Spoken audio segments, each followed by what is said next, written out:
Stop! Stop! Oh! Oh!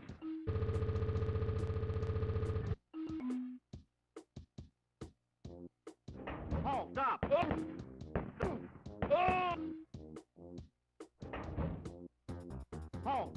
Stop! Oh! Oh! Stop! Stop! Oh! Oh! Oh! Stop! Oh! Stop! Alrighty folks, welcome back to another stream. Today, as you can see, we're going to be playing some Super Nintendo Wolfenstein 3D.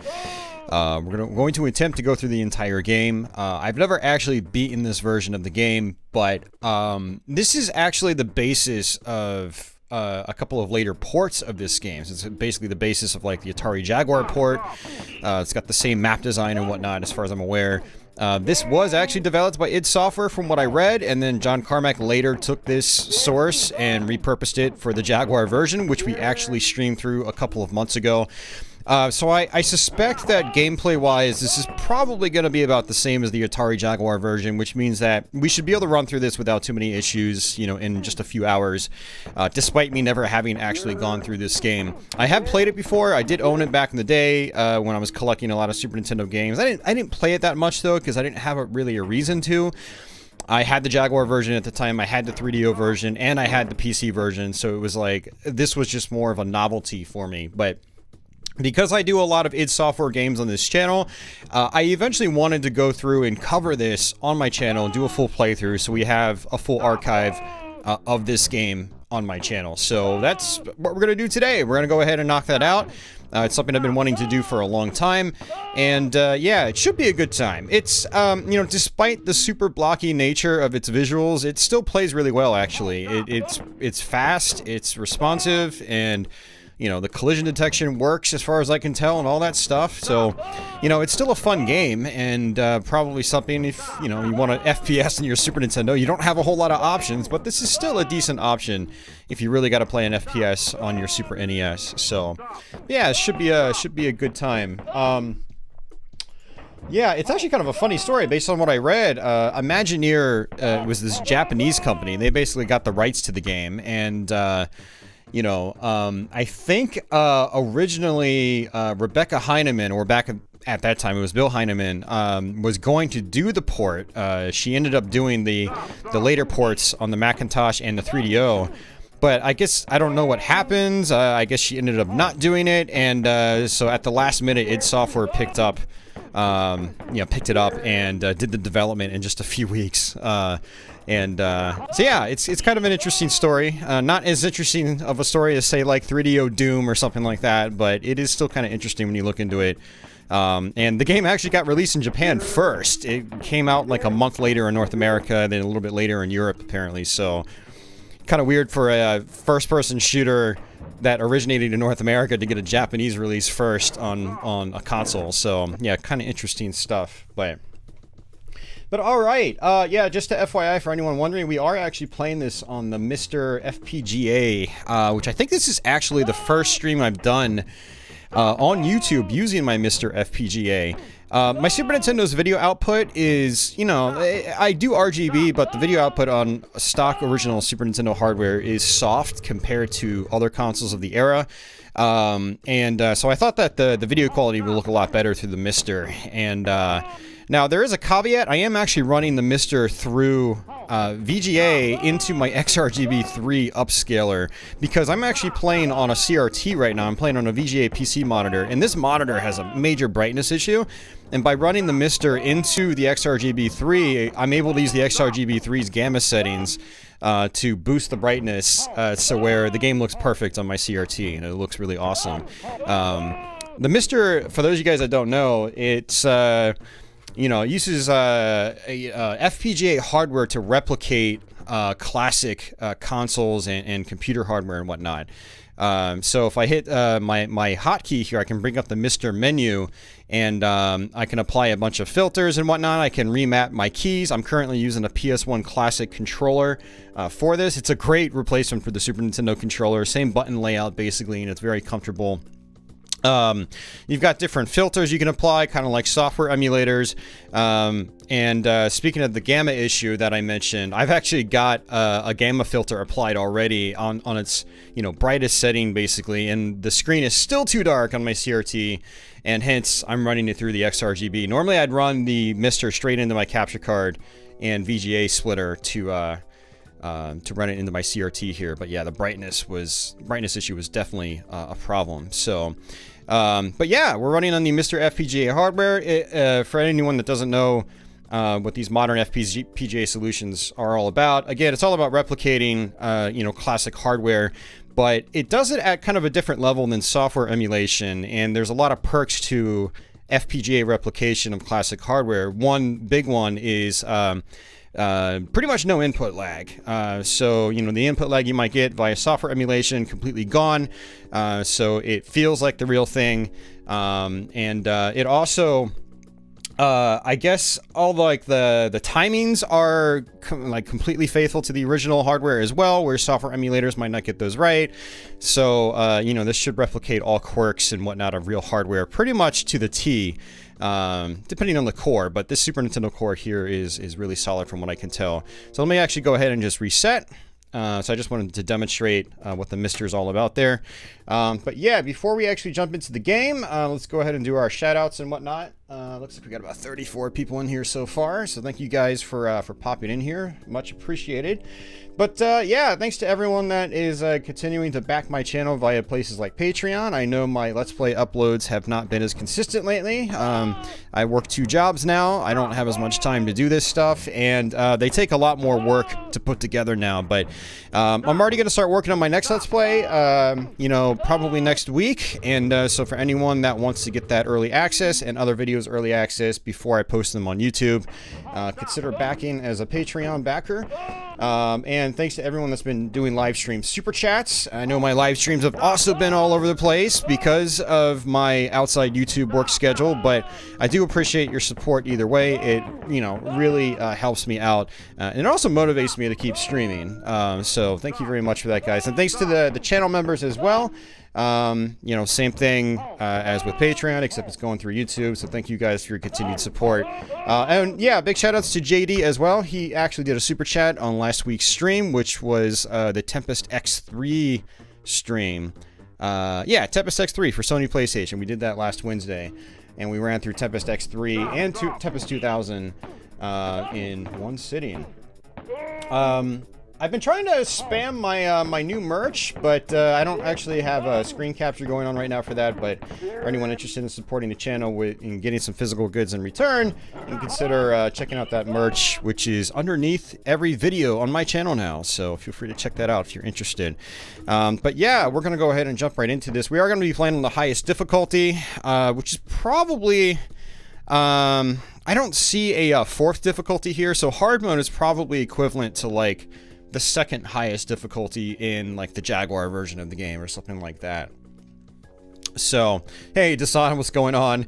He says, and these aren't Nazis, they're soldiers of the master state. Yeah, so all the Nazi references in this have been taken out completely. And, yeah, other things have been censored. You no longer kill dogs, you kill giant rats. And yeah, so on and so forth. It's fun actually picking out all the differences. I don't mind the quote-unquote censorship. I don't really care, whether I'm killing Nazis or not. All I care about is whether the game's fun to play. But it was something that was kind of controversial back in the day because Wolfenstein itself was controversial. That was part of the draw of the game.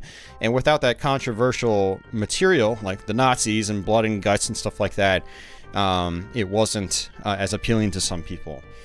So Blazkowicz, you've served the Republic well. You're our top operative, a one-man strike team. However, infiltrating the Master State will not be easy. MiSTer and his forces are determined to rule the world. That's a hilarious name.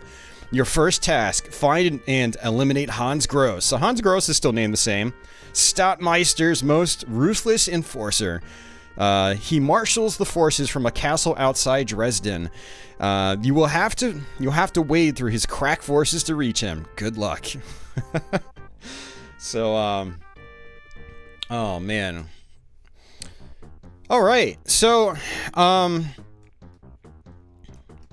Yeah, Wolfenstein 3D and Super Nintendo. So again, like I said, I'm using a PS1 Classic controller on this hardware, the MiSTer FPGA hardware. And I've got the button layout identical to a Super Nintendo controller. So, you know, basically square in the PS1 pad is Y on the Super Nintendo pad, circle on the PS1 pad is A on the Super Nintendo pad, you know, etc., etc. Start and select is start and select. So yeah, it feels right at home with this controller. It feels, I actually really like using the PS1 controller as a replacement for the Super Nintendo pad. I do have controller adapters for original console controllers. Like I have an adapter for Super Nintendo. But I found that, I don't know, the controller adapters do feel a little weird on it. Maybe it's just all in my head. I'm going to have to bust them out and try them again sometime soon. But, you know, for Super Nintendo and stuff like that, I just use a PS1 pad, and it feels perfectly fine. So, yeah, that's what we're playing with. You can strafe left and right. You do have individual strafe keys. And something I did not mention, but you might have noticed on the title screen, is that this game does have mouse support. And, We'll revisit this in the future. I intend on sometime in the near future doing a variety stream where we just play a bunch of SNES mouse games. I bought a Hyperkin Super Nintendo mouse last year, and then I was doing some spring cleaning, well, before spring, last week, just really downsizing a lot of stuff I didn't really need and just throwing stuff out. I was going through this big-ass controller bin, like, of just random-ass controllers, and, I found my Super Nintendo mouse, my original one. I bought the Hyperkin mouse because I couldn't find my Super Nintendo mouse. I was like, what did I do with it? Well, I found it. So, yeah, that's going to give us even better reason to do a Super Nintendo mouse stream, because I'll be able to use both mice on the stream and, you know, see how they compare. The Hyperkin mouse is just like a standard, like, kind of modern-day budget optical mouse. So it's not really anything special. Those things are a dime a dozen, but apparently it still works pretty well.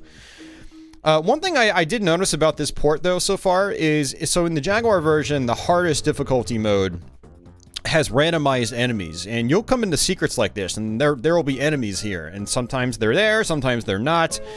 Sometimes there might only be one guy, other times there might be two, something like that. Like it randomizes the enemy placement, and it's really cool. So that's what makes me think this version is like its highest difficulties based on. Well, it's comparable, I should say, either comparable or identical to the Jaguar's, like, second highest difficulty, so. Oh, that's pretty cool, look at that. Perfect, you get, like, these little, purple things bouncing around the screen. That's different from other versions of the game. You don't get that in other versions, so it's kind of cool. All the Ball, aka Camel Try, is a fun mouse game. Nice, Davey, hell yeah. And hey, Tenchi3, thank you very much for that donation, sir. I really appreciate it, man. Apparently YouTube has new super stickers now. I think they've got these retro style ones. I got a notification about it just the other day, so. But, alright. So let's go ahead and continue on. Now this game does not have saving like other versions, like the Jaguar and 3DO versions do. So. Yeah, this is password saving from what I understand. So if something happens and we end up dying and we can't really recover because it gets too difficult for us or something like that, you know, we can go on game FAQs or something and, you know, look up a password to get back to a certain level. I don't know if passwords save your health and ammo, but I guess we'll find out later. So far, the enemy count doesn't seem to be all that great compared to other versions I played. Like that one room with that one SS soldier. I mean, I know he's not called the SS now, but I'm just going to keep referring to enemies as, you know, their original Wolfenstein names. But so far, it seems like the levels aren't quite as crammed with enemies, so this might end up being a lot easier than other versions of the game, just based on that alone. But we'll see. Maybe it's just these first couple of levels, it's easier. Maybe not. Yeah, it looks like those pickups actually are items in this, and I suspect that if you get enough items, you'll get an extra life. It looks like you still have a life count here, which is interesting. So I wonder if you die, if you restart the level like with the health and ammo that you started with, or if you keep your guns, because the Jaguar and 3DO versions, they don't have life mechanics. Those versions, you basically start the level from the very beginning with just a pistol. Just like in, you know, the PC versions of Wolfenstein. Yeah, so that's actually really interesting. You know, I've played this game before, but it's been so long since I put time into it that I didn't really know some of the finer details, like the life count thing. So yeah, I'm not entirely sure how that works. So I kind of in a way should have labeled this as a blind stream, but it wouldn't really technically be blind because I have played it before a long time ago, and I have played through other versions of the game recently that were based on this one, so I figured the similarities would be great enough that, you know, whether I've beaten the game previously or not doesn't really matter all that much. So I'm guessing with secrets, you still have to constantly tap the open button. You'll notice that there are push walls in this game. Like that one right there. Nice. Ooh, chain gun. Hell yeah. Yeah, and you'll notice that the sprites in this are, these were the basis for like the 3DO and Macintosh sprites. They're the same as those sprites, which is very interesting. So, it was actually probably good they did that, because I think these sprites look better than the, you know, the PC version's pixelated messes of guns. Okay, it looks like I got hit. I think enemies can actually shoot me through doors as they're opening, just like in the PC version of the game. Because the door was mostly, like, almost all the way closed, and I still got hit. So, yeah, that indicates to me that enemies can still shoot through doors as they're opening or closing. But that means I should be able to as well. Yeah, it looks like I can. I saw that guy flinching before, like, the door was completely open. Yeah, man, this enemy count is crazy. There are only 3 guys in here. Dude, what the hell? That's nuts.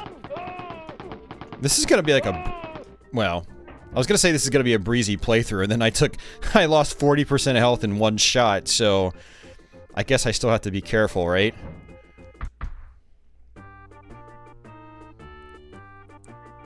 Can you save your progress with the MiSTer? This core does not have save states. I think some cores might have save states enabled, but most cores I've used do not. So, do you use the shoulder buttons to turn? No, they strafe. You can't turn with the shoulder keys. They let you strafe left or strafe right. Hey Mario, what's going on? Yeah, so the level structure here looks pretty much the same as like the Jaguar version of the game. So level 3 is your first boss. This is kind of like the end of our first episode. Episodes get longer and longer as you progress through the game. Just like the other versions, and these things actually originated with this port, interestingly, is you do also have the flamethrower and the rocket launcher in this game.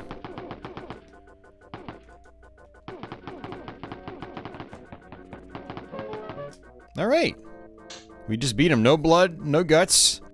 Now, there is a tiny bit of blood, apparently. Like, when you're under, like, 30% or 25% health or something like that, BJ, you know, he does start having, like, a nosebleed or something like that. But for the most part, there's no blood and guts in this game. And let's see if there are any secrets. I don't think there are in these sides, but I'm going to check anyway. Yeah, nothing that I can see. Alright, so let's just go back here. Let's see if there's a secret down here. Yep, there is. Very nice. Extra life. And that extra life sound effect is so weak. Ba-da-da-doo.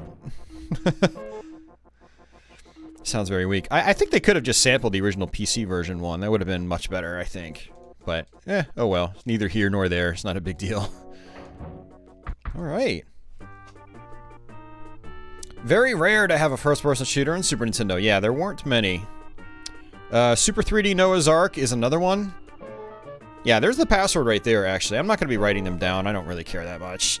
If I really need a password for some reason, I'll just go to Game FAQs and just pick one from there. So, you think this game wasn't released in Germany? Yeah, Wolfenstein 3D, from what I understand, was banned for a long time in Germany. like any version of it. And that ban wasn't lifted, I think, up until just recently. For, you know, it's understandable. You know, the whole Holocaust thing is obviously, you know, it probably really impacted Germans more than any other place in the world.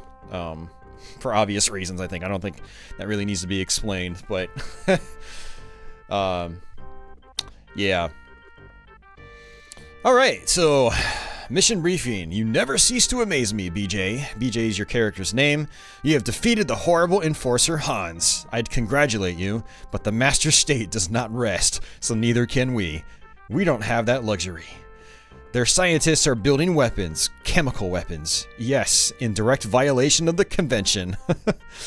You must go to Castle Erlangen, find and neutralize the source. The head of the elite guard there is Trans Gross. You must terminate him. We're counting on you. So I think this is where we start seeing mutants. You know, as pixelated and as pixelated as this one is, I don't know, I still kind of like some of these textures. It's interesting just seeing them compared to other versions of the game, including the PC version. I was playing Spear of Destiny on PC just last week. Not even just last week. I think it was earlier this week. I do so much these days that all my days blend together. Yeah, I've always been like, while I'll never recommend this version as like the go-to way to play Wolfenstein 3D. It's not the trash that people make it out to be. You know, it is a very playable game, and it's fun. And even though it's not the ideal way to play the game, and I'm not going to recommend people rush out and experience it, I've always enjoyed playing various ports of games, you know. I love playing ports of games on hardware that they should not even exist on, and it's just interesting seeing how they turned out, seeing if any of them were, you know, really worth playing in, you know, a specific way or not, or any given way. So yeah, and this is one of those examples where it's like I still like to putz around with it just because it's, you know, I like seeing the differences and the compromises and all that stuff.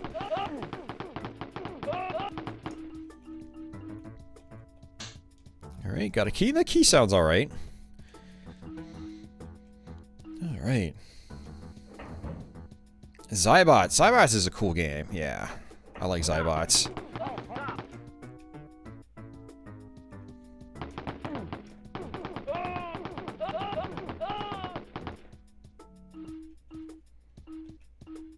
Now, the sound callouts are a little limited, unfortunately. So it's hard to use like audio cues to know where enemies are. Apparently, BJ in this will actually look in the direction that he got shot from, but I'm never looking at my character's face as I'm playing. So it's a feature that I'm not really all that used to using or taking advantage of. But yeah, speaking of which, of Wolfenstein, we'll probably revisit Spear of Destiny sometime soon on PC.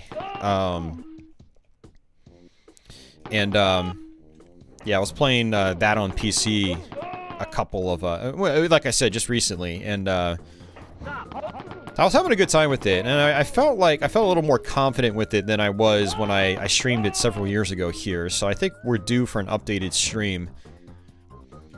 And this time we'll play on original hardware. I think when I streamed it here first, I used the EC Wolf source port on a modern computer.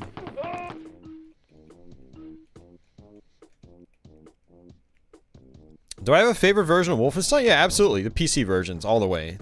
They're the best in my opinion. You got keyboard and mouse controls, much more responsive than console controllers, much more accurate.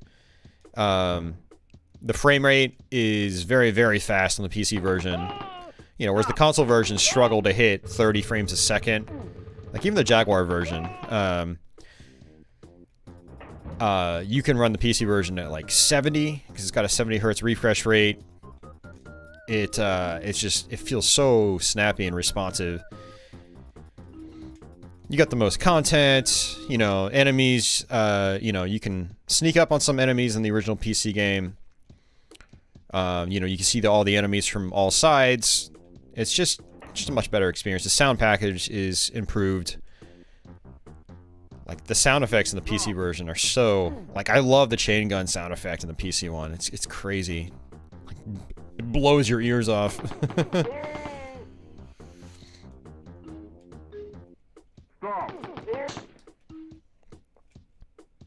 Why is it so pixelated? It's a Super Nintendo game. This is honestly a game that probably shouldn't have been ported to Super Nintendo. No, I'm not gonna go that far. I think it's fine they ported it to it. From what I understand, this game doesn't even use any extra, like, special processors or anything. This is just being done, like, fully stock from, you know, the base Super Nintendo. Which is actually kind of impressive when you think about it. Imagine if they had done this game and used some kind of special hardware in the cartridge to do it. We'd have an even smoother version of Wolfenstein 3D. So, it's very cool. But the Super Nintendo has a very low resolution to begin with. And, you know, they probably had to lower the resolution in this, too, just to, you know, keep the performance up. Yeah, you'll notice that this game's not actually taking up the entire screen. I do have this cropped a little bit, so the gameplay is a little bit larger, so it looks a little more appealing to view on the stream, I mean. But if you play this on, like, a CRT, it doesn't even fill the tops and bottoms of the screen. There are big black borders on the tops and bottoms, and some on the left and right-hand side of the screen, so...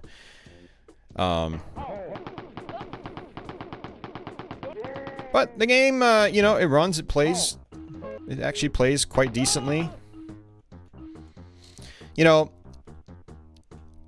just because a game doesn't have, like, a blazingly smooth frame rate doesn't mean that it's not playable. This is one of those examples of a low frame rate game where the controls are still very responsive. Like, I'm not witnessing any major input lag or anything like that. It's not sluggish and laggy like, say, Super Nintendo Doom is. This is, one of those examples of a low frame rate game that still plays brisk, and thus it's a lot easier to adapt to, well, for one, the low visual quality and the poor frame rate.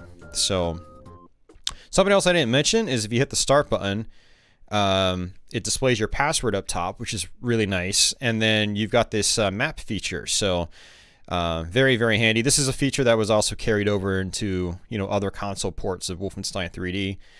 And it doesn't look like... actually, it looks like I have to go through that door, so I need to turn around. So let's turn back around.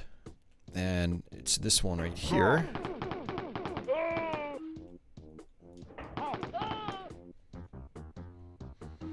So now, like, one nasty troll tactic that Wolfenstein throws at you is, you know, you'll have a room like this.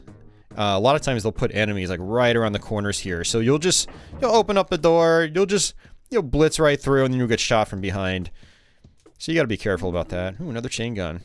And it looks like BJ actually grins when you pick up the chain gun. That's cool. It doesn't make a sound, though. From what I read, this, your ammo count on this goes up to 300 after you get some backpacks, so that's pretty cool.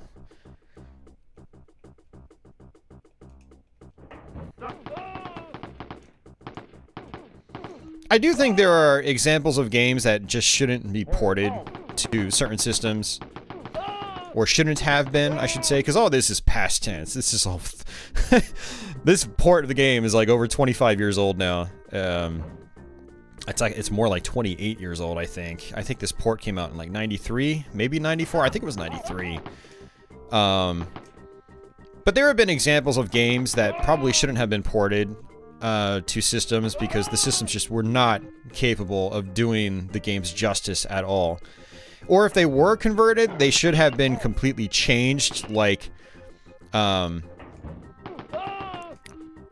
Ninja Gaiden's not really a good example of that, because I think the Famicom version of Ninja Gaiden was actually developed, I think, concurrently to the arcade game. So they were both two separate games from the get-go. You know, Ninja Gaiden Famicom wasn't an example of, oh, they tried porting the arcade game, and they just changed it to work to the confines of the system. It didn't really work like that. But there are a lot of, say, arcade ports on like the Sega Master System, where Sega was biting off way more than they could chew with that hardware, like Afterburner and Space Harrier, you know, Galaxy Force, you know, anything that was like a super scalar game should not have been ported to the Master System. I mean, same goes for like the NES versions of some of those games, like Afterburner. It just should not have been done. It's not a good experience. Never will be, and never really was going to be. I was playing a bunch of MS-DOS ports of arcade games from Sega, actually, just the other night. Again, Afterburner's another example. The MS-DOS version doesn't really run any better than the Master System version. It's really pitiful. Yeah, they just, to me, that was just wasting people's time, you know, and it's providing a poor experience, and it wasn't a good representation of the arcade games. You know, stuff like that to me just shouldn't have even been done to begin with. If you're not going to do it right, then don't do it at all. And I don't know. Some of these companies should have had like you know, the foresight to know that, okay, yeah, this hardware is just not really capable of replicating this very, very powerful arcade hardware. Because arcade hardware back then was leaps and bounds above, you know, console hardware. All the way up until the, you know, I'd say the late 90s, arcade hardware had always been leaps and bounds above console hardware. And then when that Dreamcast and PS2 era hit, it was pretty much, you know, everything became a little more even. But in the late 80s, oh, man, there were some really, really bad ports of games that just should not have even been attempted on console. Because the consoles just were not able to keep up. They're not able to represent those games well. So, but I don't think Wolfenstein 3D on Super Nintendo is one of those examples. I think, like, it actually, like I said, it still plays decently. And, it's still fun. So, I think actually this door I need is right behind me. If my map is to be believed. Alright, I have to go right. I think it's all the way down here. Nope, wrong door. Oh, man. Okay, that one over there, so... Alright, let's go back. The map function is so useful. I'm really glad they added this into the console versions of the game. I don't have that big of an issue getting lost in the PC Wolfensteins, but, you know, it's nice being able to pull up a map in the console versions, you know, just to get to where I need to go faster. I don't usually have to rely on the maps on the PC versions, even though the levels are bigger and more complex, because your movement is like 3 times faster. You move at like a lightning pace in the PC version if you're holding down the run button. When you hold on the run button in this version, you really don't move that much faster. So here's me not running.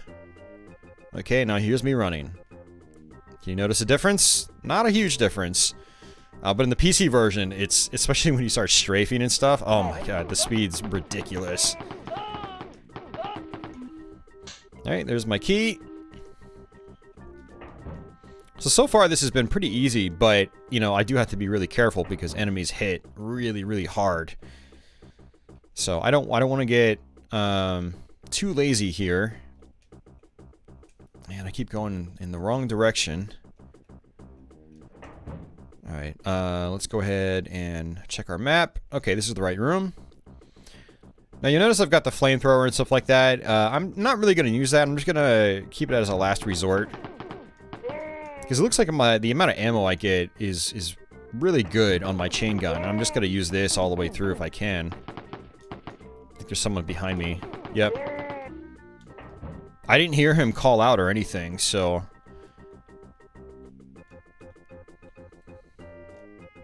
Alright, should be a bunch of enemies here. I was gonna say, if it's just like the other versions we played, yeah, I think there are only 3 enemies. I'm pretty sure there are more enemies in the Jaguar version. It's probably just a way of them trying to keep the frame rate up, you know? That's my guess. Yu-Gi-Oh! I don't have it. It's not available.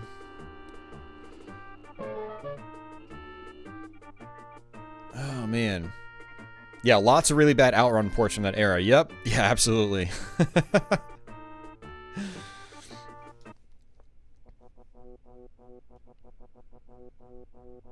Isn't there only one ammo type until the rockets? No. There's two.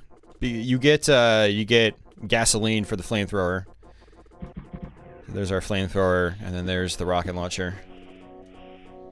But yeah, for your guns, you know, your machine gun and your chain gun and your pistol, yeah, it's all shared ammo. Also, interestingly, and this is the same in other ports of the game as well, you can't switch down to your pistol, knife, or machine gun. You're stuck with your chain gun. Stop.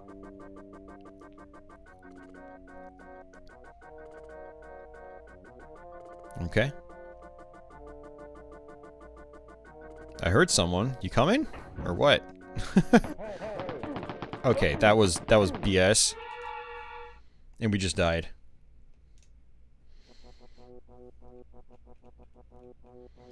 And it looks like...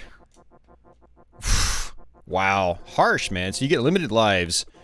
And you lose all your ammo and weapons. So this is going to be real fun.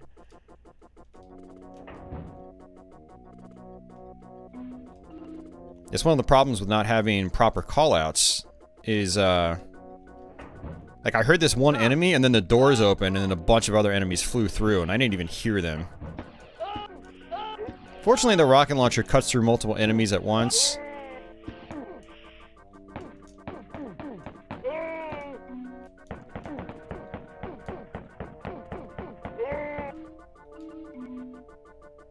Alright, should have some health right there.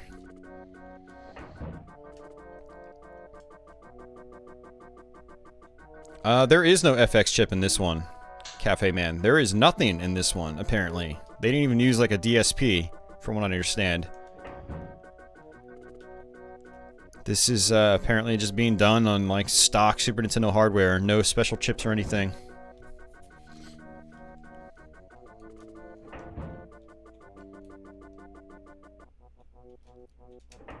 I'd love to see something like, an SA1 hack for this game.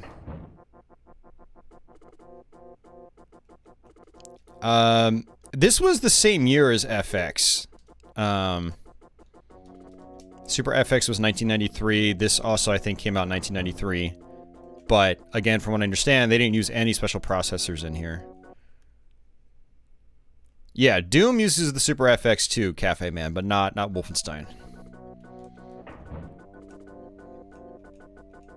Alright, so boss time. Just want to make sure I don't see any enemies here. Looks like it's just the boss, actually.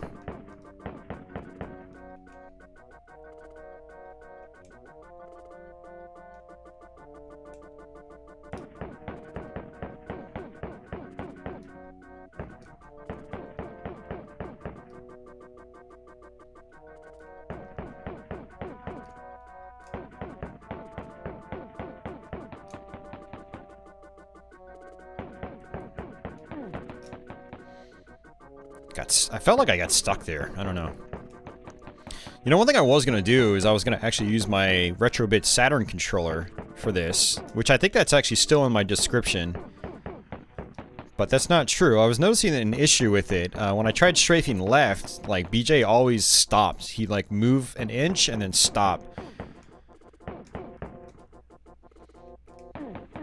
Whoa, whoa, whoa, whoa, whoa, whoa. What the freaking hell? He shot me through the wall.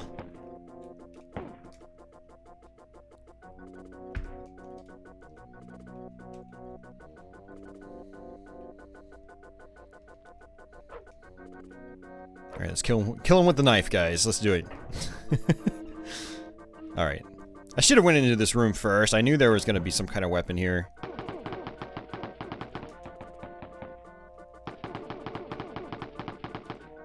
Alright, there we go. Might be some enemies in here. I don't remember. Nope. Okay.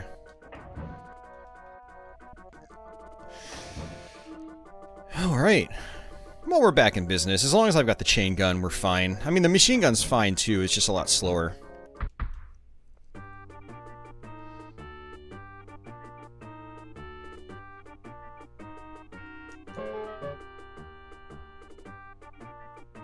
Apparently they made this in 3 months. I thought I read it was like 3 weeks or something like that. Maybe I misread weeks. or months as weeks.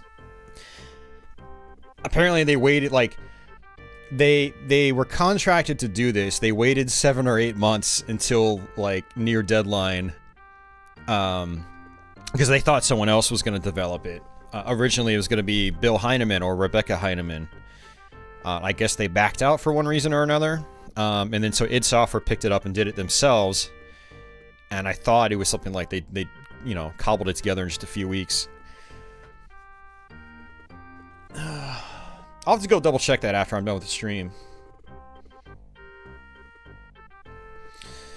Alright, your last mission was a glowing success. Well, not really. I died once and lost all my weapons. Your next assignment will be nearly impossible to believe, much less complete. The insane Dr. Shabs is, well, reports have it that he is using what he calls a corpsokinetic animation serum to make the fallen soldiers rise and fight again. You must rid the world of these abominations and stop Shabs' evil work. I thought I got the name of the previous boss confused. I thought the second episode was Dr. Shabs with the mutants, but nope, that's this episode. Well, that's cool. All right. Yeah, the mutants, they're very nasty enemies, generally speaking. In the PC version in particular, like, oh man. Very irritating enemies to deal with.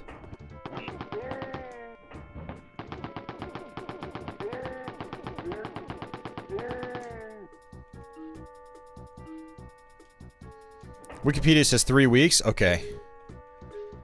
Yeah, I just did like a very quick brief search right before starting the stream. I was like, you know, I should probably like see if there's any interesting information out there. Yeah, and I thought that's what I had read.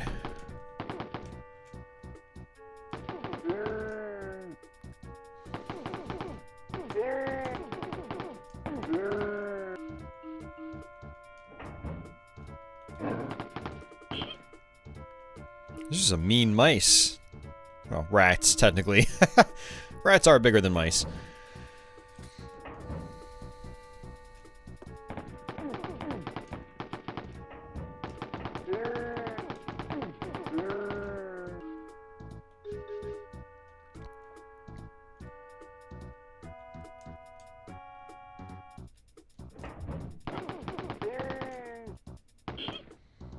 Yeah, I mean, imagine what it would have been like if they spent more than 3 weeks on it. And the thing is, at the time, id Software was busy with stuff like Doom, you know? So this was not their priority.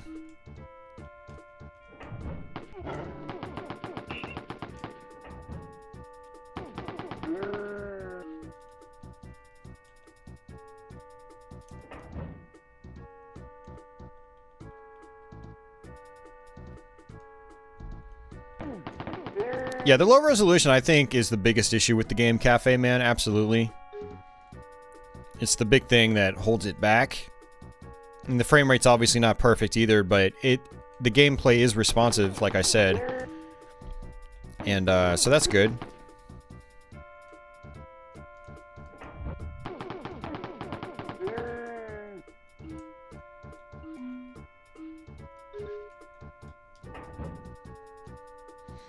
Alright, we got a flamethrower again.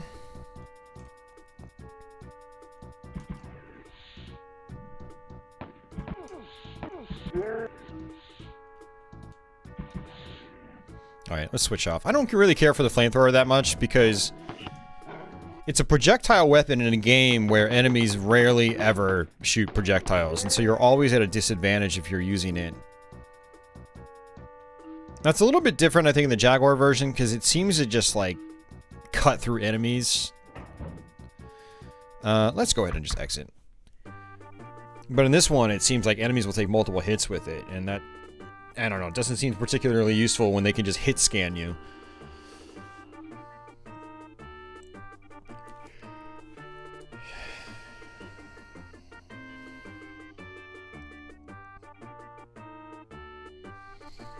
Yeah, Kevin. Yeah, you know what, Kevin? It's they're apparently, I didn't know this, but apparently Imagineer wanted to do a Genesis / Mega Drive version as well.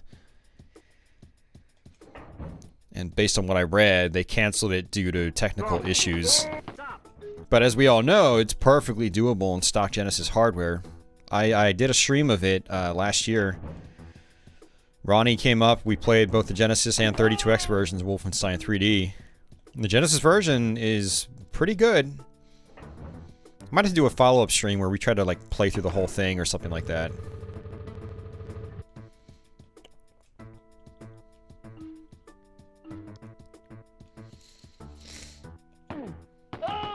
Never played this on PC. Oh man. Classic Wolfenstein 3D is still fun. Would I play the 3DO version? I've already played the 3DO version on my channel. I've also done the Jaguar version here. And I've done the PC versions. Those rats growl. It's kind of hilarious.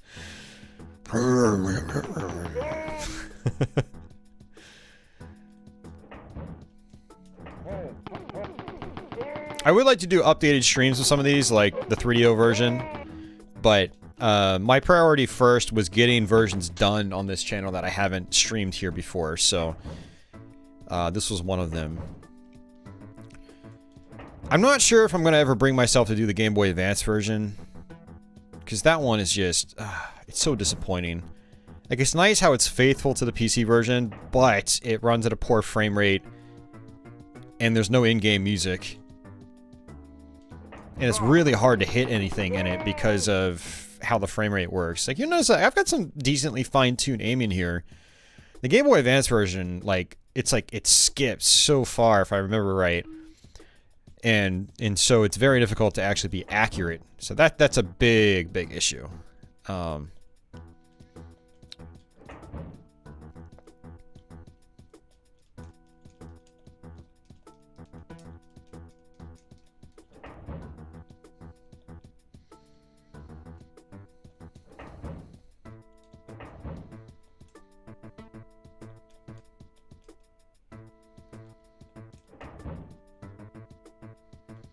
Oh yeah, I forgot. Hey, Grand Theft. Yeah, I forgot it was also ported to PC, not PC, PS3 and Xbox 360. Yeah, those are great ways to play those. I've actually streamed the 360 version of that a long time ago, probably like 2016 or early 2017. Yeah, those are great ways to play the game too. They feel really good. The only issue in those is that the music is running at a slower speed, which is kind of a bummer, but it's not, I don't think it's a huge deal. The games still play really well. 60 FPS.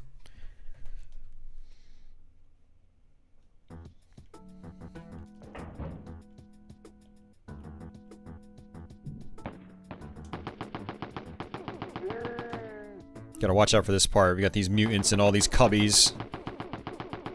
And I will say the mutants are a little disappointing in the distance because they kind of just blend in with the background. It's like, hey, is that wall texture moving? I can't tell. Yeah, this is one of the more dangerous parts too. Like when I used to play this game, I just run straight through for the key, not realizing there are like 6 enemies behind me. It's pretty much guaranteed death. Alright. Yeah, go back through here.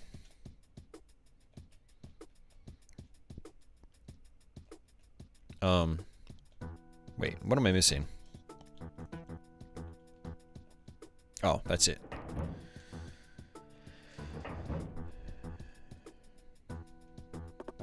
Whoa there.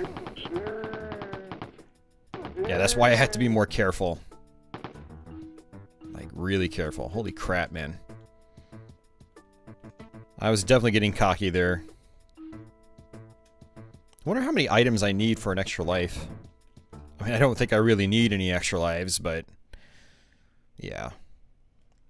Alright, we have to go through here and go to the right. I can go all the way down there, too. Alright, so through there, go to the right.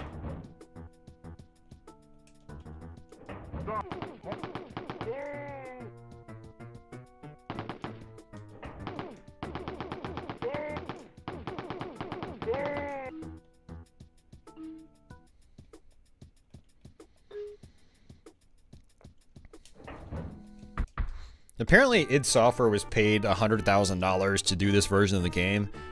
Imagine being able to just like whip out a game in 3 weeks and get paid $100,000 for it. Man, that'd be the life. To be that smart to where you can actually do that. You're like, yeah, okay, we'll do this. Oh, man. To only be John Carmack.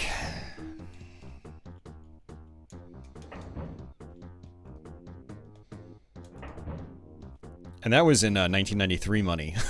I wonder if they got royalties for it as well on top of that. I don't know. I would hope so.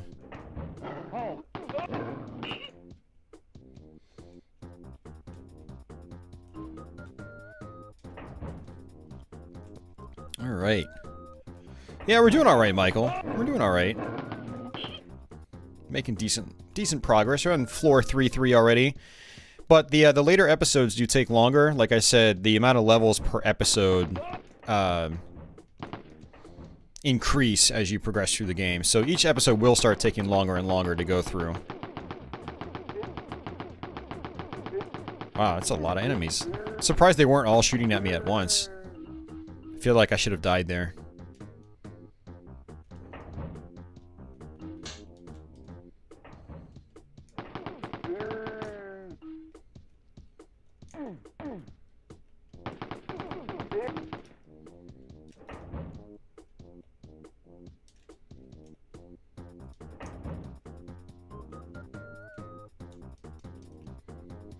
Alright, so I've got a silver key already.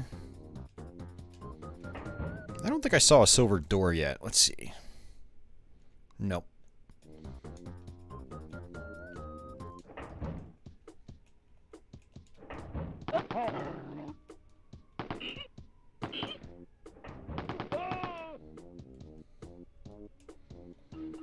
Actually makes me wonder what they got paid to do the Jaguar version shortly after.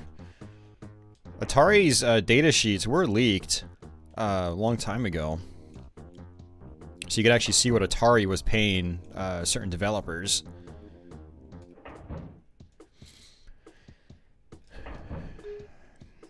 I think on one of those data sheets, they might have actually had the Wolfenstein price on there. That's something I'll have to look into again. That's interesting to me. So a lot of people don't really understand how the business works. They think, oh, people just make video games out of the goodness of their heart. But what it really comes down to is it's business, and people actually, you know, get paid for this stuff. They have to work out contracts with these companies and so on and so forth.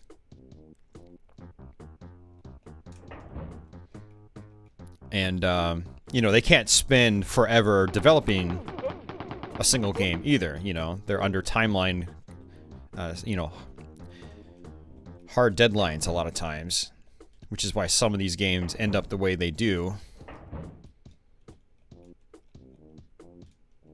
Money, time.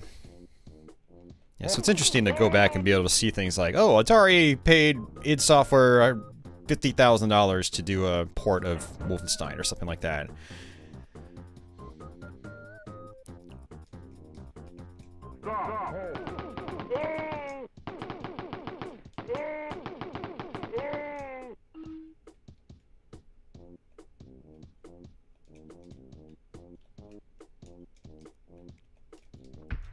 So how's it going, everybody?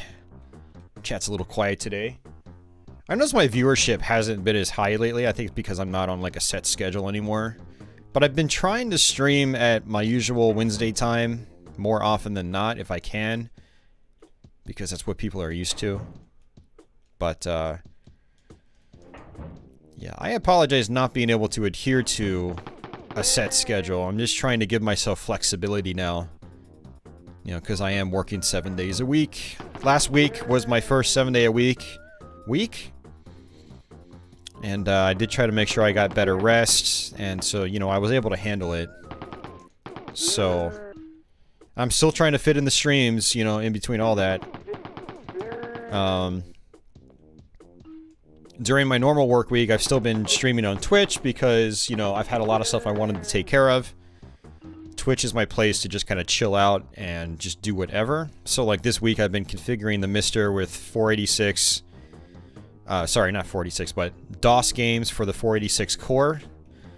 That's taken a lot of work, but because I did that, I'm going to be able to do some Let's Plays of some DOS games and some YouTube live streams as well. Like I finally got Mega Man X working for MS-DOS, so we'll be able to do a full stream here of Mega Man X for MS-DOS. And then I'm going to be able to do some Let's Plays of the Mega Mans for MS-DOS as well, Mega Man 1 and 3. Some infamous games.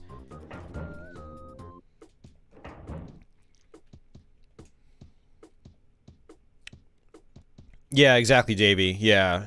Original Atari games were just done in-house. And then employees broke off and formed their own companies, which was really cool. That's how we got Activision.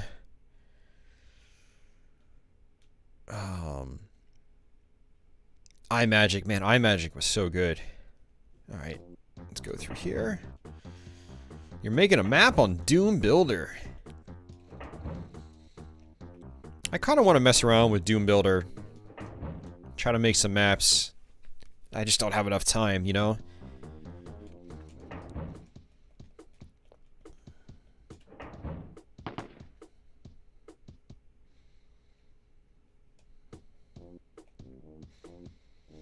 It's not just so little time. Sorry.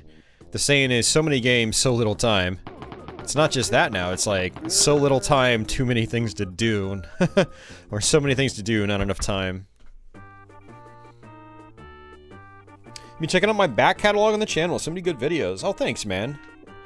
Yeah, I've got a huge back catalog here. For anyone that gets bored and, you know, you don't see a stream of me at a time that's good for you, well, go check out my catalog. I've got... This is stream number 306, I think. Yeah, I've done over 300 streams on YouTube. And then over 400 Let's Plays. So... And then some other random video content as well.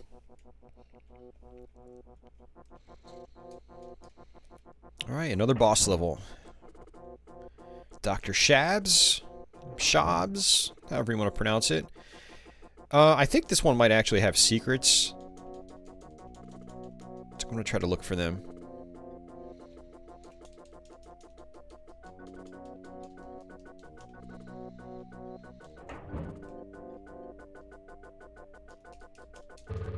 There we go. Alright, that's just health. So the other side will probably have ammo. Boss levels typically have secrets with all your goodies. Which is pretty much the only way you're going to actually beat these bosses if you die. You know, you have to have replenishments. And I think id Software knew that. Alright. We're in good standing. 300 live streams is a lot. And I've probably done 3 times that on Twitch. Like, streaming's pretty much been my life for the last, you know, I'd say 6 years now. I started YouTube back in 2009, but live streaming I didn't get into until early, like the first month of 2015. But I got addicted to it pretty quickly. You know, right from the very beginning I was doing weekly streams on Twitch. And, that turned into twice a week, then 3 times a week, and then it eventually just turned into, well, I'm bored, I'm just gonna stream, and which I'm bored all the time, so I streamed all the time.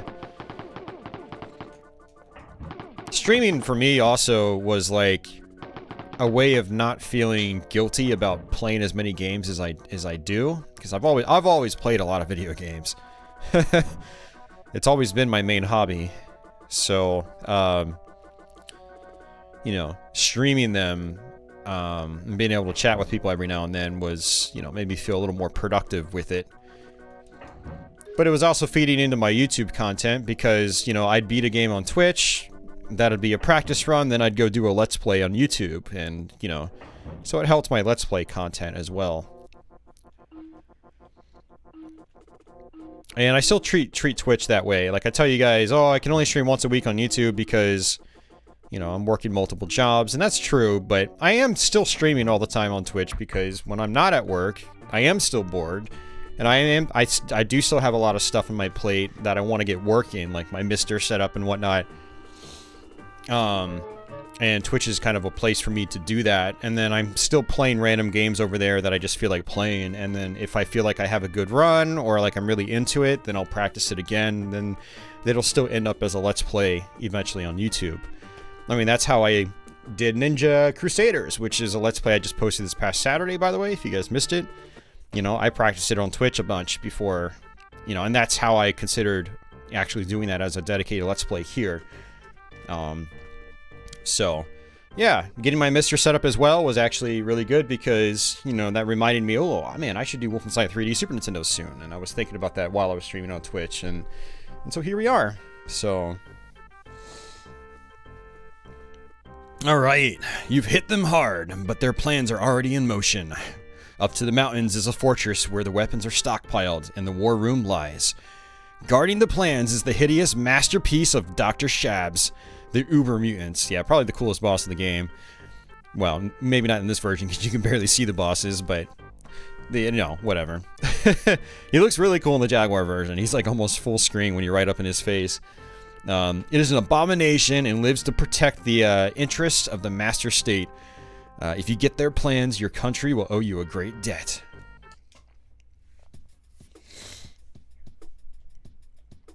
I seem to know what I'm doing on these videos. I try to know what I'm doing on these videos. You know, if I don't, I label them as blind streams or, you know, something like that. You know, I don't get them right all the time though. Like, you know, like one of my probably worst streams recently was Mortal Kombat Deadly Alliance, which was a donor game too. I thought I could just jump into it without practicing, and it ended up being a complete, you know, disaster. And then I have days too where I stream and I'm just not feeling it, you know, I'm in a bad mood or something like that, and you can't force yourself to be in a good mood, at least not in my experience. So, you know, sometimes that rubs off on people in the chat, but, you know, kind of take them as they come, I guess. Today I'm in a better mood. Well, wouldn't say I've gotten great rest this week, but I have exercised a little bit and been eating better, and that always helps me too, so. Plus, what's cool about this game is that it's not a very long game, and so I don't feel like, you know, I'm not sitting here, like, I'm not really 100% right now, energy-wise, but, you know, it definitely helps knowing that when you're doing a stream, you're not going to be stuck here for 7 hours, like, you know, I know that I'm only going to be playing here for about 3 hours, so, and that's not too bad. Maybe even shorter, because we're not really dying all that often. We'll see. But, I do appreciate the, you know, the compliments and the good feedback. Much appreciated.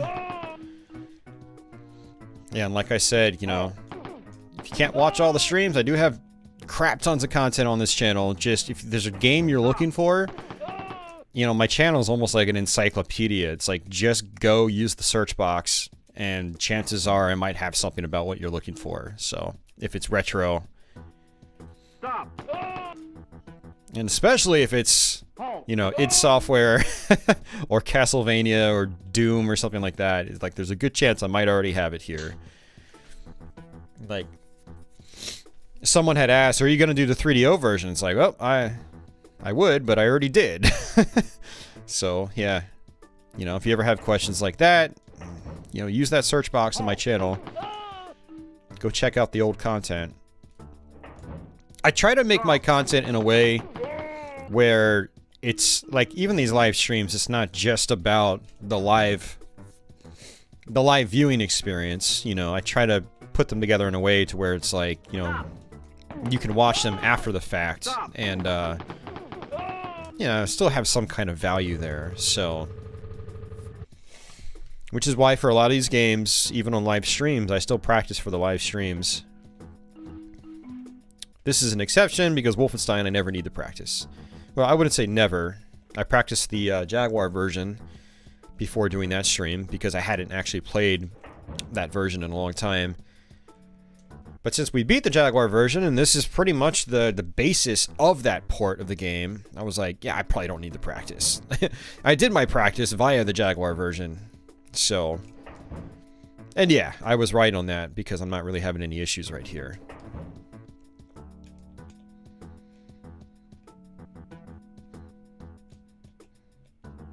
So, if you've never... A lot of people I find... And actually, you know, I don't think Ronnie's out there, but Ronnie and I were talking about this earlier this week. There's, it seems to be very common that people, like, younger gamers... more not even necessarily younger gamers, just gamers that maybe didn't really play a lot of Wolfenstein growing up. They have a hard time getting into it in general. And, I think part of that, for me, is just, like... To me, it's... I don't know, I almost feel like some of these people just might not understand how to play these games. You can't really play these quite like you play Doom, where you're just running around. You do have to play safe in Wolfenstein. Like, you'll notice that I'm sidestepping around corners, so I'm at an advantage if I see an enemy right around the corner. You need to play like that in this game. You need to play careful. There might be a secret down here. Let's see. So, it is a different playstyle than, you know, later first-person shooters. And, again, this game revolves around hit-scan enemies.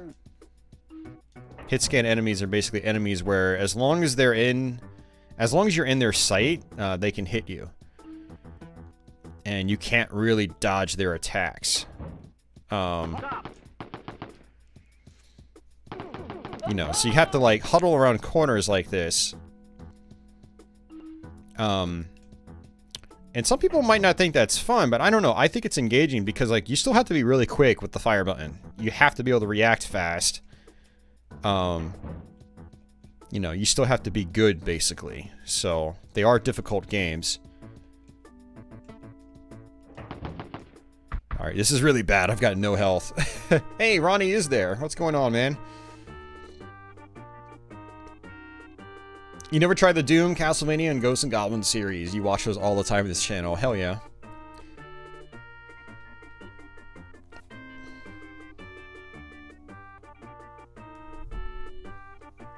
You can't remember which game you found me from. It always interests me to know, like, how you guys found my channel. I do find that stuff interesting. Oh, Motaro incident. Yeah, I got wrecked by Motaro on that playthrough. Yeah, exactly, Ronnie. Me too. You do have to think about what you're doing.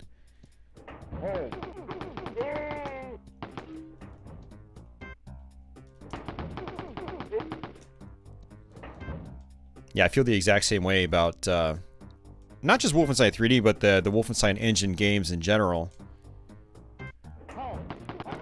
Some are obviously way better than others.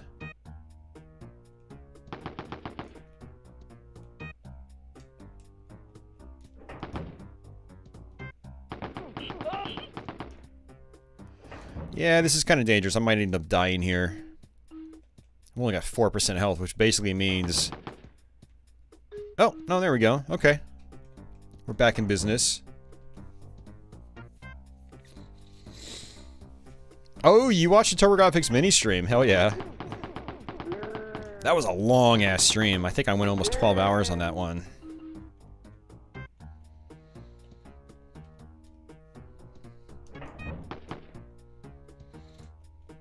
Stop. Halt. Oh! Oh! Stop.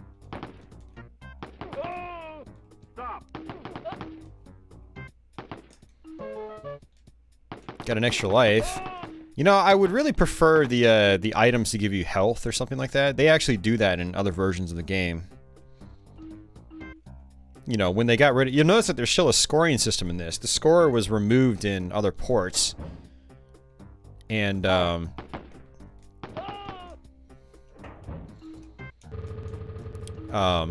so, like, the treasure would end up giving you health.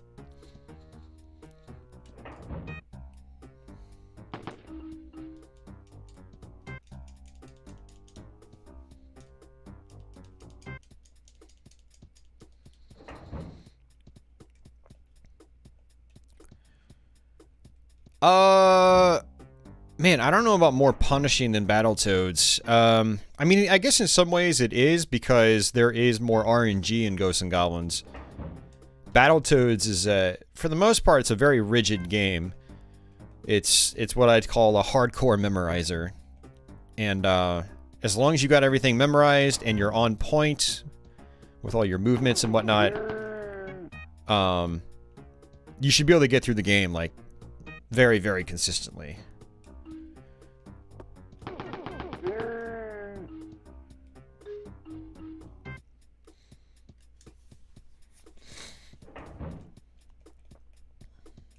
But Ghosts and Goblins, on the other hand, there's always the little chance that enemies might not act the way you want them to. You know, zombies, when they appear, they're completely random. You know, stuff like that. So there's always a slight random element to Ghosts and Goblins. You know, there are enemies that are always in the same place every time you play the game, but you've also got enemies that respawn at different intervals. Random intervals, so...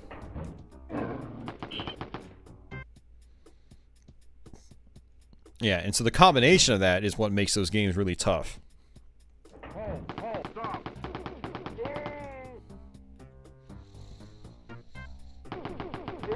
You watched the Hellfire stream and enjoyed it. I'm surprised I got so much positive feedback on that stream, 'cause I think I raged. That was one of those streams where I wasn't in a good mood. And it was a long stream, too. I was getting really annoyed by, certain individuals in chat.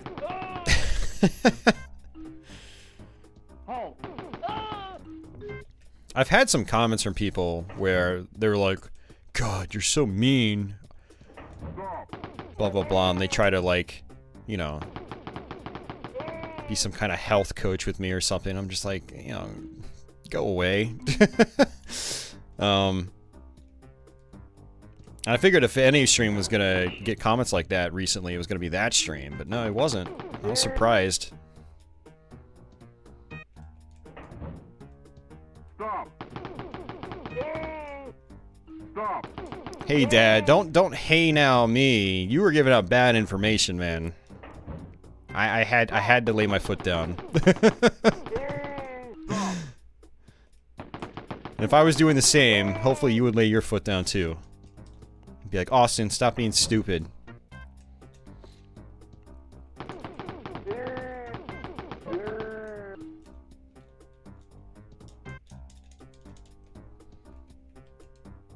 But I do appreciate you persevering through that dark time on this channel, Dad. And you stuck it out, and you're still here. Can't say the same for Don. Damn it, Don.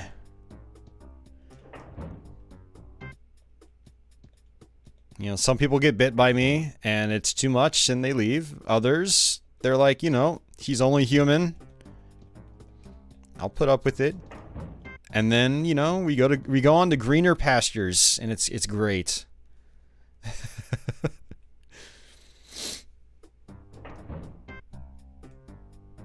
Yes, no grenades, but there are rocket launchers. Yeah, just like Ronnie said.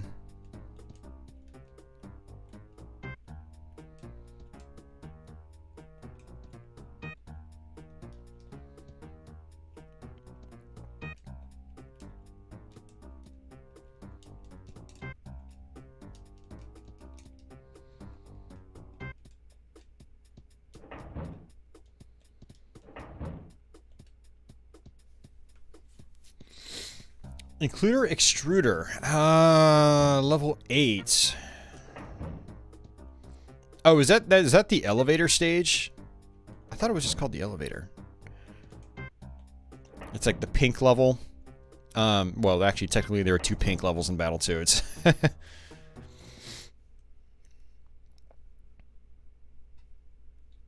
Alright, let's see. That's right, I have to go there. Where am I? Where the hell am I? Oh, there we go.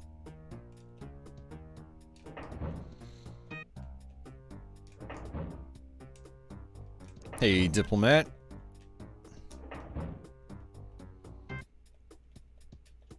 Yeah, one of the issues about broadcasting out to the internet is some viewers want you to be perfect. And what they don't realize is nobody is perfect. Especially not me, because I try not to put on a show. Or at least, I try to have a structure, but I try not to put on like this fake happy face, as you guys have, some of you have probably realized by now. And I think that's why some people like my stream. Is they can come here and, you know, what you see is what you get. You meet me in real life, I'm very much like I am on stream, you know? Hell, I might even be nicer than I am on stream. You know, but, you know, I have my bad days, and then, you know, some people can't handle that, because, oh no, I'm not perfect. I thought he was perfect. Nope, I'm definitely not. I'll be the first to tell you. I am not perfect. Not even freaking close. Alright. You don't see any Dreamcast playthroughs on my channel? So I have a couple Cafe Man, but not a lot. For one, I have a partial Gauntlet Legends playthrough. It's a two-parter, and I've actually been meaning to go back to that, but I don't remember if I made a CDR of that or not. Of that or not. I'll have to look for it and then try to go back to that soon. Shit, this is bad. I didn't see the enemy. Then I have a Marvel vs. Capcom 2 playthrough, and then I have a Power Stone 1 credit clear. The Marvel and Power Stone videos are Let's Plays. And then I have a Dreamcast variety stream where I showed off a bunch of different games. And then I have a couple of old, like, Dreamcast, like, casual look-ats. One of them I cover Record of Lodoss War, which was an awesome game. I think that video was like a half an hour to an hour long. And then I have one where it's like a scripted video where I list, you know, my favorite 15 Dreamcast games visually. Games I think that look good on Dreamcast. I have some Dreamcast content. If you just type in Dreamcast on my search bar, they'll all pop up. Oh, trust me, Patchouli's not perfect either. If you lived with my cat, you would realize that real fast.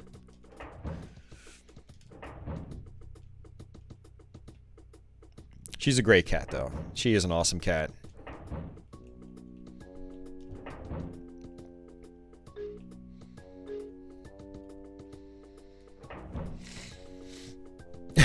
He doesn't pet me all the time. If she could talk, she probably would say that.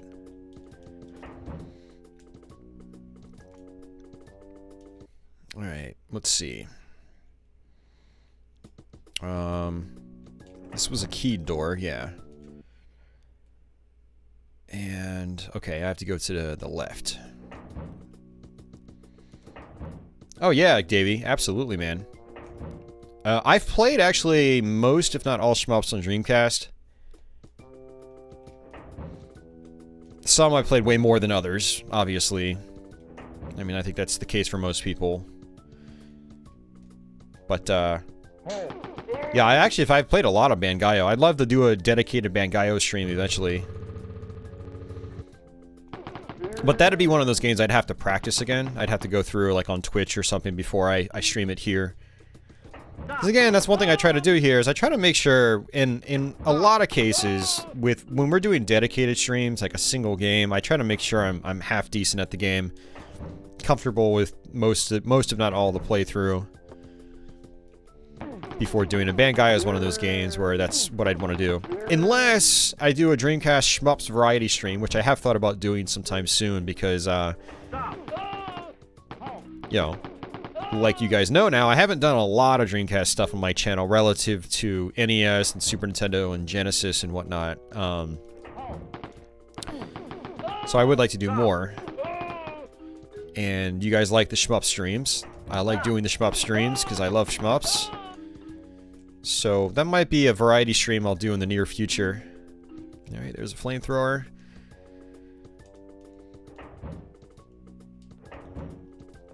I think I can actually go back to the main room now. because I got my key. N64 version has different scoring rules? Really? I did not know that.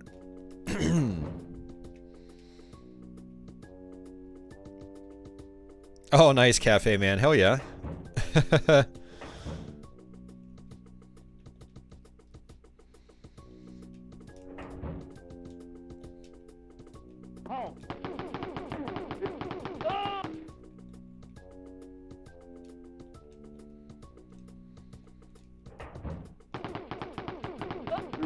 Yeah, believe it or not, I'd probably never stream Shenmue here, simply because, like, I've never gotten anywhere in any of those games. I bought the first Shenmue right when it came out, played it for a few hours and lost interest. You know, it was just, it didn't really grab me. And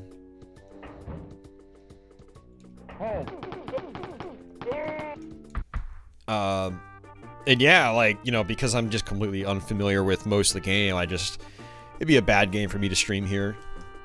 And same with Shenmue 2, I didn't even play that one.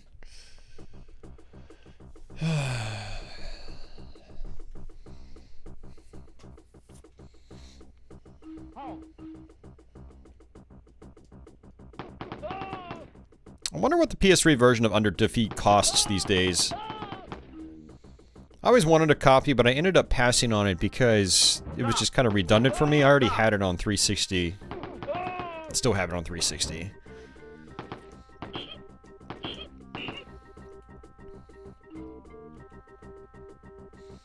Some games I would like physical copies of, but Under Defeat's one of those games that I like, but, you know, I don't love it.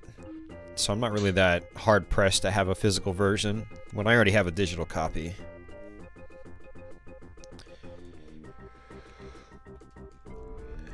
Alright, let's double check this area. Oh, that's it. Stop. Yeah, I can't make all the streams, unfortunately. Especially when I just go live randomly. I tried to make it a point to schedule this one so you guys would know I was streaming today.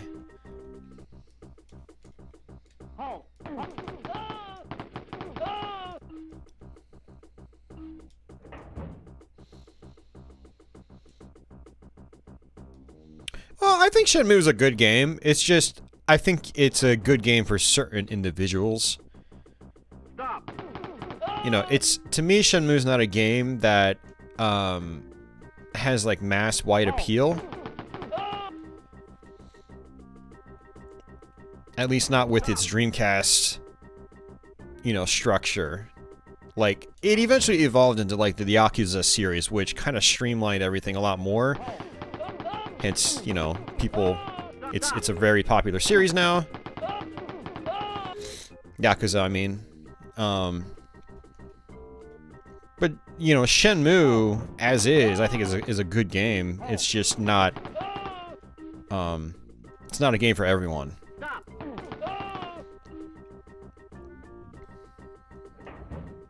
I actually am guilty of that too, Davey. Once I found the arcade, I was more interested in playing Hang On. Because we never really had a great... Well, I should say, we didn't really... It's not like we didn't have great ports of Hang On. I really like the Master System Hang On. I've got a major soft spot for it. But we never had an arcade-perfect Hang On a home console, you know? Not anywhere close, actually. So, you know, that was a big deal. Like, whoa, I can finally play Hang On a console like the arcade game. You know, had the original music and everything.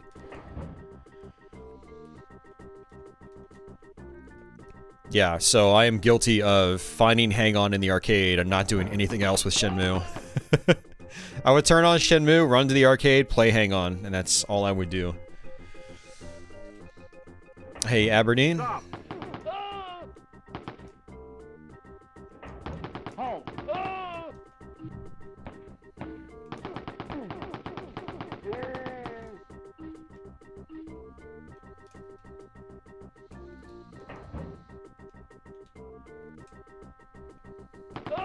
Now, one thing that's kind of cool is there is a Yu Suzuki GameWorks pack that you can buy on Dreamcast in Japan.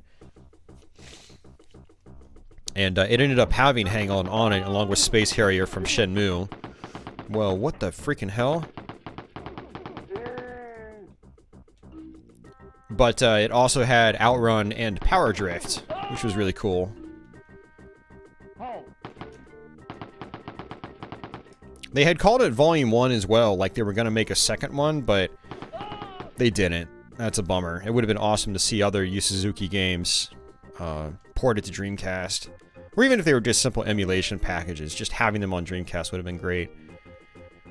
Alright, I'm going to go back, see if there's any health left over, because this is not good.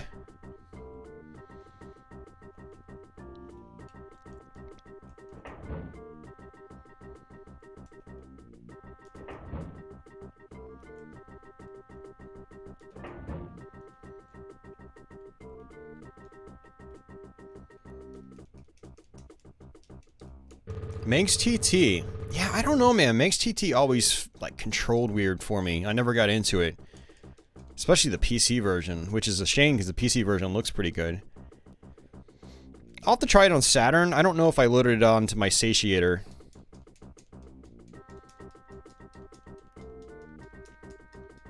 Super Hang-On Genesis, yeah.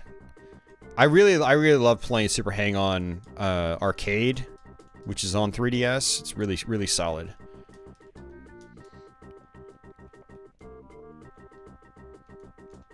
Oh yeah, the first person mode on Manx TT, yeah. It's like you tap right or left and your bike just completely tilts over like 90 degrees. It's kind of not good.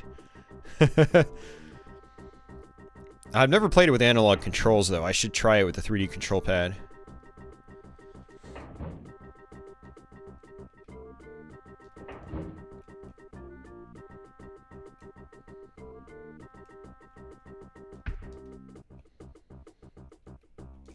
Alright, we have to go back. Or I should say keep making progress.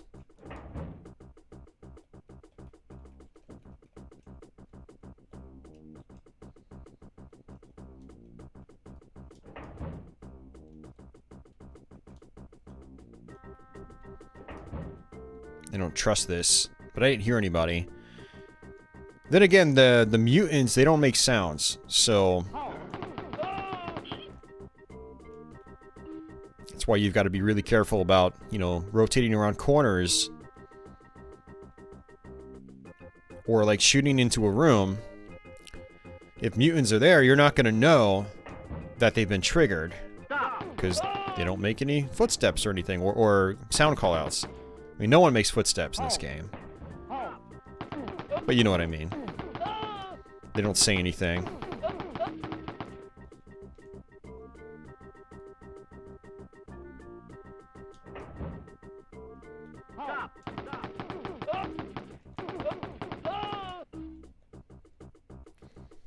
Now, if I find myself in a room like this, you know, and I see like 3 enemies, I try to bolt towards them if there are doors nearby, because my gunshots can trigger enemies on the other sides of some doors. And you don't want to be here shooting the 3 enemies and then have guys come behind you and then kill you. So that's why you saw me run and gun towards these guys. That way I can get out of harm's way in case enemies bolt through these doors. Hey, games made of cardboard. What's going on, man? Oh, you did have this on Super Nintendo. Very nice, man. That's what we're playing. Good old pixelated Super Nintendo Wolfenstein. Saturn Hang-On game is Hang-On GP95, yeah. Was that even actually a Hang-On game? Like, was that an arcade game or anything? Or was it just... Did they just add Hang-On to the name just to, you know, for name recognition's sake? It seemed like an okay game, but it didn't seem like an amazing game either. Oh, crap. It's like I hear the enemies, but I don't know where they're coming from.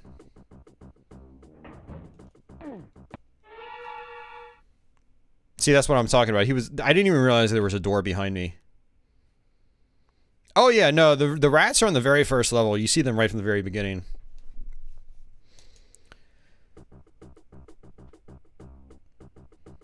So there was a Hang-On GP95?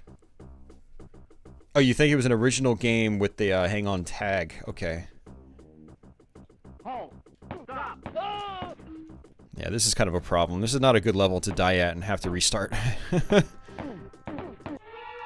See? How old is this game? Wolfenstein 3D, the original, came out in 1992. This version for Super Nintendo is 93, I believe. Stop.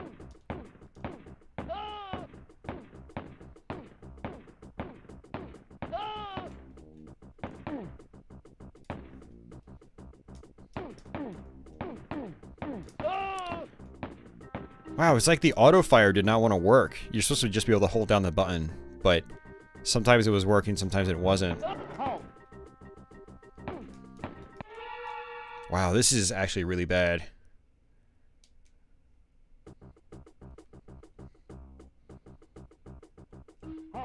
Stop.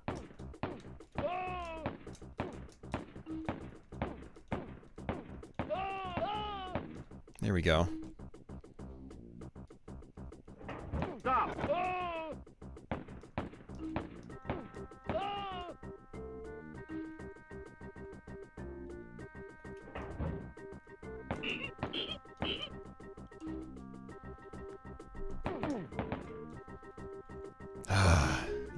This is extra bad. I don't have a machine gun. I've got difficult enemies. Let me see if there are any secrets around here. Let's hump those walls. I wish it made a sound when you tried to open up walls. That way you knew that your function was actually working.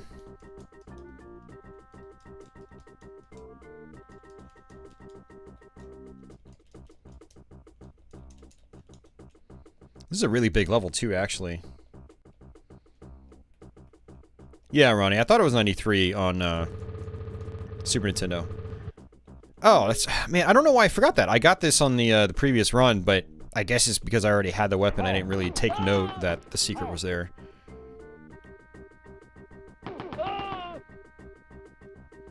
Stop.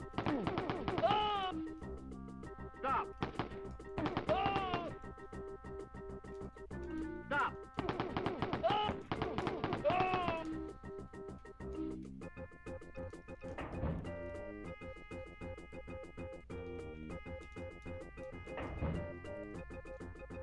Halt. Stop. Stop. Stop.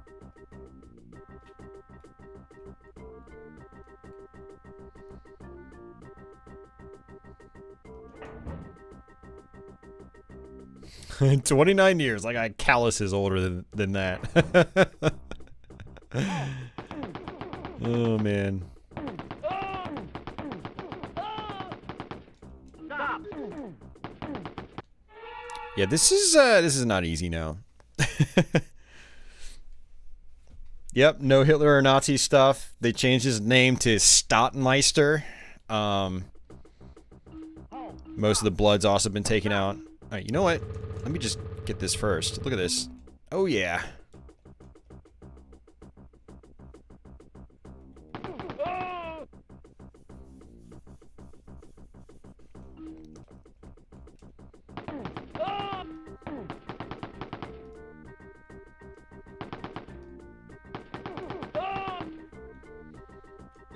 Alright, grab that health.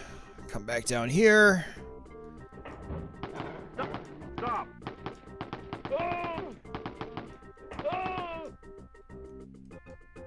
Killer rats. I know there's another one. Yeah, there's 3. Really, I'm just like blitzing back and forth. That's like the Jaguar version. Alright. Shame there's no quick saving. I would just save scum through the level. That'd be nice. Stop.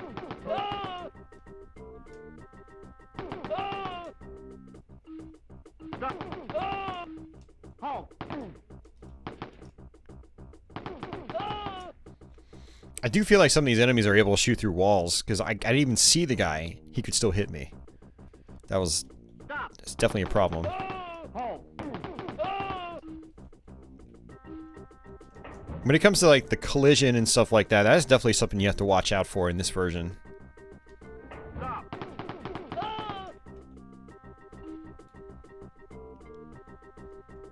Halt. Halt. Yeah, like he saw me even though I wasn't in his line of sight.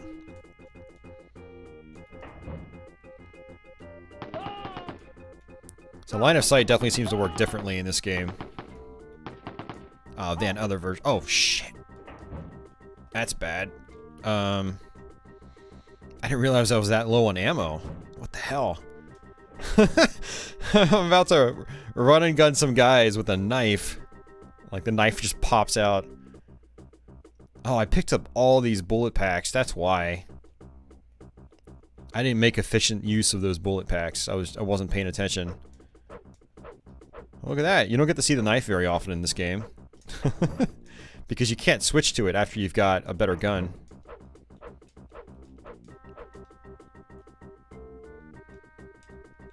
I'm gonna have to run into that room.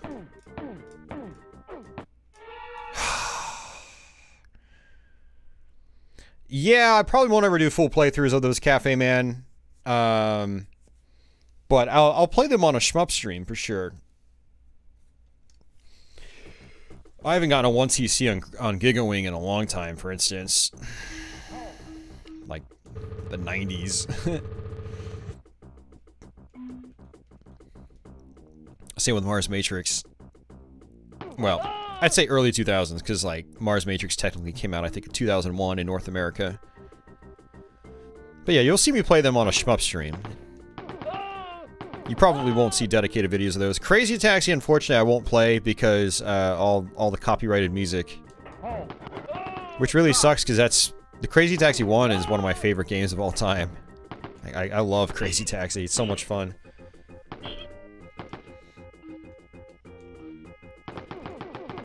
Yeah, Davey, I could probably get another 1cc on it if I put the time in, but I haven't, so...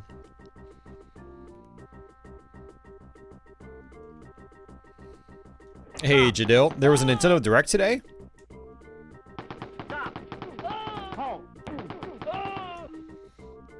Any cool announcements?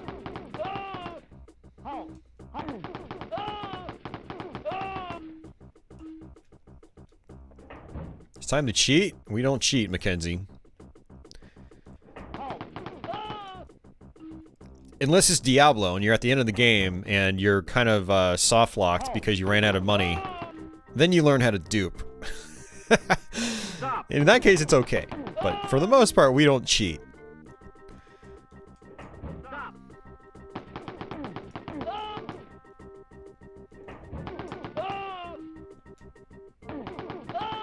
No one wants to see me cheat my way through the game.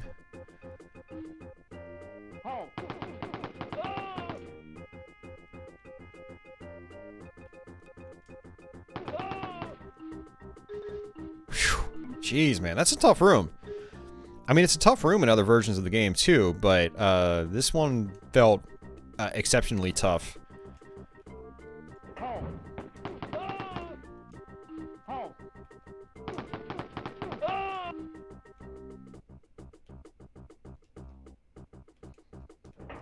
Lots of anime-themed stuff you're not into. Yeah, I'm not really too into that stuff either.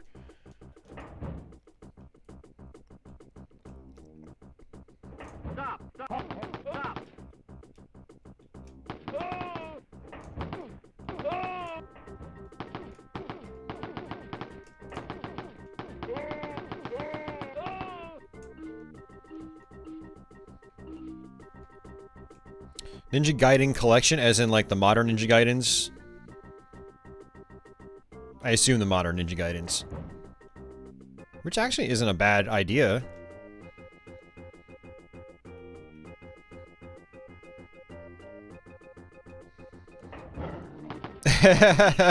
Hey, Monolith, yeah, it is the Super Nintendo one. So no Mind Laven here. It's...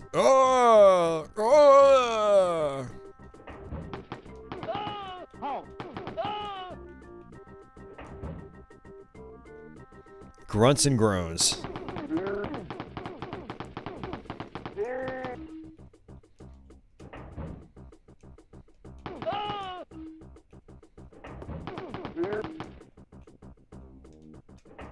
Having to play really safe now. Stop.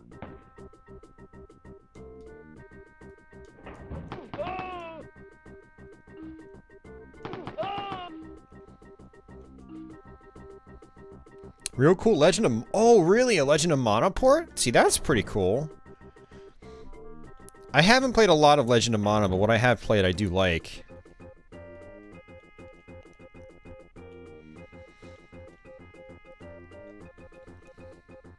Hey, Jeff Metal.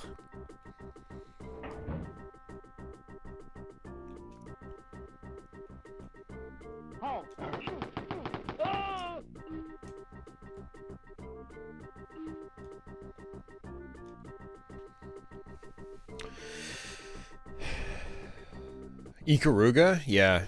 GameCube Ikaruga is pretty good. Stop.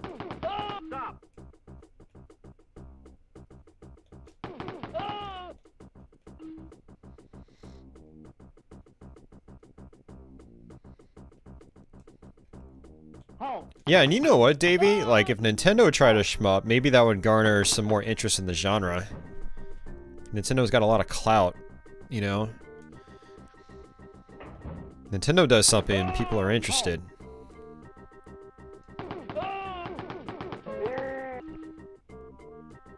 Got an extra life. Uh-oh.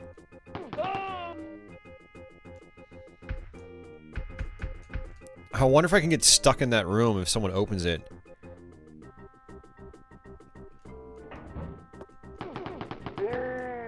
$1943? Like the arcade game? Oh, you're not talking 1943 specifically. You're talking Capcom Arcade Stadium. Yeah, those are exclusive to Switch. They're timed exclusives from what I understand. Yeah, those are at the end of February.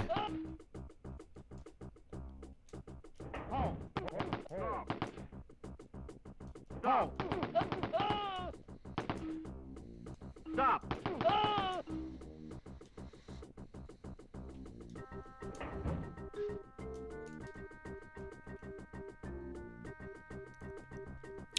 Yeah, I don't think Treasure really exists as like a team anymore, Davey.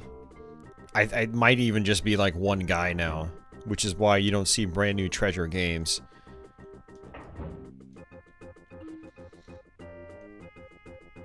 And I think one or two of the Treasure guys, they ended up going to M2. So they're not even with Treasure anymore.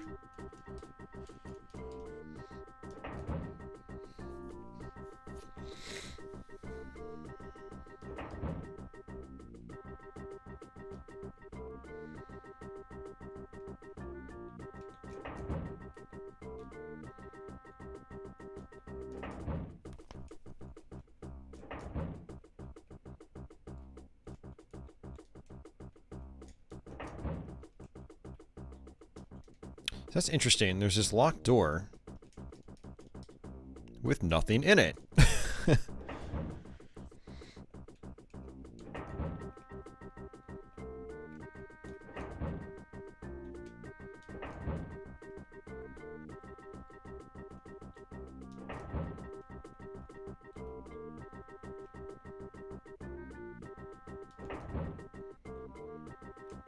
All right, let's see. Let's check our map. That's what it's there for. Yeah, we did everything there. Okay. So that's the beginning. All right, I have to go there. To the left. Let's do this. Oh, no, I can't. This is, just a locked door. What the hell? Whoa!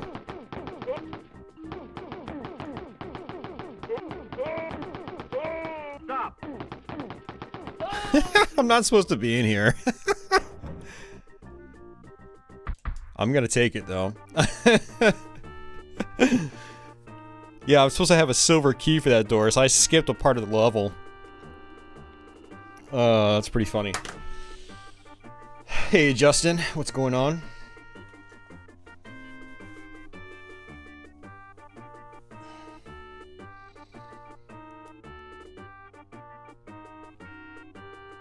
I want to see you lose your shit, Dad. Go on out. Go all out, man. We don't get political here, but I'm just kind of curious what your rant will be like.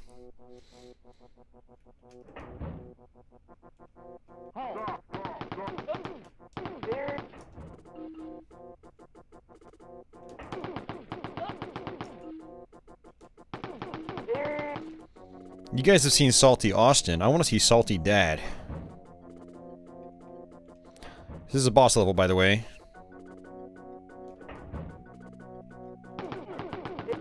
Thought I heard something behind me.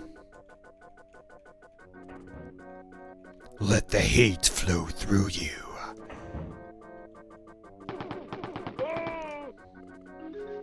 Yeah, this is where we fight the Uber mutant. I remember this from playing the Jaguar version. Nice. Probably gonna need this.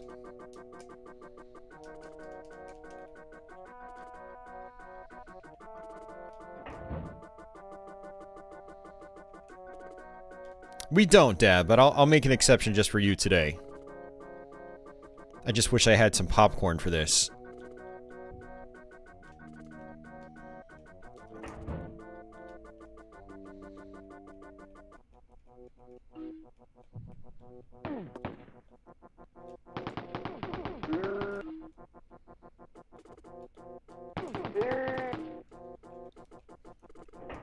God damn it, Bobby! I can't do that impersonation anymore. I used to be able to.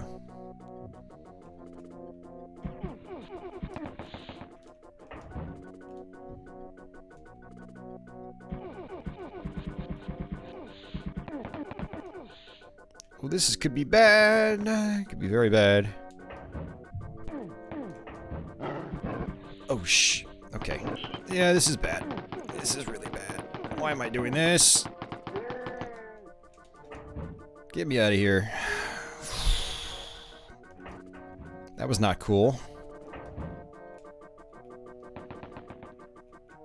You still there? Oh my god.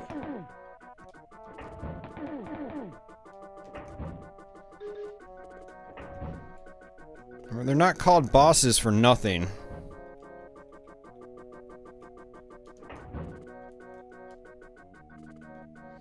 I need to come down here. I think there's some ammo.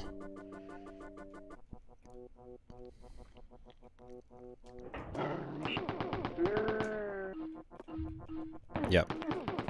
Oh, no, no, no, no, no, no, no, no, no, I didn't see you. Stupid pixelated graphics. Oh, man. Please don't get killed by a rat. That would be a really bad way to go.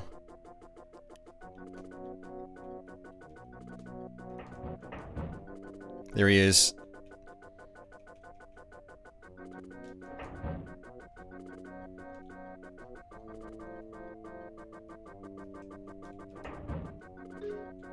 This is pretty bad. This is really bad, actually.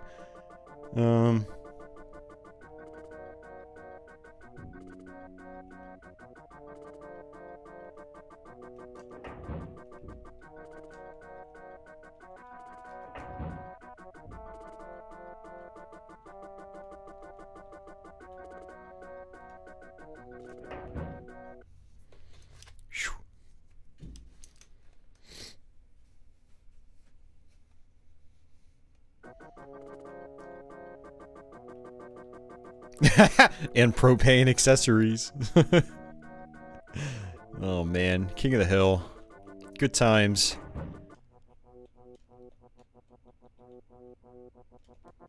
Alright, where is he?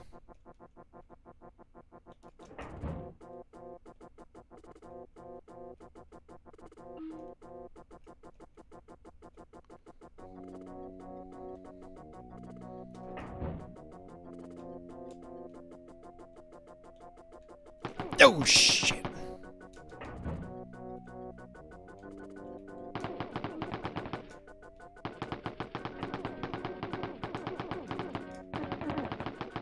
He's shooting through the walls. It's a cheap game, cheap.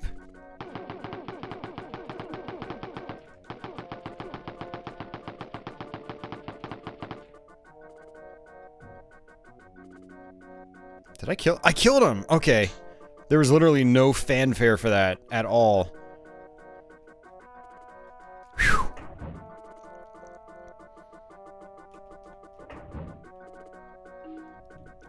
Like, he stopped, and I thought, uh-oh, is he glitching out and going in the other direction?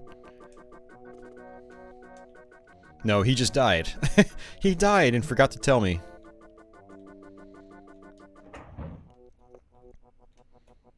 So I wonder if there's a secret like this on the other side of the arena, or the map. Let's find out. Oh, there's not.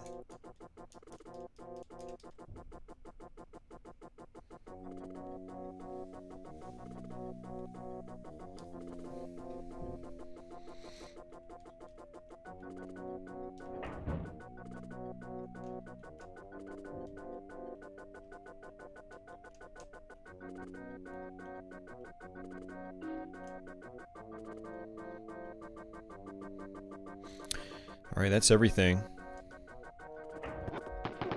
Of course, there are enemies in here.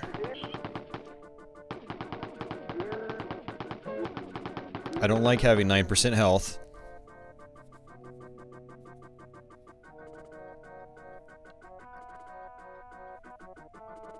Alright guys, that's enough with the political stuff now. I let Dad say his say. Let's cut it off there.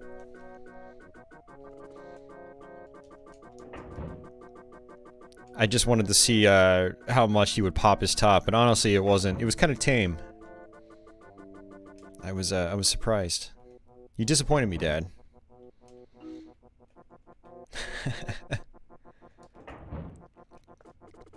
Nice, Ronnie. Well, you've been playing that a lot this week. I mean, you were playing it earlier this week, too.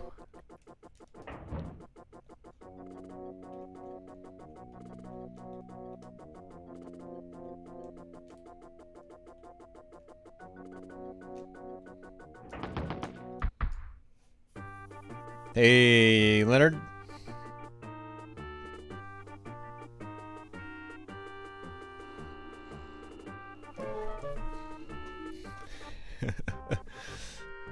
The plans, as you are aware, detail their first attack stratagem, which is already underway. You must travel to Castle Heidenheim and face their leader.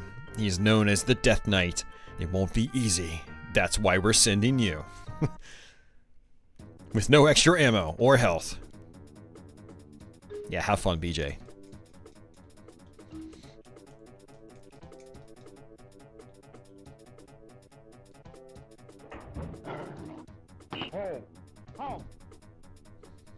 We gotta send someone to deal with those mutant rats. No, I was...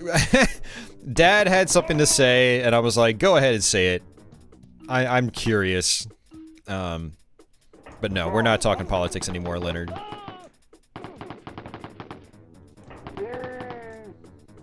Yeah, I try to keep it relatively politics-free, but I thought it would be fun just to hear what Dad has to say.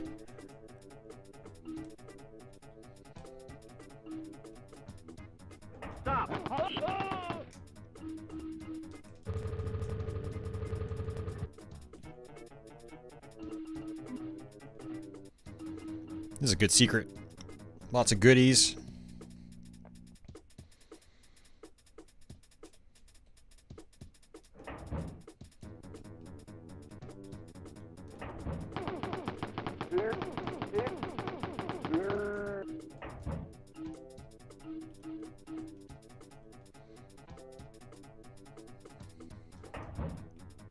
Well, then watch the stream, Leonard.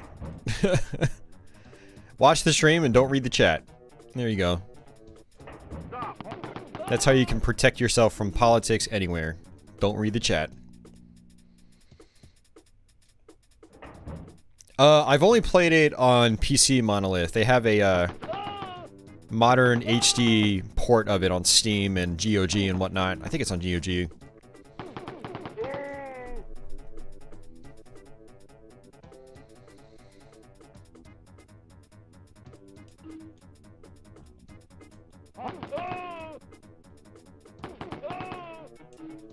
The auto-aim is pretty forgiving in this. Because every time I pick up a treasure, that counts as an item. And if you get a certain amount of items, you get an extra life.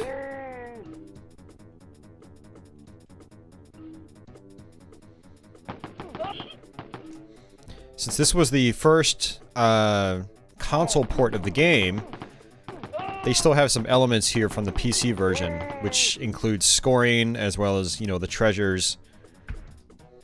And, yeah, they have the treasures give you extra lives in this one.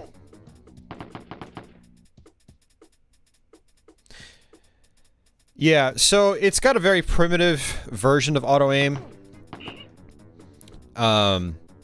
Where the aim isn't really necessarily up and down because there are no enemies above or below you. It's more so to the left and right.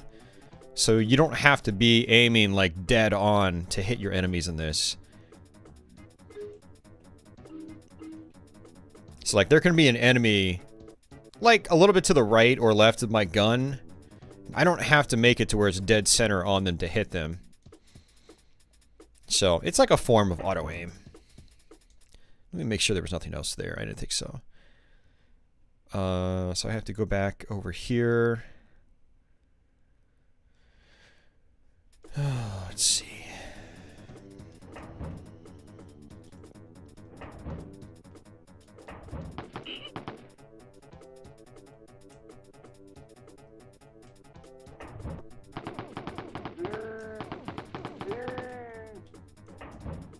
I'm almost out of ammo.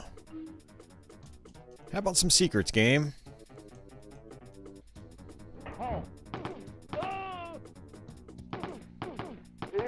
Well, the Mac version came after this, Kevin. So the Mac version has the Super Nintendo status bar. Yeah, this was the basis for other later ports.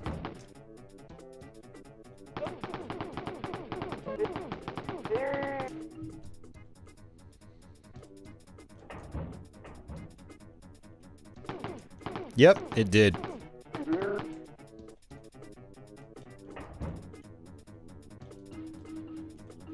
Nope. Super Nintendo 1 was the first port, and then Jaguar was after that. And then the 3DO and Mac versions. Mac came, I think, before the 3DO version. Or was it the other way? It might have been the other way around. Let me check my Mac. I have Wolfenstein on the Mac. I can check the copyright date on that.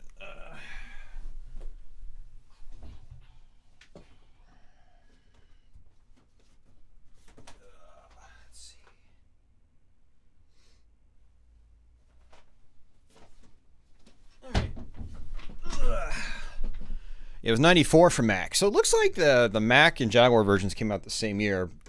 I think the Jaguar one was first. And then, now I'm wondering if the 3DO version was 94 as well. Ronnie could probably clarify that. 3DO was last, yeah. SNES, Jaguar, then Mac. id Software didn't have anything to do with the Mac and 3DO ones. That was done by, Heinemann, Rebecca Heinemann. And, oh my god, seriously, dude? Well, you know, the good thing about dying there is I get all my health back. That was the problem with this level. I had no health. 3DO was 95. Yeah, I wasn't sure if it was 94 or 95. Yeah, Logicware, yep.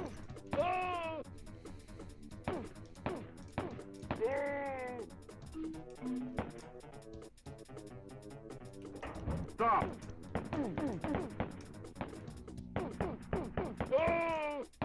Well, I'm dying a whole lot more than I expected to, but that's okay. As long as I can keep surviving and I keep getting extra lives, we'll be fine.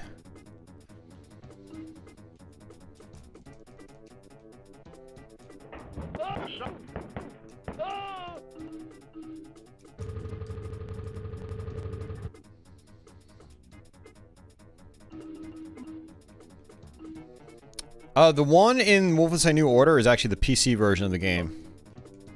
It's a modified version of the original computer game.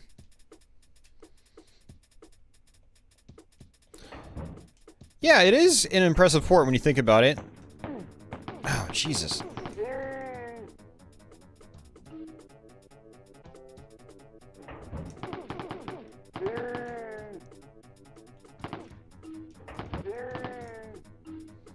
Man, this is really bad.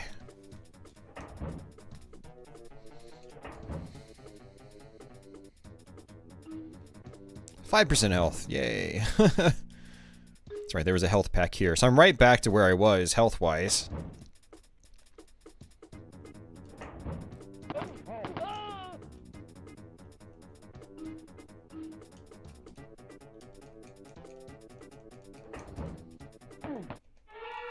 No, I don't, Dad. Most of my relatives are on the East Coast. If I emulate Mike, I always just do it on a PC. Because if I'm gonna emulate, I want the best that's possible.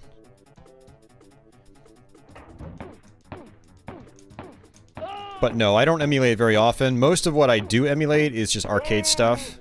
Everything else I've got real hardware for already, so I don't really have a need to emulate. I have real hardware and flash carts. So I basically, like, have the look and feel of real hardware with the convenience of emulation, basically. So, to me, I have the best of both worlds. And a device that we're using right now to do this is called the MiSTer. So this is the MiSTer menu right here. I can load new ROMs if I wanted to. Change graphic filters and stuff like that. It's like emulating, but it's doing it at a hardware level as opposed to a software level. So, you know, you could look at that as emulation. I don't look at it as emulation in the same way that you would emulate on a PC, because it is more replicating, you know, the circuitry via hardware as opposed to trying to replicate it in software. But, so if you want to count an FPGA implementation as emulation, then technically I emulate all the time, because I do a lot of FPGA stuff. I have a lot of FPGA... Well, I had a lot of FPGA hardware. I sold my Mega SG and Super NT to fund the MiSTer, because they would be a little redundant with having a MiSTer, since it does both those systems. But yeah, software emulation I don't really do much of these days. And when I do, it's mostly just arcade stuff like MAME and whatnot.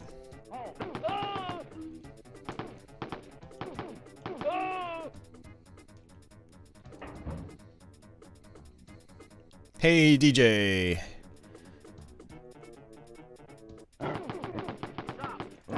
Those rats always catch me off guard.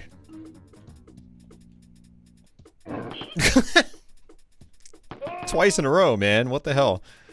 They're like the mutants, where you can't actually hear them. They don't make a call out when they get triggered.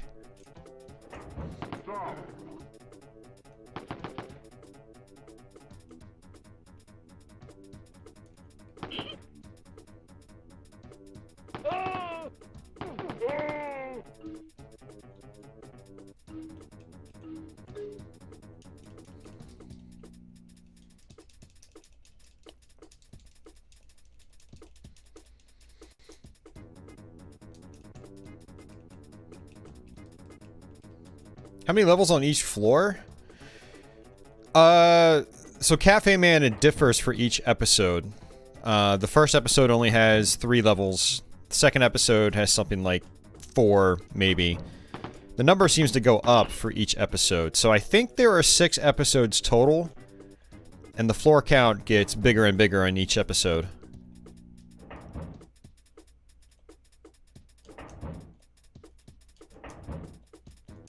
Yes, I don't know the exact numbers for each episode, but we are well over the halfway point in the game. I do know that.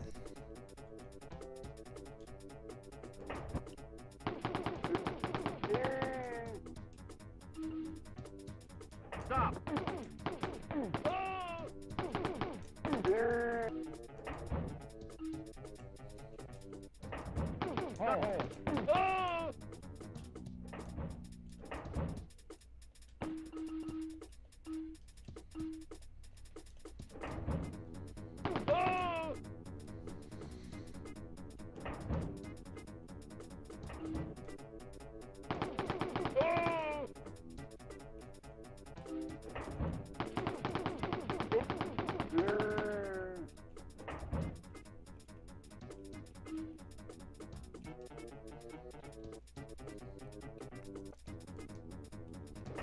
Yeah, so for anyone that did watch the Nintendo Direct, what was announced? Just out of curiosity. I'm curious myself. I might not watch it.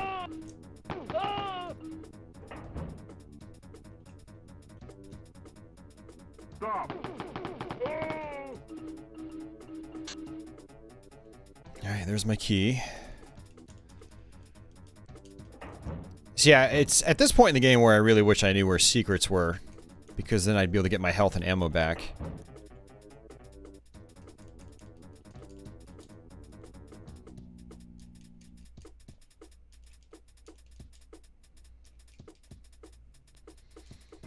Oh, Skyward Sword HD. See, that's pretty cool. I might almost be willing to give Skyward Sword another try.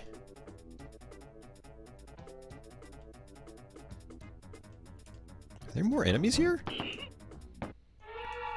Are you kidding me, man? Come on.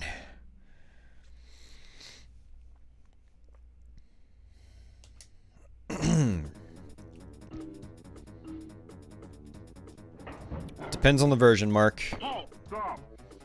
I believe these console ports have about 30 levels.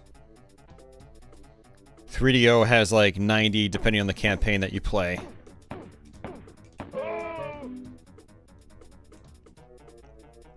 Maybe more, give or take. Stop.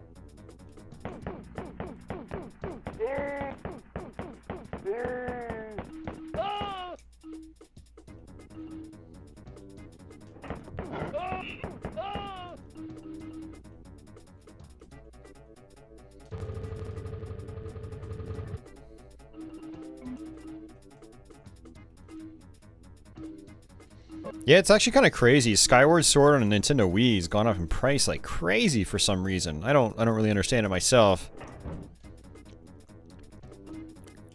So it's good that they're re-releasing it just based on that alone. Even if you wanted to play the original version, it's gonna cost you an arm and a leg.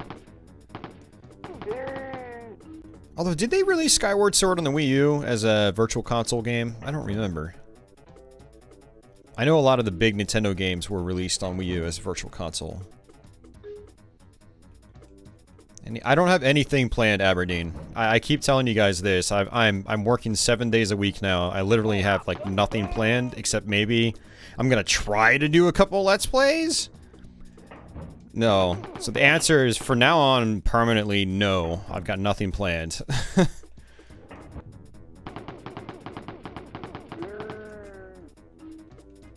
I'm just winging everything. Not some things, everything. Oh, almost everything.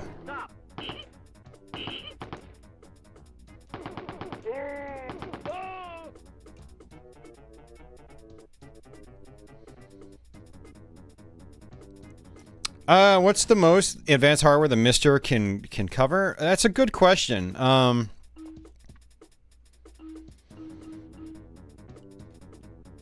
I think Dodonpachi was based on Cave's X68000 based hardware, so I don't know if I'd consider that super impressive, because it already does a lot of other arcade stuff and other platforms based around the X68000. But I mean, there's a work in progress Jaguar core apparently. That's kind of hit or miss. I think there's a beta PlayStation core.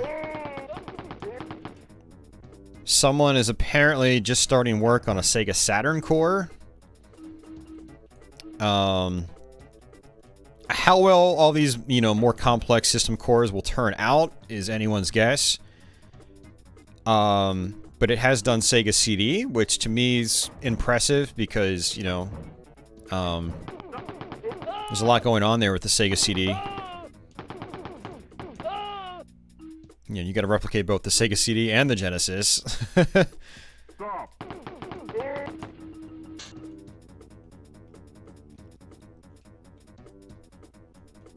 Yeah, there's an X68000 core as well. It does the Amiga incredibly well.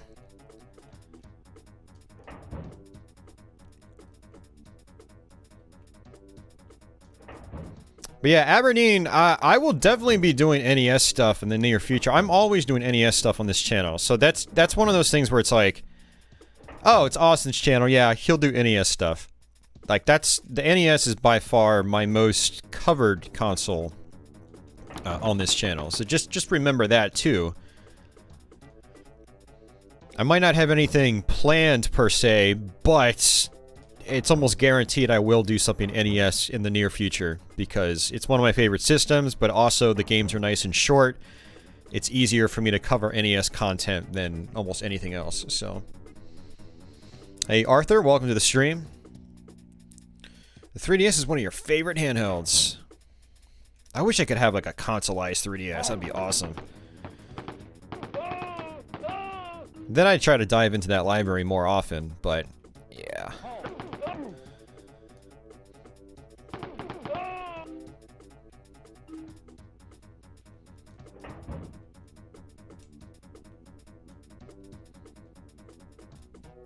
Oh, there's a new Monster Hunter. Okay. Interesting. I know that's a really popular series now.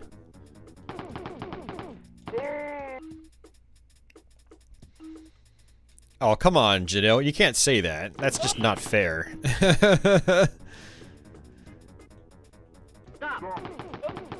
You mean, just the US library alone is like 600 and something games.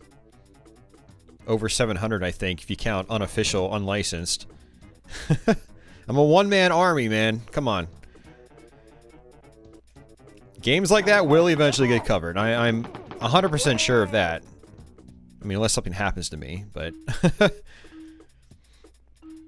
For right now, you can go to Retroactive's channel, watch his Bucky O'Hare review he posted a couple months ago. To get your Bucky O'Hare fix.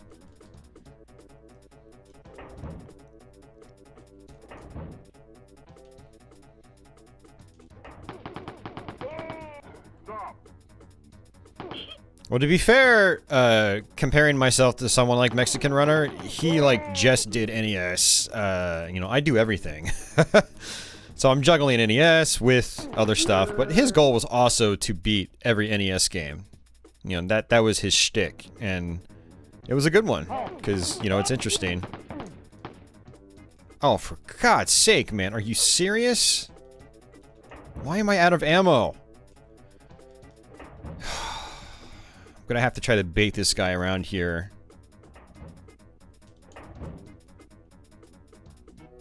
This is frustrating, man. This is awful. I know there are some secrets I'm missing, I bet. I should probably just start humping all the walls just to see what I can get.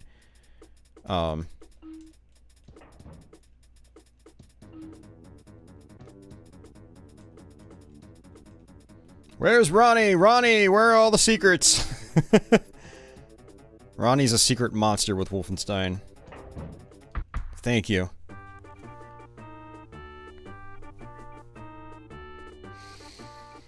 I'm not very good at gimmick right now, Monolith, but it's something I would like to do eventually. Yeah, Faxanity is great. Yeah, I did a live stream on Faxanity years ago, and that was a good one. I really enjoyed relearning that game. There's only a couple secrets in 5.0. Well, I found 0 of them. No, I found 1 of them. Oh, there's only 2, yeah. Well, I missed one.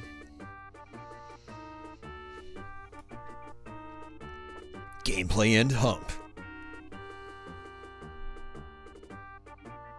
The idea of beating every NES game is horrifying. Hey, thanks, Monolith. Thank you very much. Yeah, I have to have variety. If I could only play NES, like, I would go crazy eventually. As much as I love the system. Which is why I binge out on it for a couple weeks at a time, and then I don't play it for a while.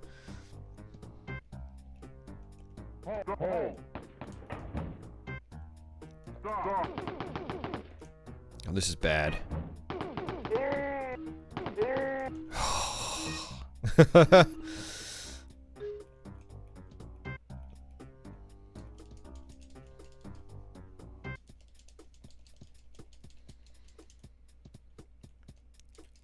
So for something like that, Mark, you would basically say, well, get to this point, this is basically what we would consider as beating the game, you know. You have to make kind of arbitrary lines. Otherwise, like, there is no such thing as beating some games, you know? I mean, just for the sake of the goal is to go through every game and put it in a hypothetical, like, completed state. You do have to, like, draw a line eventually. So that's kind of how games like that are handled.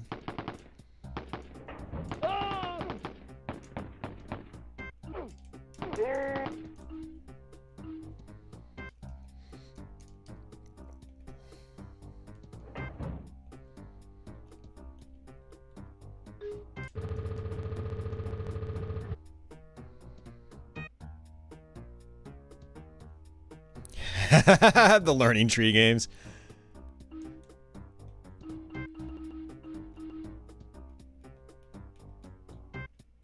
Or wisdom tree.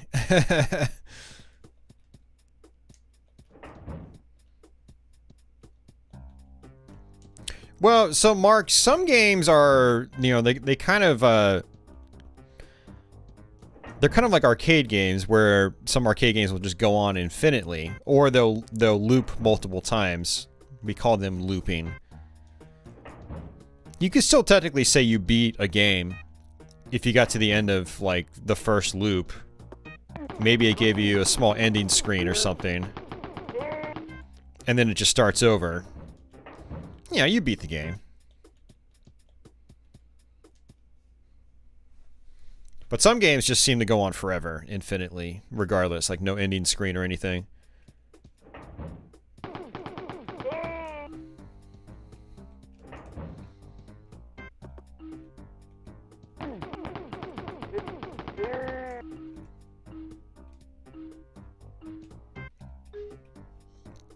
I was expecting to just blitz right through this based on the first couple levels, but this has gotten challenging.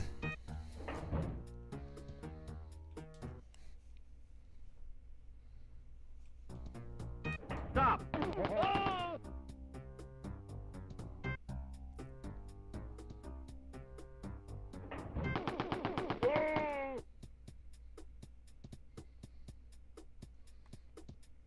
He picked goals that would be indisputable.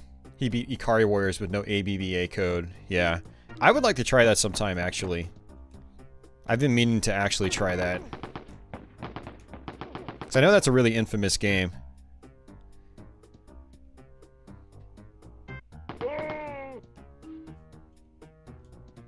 I wonder if he had to cheese his way through the game using, like, certain exploits.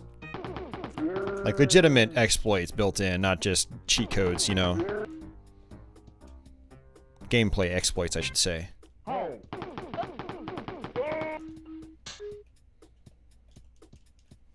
know, I kind of wish I had a flamethrower or a rocket launcher.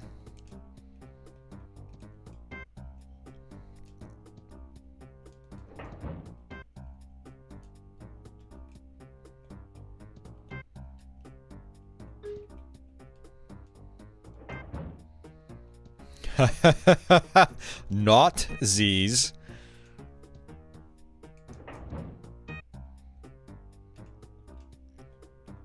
I don't like ABBA, Dad. I would never do that.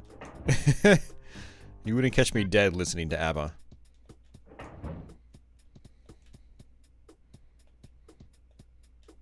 I just lost 15 subscribers by saying that. Stop! Halt!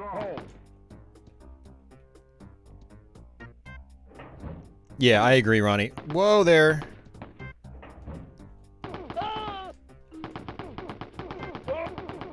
That was... I got hit by something and I don't know what it was.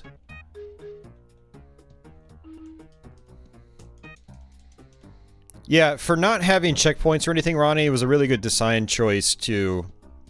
And I don't even think it was... I don't think they did it because, like, oh, the levels are too long for console. I think they did it because...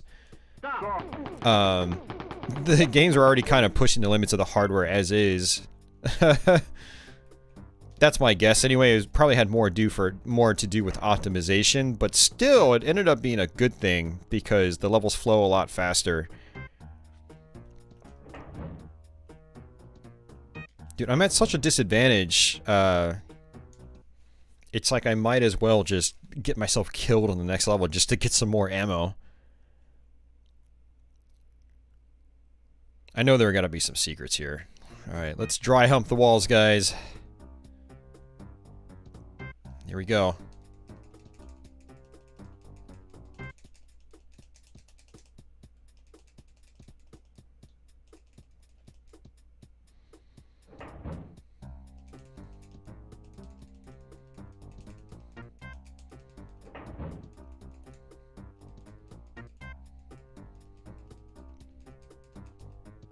Will he find anything? Tune in after this commercial.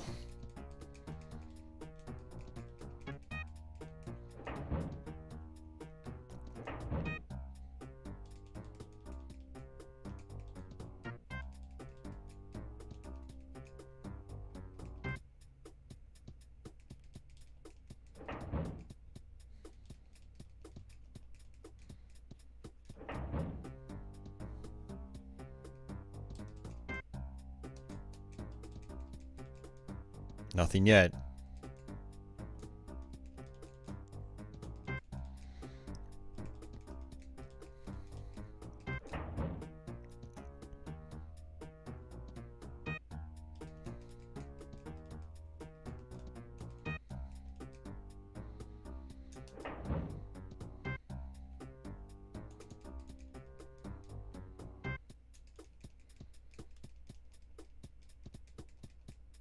I'm only doing it because I'm desperate. If I had at least 30 or 40 bullets, I would have just gone on to the next level.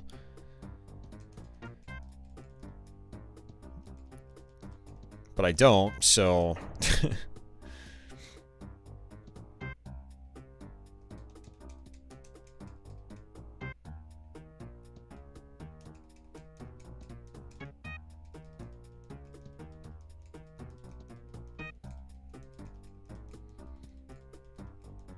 It's okay, Aberdeen. Dad makes everyone uncomfortable.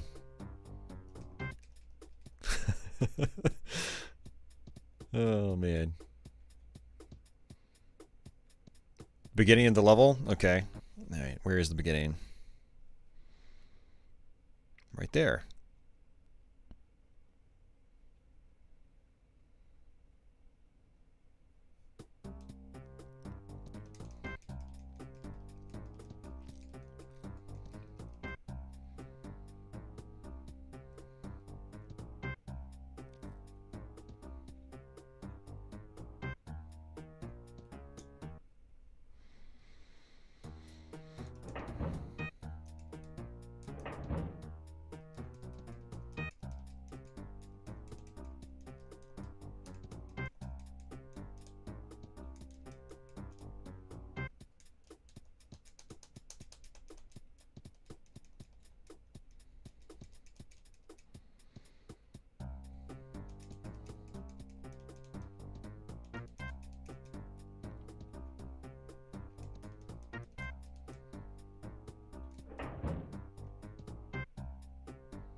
Oh, you mean this hallway?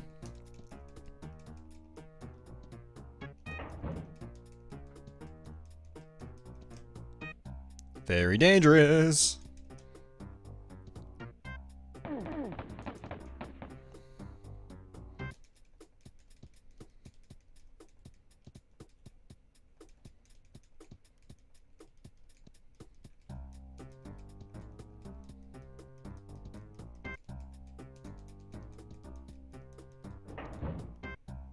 Not this one. Oh, Jesus. So not only have I lost... Well, I didn't really lose ammo, but I've lost health. Great. This is the only long hallway I could think of. Opposite side, this one.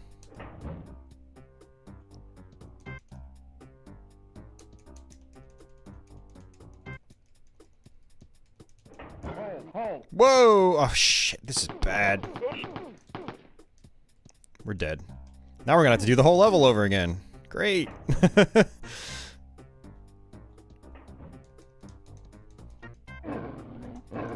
Whoa, whoa, whoa, whoa, whoa, whoa, bad, bad rat, bad rats, bad rats.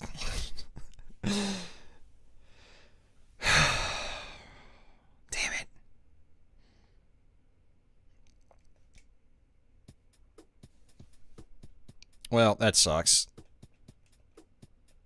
I thought I had completed the entire level because the whole map was filled out. Hey.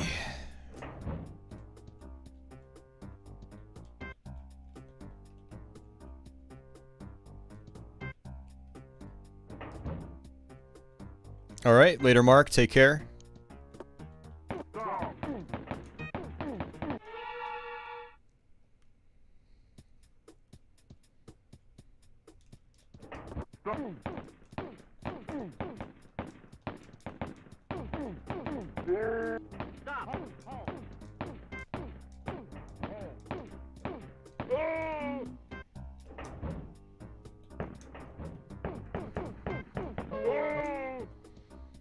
Man, this seems like a really bad level to have to die and continue at.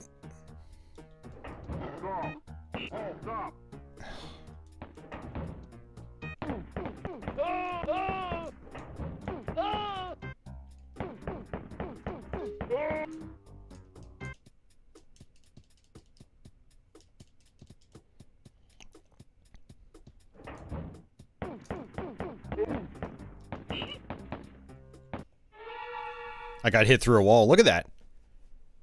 That's actually kind of a big problem. That doesn't happen in other versions of the game. Like, if it does happen, you'll see the enemies, at least a little bit, you know? You can't see them at all. They're just completely covered by the wall. So, yeah. That's one reason why this has been, I think, more difficult than I thought it was going to be. Because enemies can't just shoot through the walls like that in other versions. Alright, let's come back down here.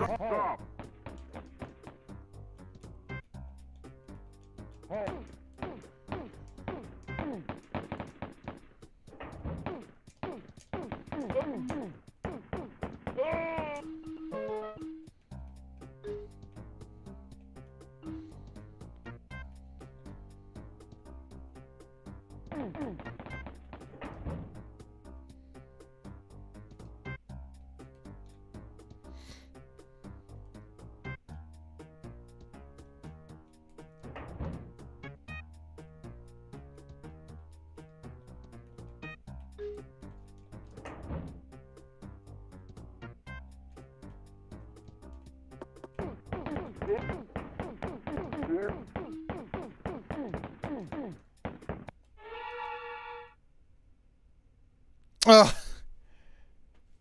And they don't make callouts half the time either. I was like, how, come on, man. Ugh. I did not want to do that. I'm dead again.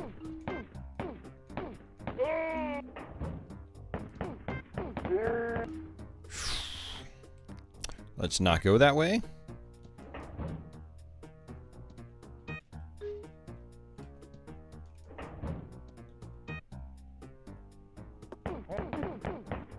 I made the same mistake again, because there was going to be another SS right behind me. I didn't even think about that.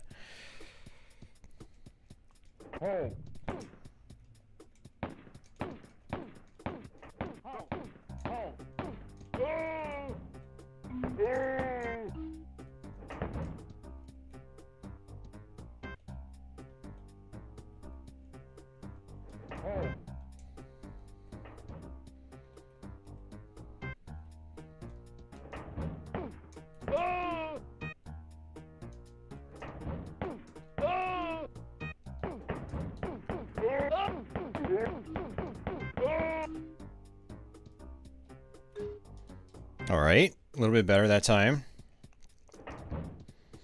Yeah, I need to play some more Burnout games. I've barely played that series.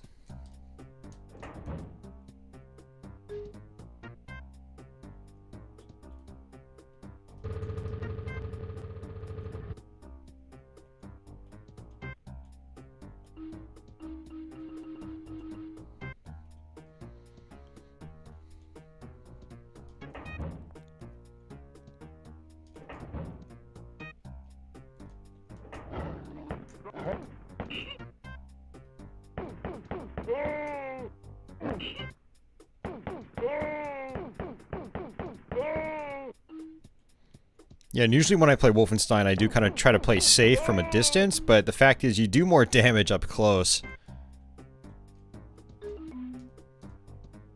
So Ronnie said this room.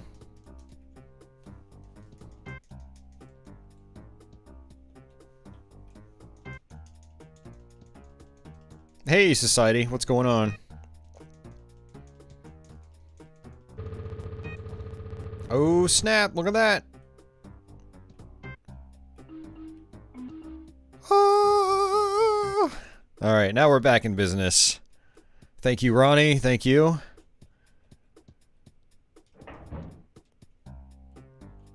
Let's kill some Stadtmeisters.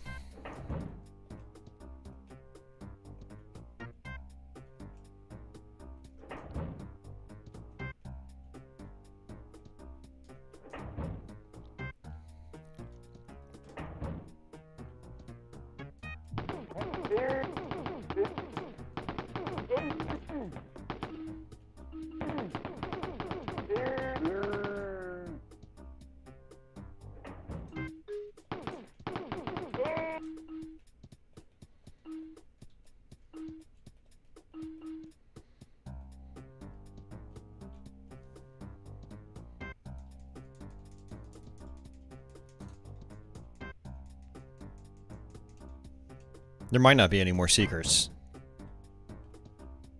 Stop. Stop. What if I don't stop?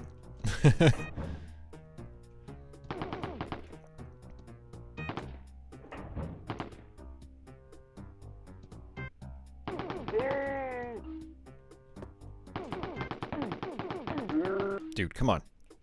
I hate it when they sidestep.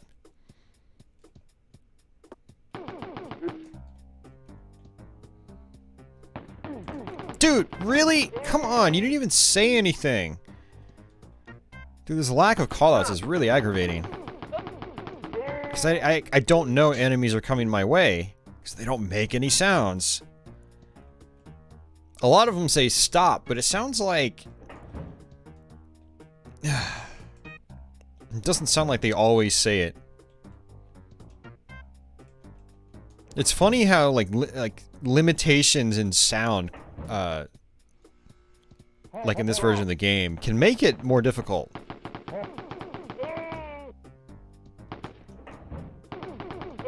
Like I heard that guy. And again, it probably wasn't like a deliberate design choice. It was probably just like, you know, cutting corners to make this thing work on a Super Nintendo. I mean, they were paid money to make this work, so...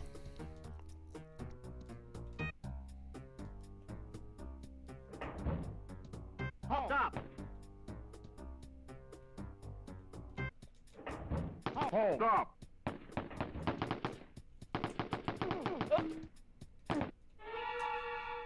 Wow! That was a lot of damage.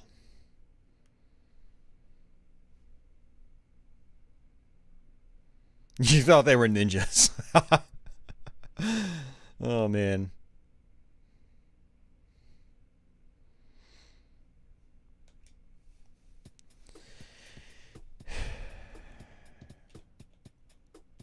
I wouldn't say they were an afterthought, Dad. I mean, look at how basic Wolfenstein is. Secrets were a big part of Wolfenstein. Yeah, just because, like, you know, the whole thing's boxy in nature makes it an afterthought. I think that's being disingenuous, honestly.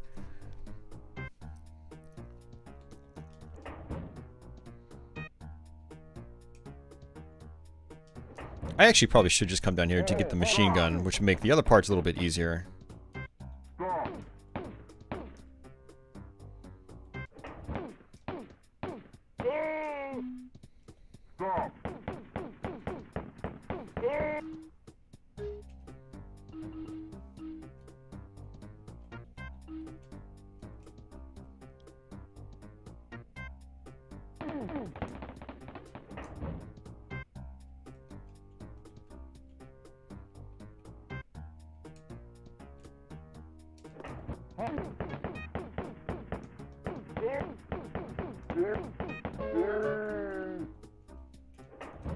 Stop.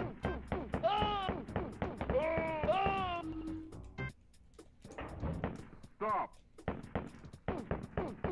Yeah, Jeff's talking about this version of Wolfenstein.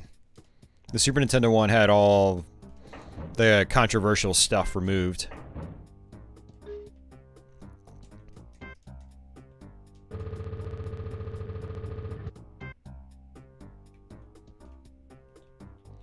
Yeah, I mean, Doom got really creative with the secrets because it was a much more advanced engine.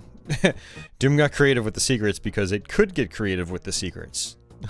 Wolfenstein was much, much more basic in comparison. It's not fair to fault the game for not getting creative with secrets because look, it did what it could at the time, you know? Now you guys gotta remember that Wolfenstein 3D, you know, other developers did end up building upon this engine and doing other cool things with it, like Rise of the Triad, for instance. Feels more like Doom, but it's actually running on a heavily modified Wolf 3D engine. Corridor 7 on, you know, by Capstone has some really cool features as well, like keys are accessed through touchpads on walls, same with ammo and health. You've got visors, different visor settings you can select through. Shape-shifting enemies, things like that. But you gotta also remember, Wolfenstein 3D was revolutionary when it came out. There was nothing like it previously. Closest thing was maybe, you know, id Software's own stuff, like the Catacomb 3D games, which this was kind of an evolution of those. But, you know, you don't get to Doom overnight, you know, it's a series of, you know, developments and improvements on one project after another. So when Wolfenstein came out, I mean, it was fantastic. There was, again, nothing like it.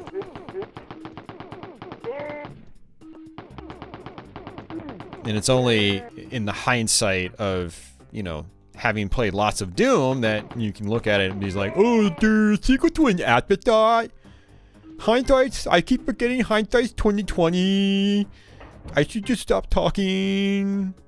Because this is how I sound when I just say secrets are like an afterthought in Wolfenstein 3D.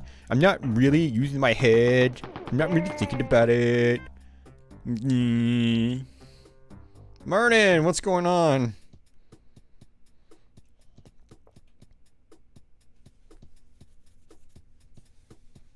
Yeah, censorship was very common for, you know, stuff on Nintendo platforms back then. They started letting loose on it eventually with games like, you know, Mortal Kombat 2 and 3, obviously, and then Doom, and then Weapon Lord, Killer Instinct, sort of.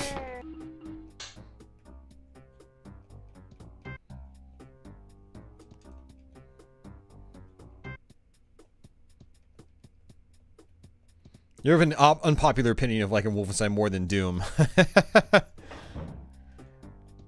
I know some people that like Wolfenstein more than Doom. And I don't blame them. I think Wolfenstein's a great game. I mean, especially if you're playing like the PC version or the iterations of that version on 360 or PS3.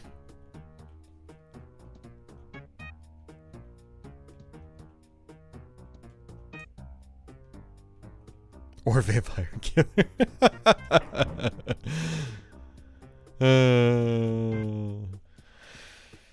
Alright. I'm going to shoot some Stoutmeisters.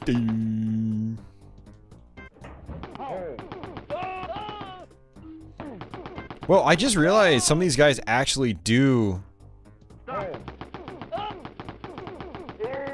I just realized that, they actually do have, like, sweat particles coming out of their mouths when you shoot them.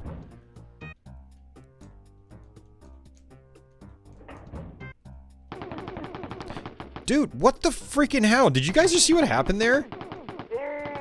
That's the crap I'm talking about. That's very unfair, being able to shoot me through a freaking wall. Very, very unfair.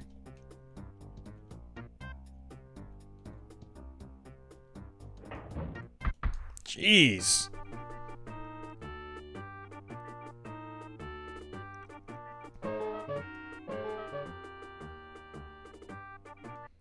What are the things that got you excited, Mernin? Mernin.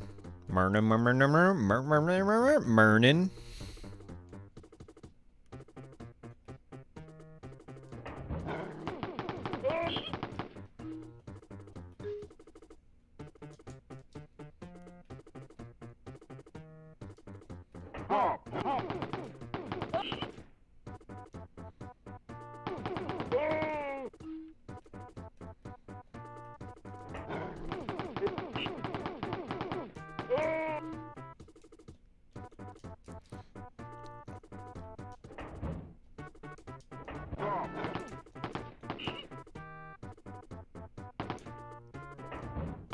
Yeah, it was me getting shot through a wall because there were two guys in that room.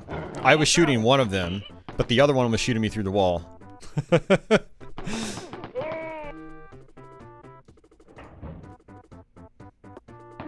Whoa, whoa, whoa, whoa, whoa, whoa!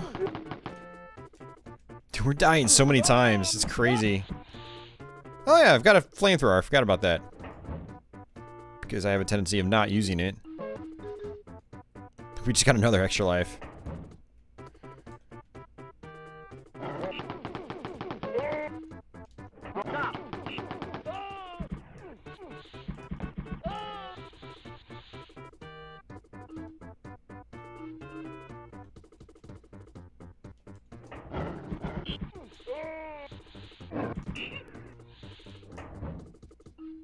Hey, Super Golemio. Oh, they're making a Splatoon 3? Uh-oh. Office is gonna crap his pants.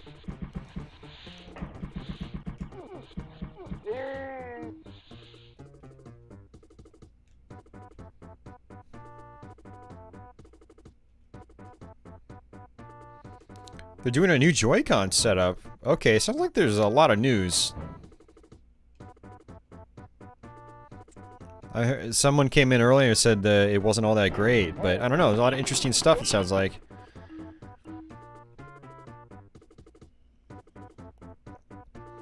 I think you're excited to play it, Mernin, without waggle controls.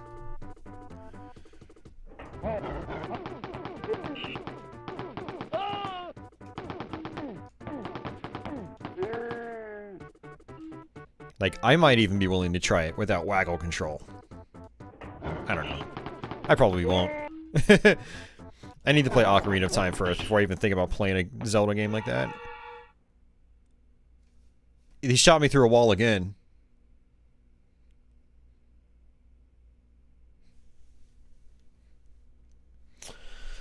Well, okay.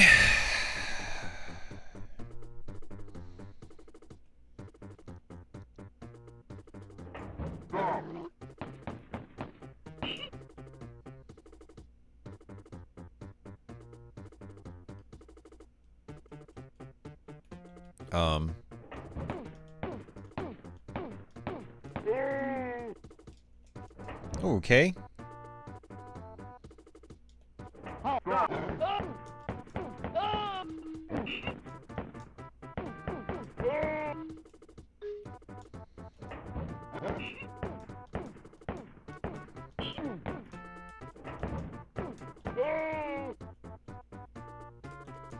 Gonna need to find some secrets again.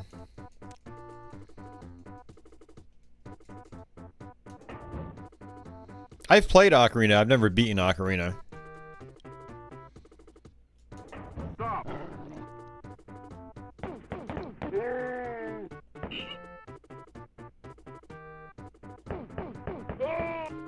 Wouldn't mind using my knife to kill the rats, but you can't. It doesn't let you.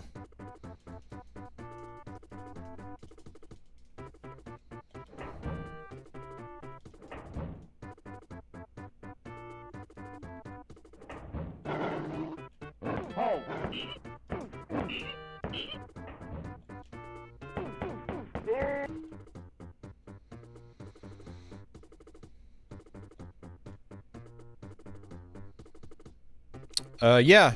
I think everyone saw that, Society. Yeah, it was big news, what, last week or the week before? I think it was actually a little bit longer ago than that. Yeah, no, I saw it. It's cool. Come on, guys.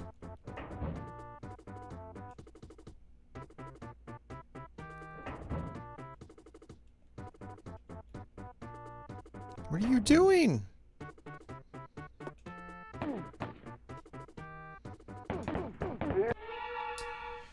Dude, recovering here is gonna be really hard.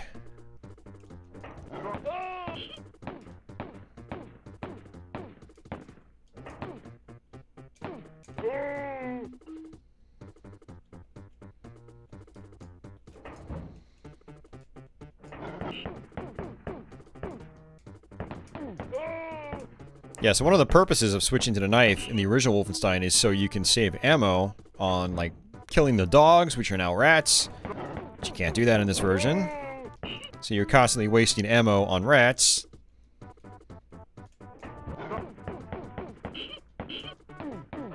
Unless you run out of ammo. That's the only time you can switch to the knife. Look at this. Jeez. Yeah, this version's getting a lot harder than I thought it was going to be, and it's all because of some, like, really...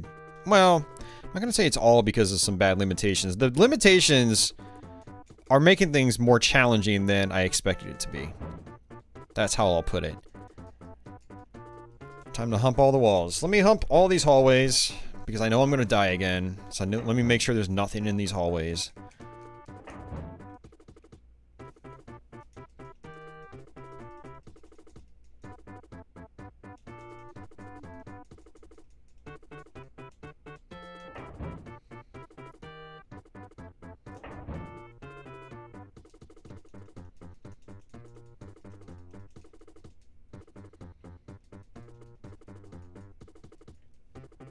Alright, I guess that's all of them.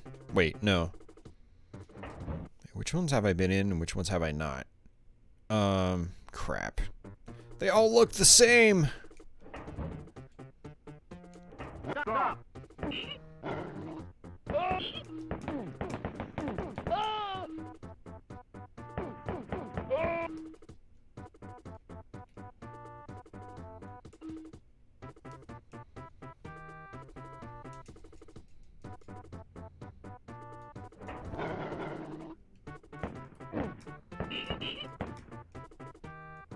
Oh, I'm dead again.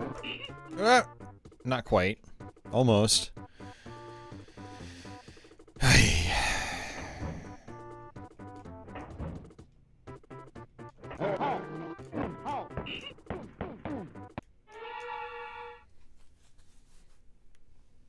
Man, this is a problem. This is a big problem.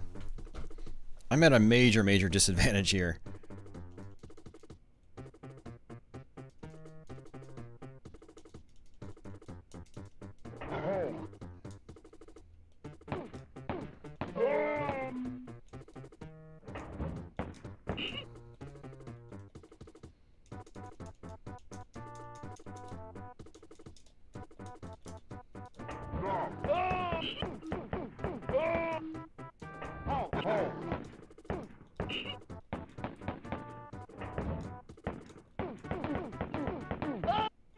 Yeah, enemies can shoot through each other still.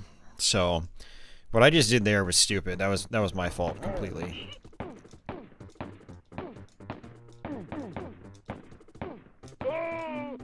Hey, he took so many shots.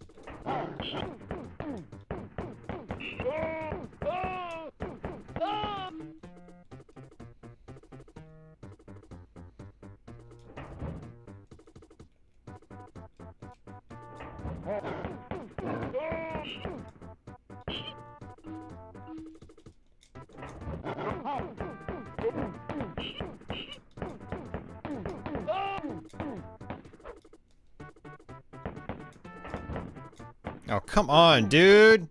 Would you stop strafing to the left and right?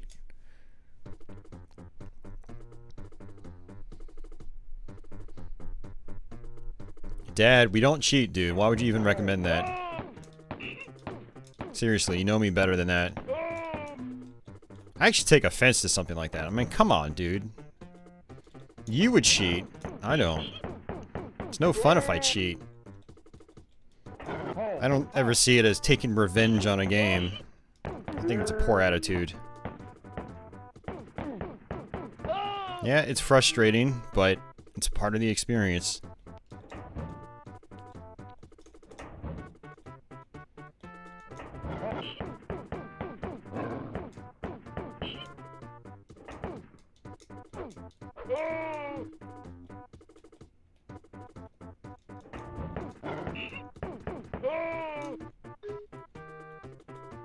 Stop! Stop!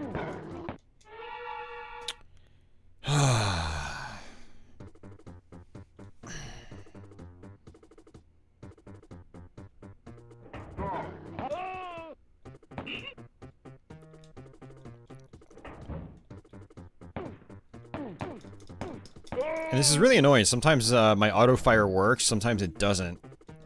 And in that moment, it didn't.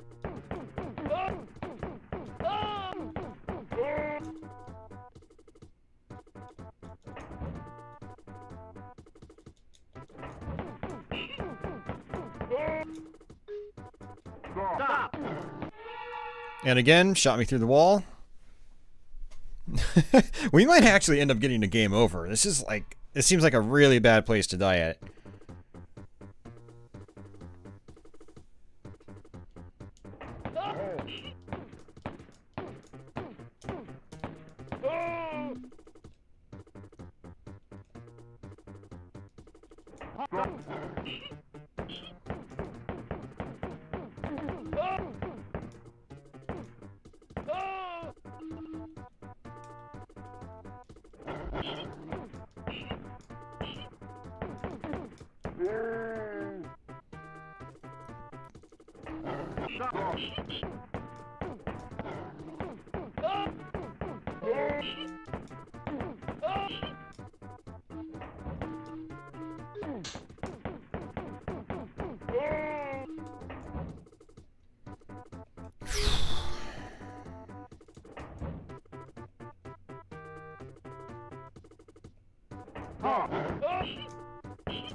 I feel like the rats are just wasting my ammo. Every enemy drops bullets except rats.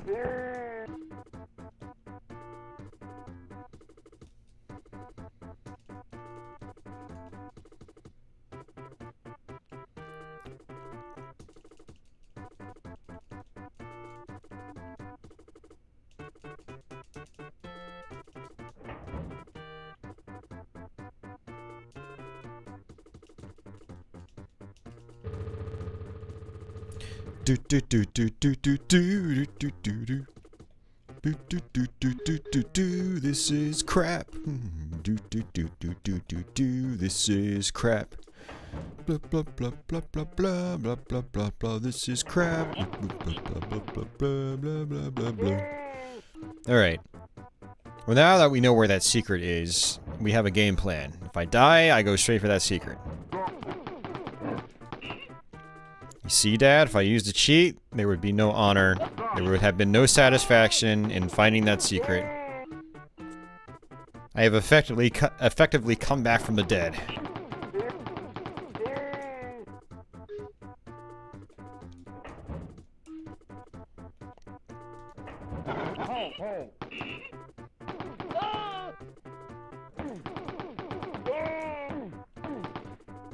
Shot me through the wall again.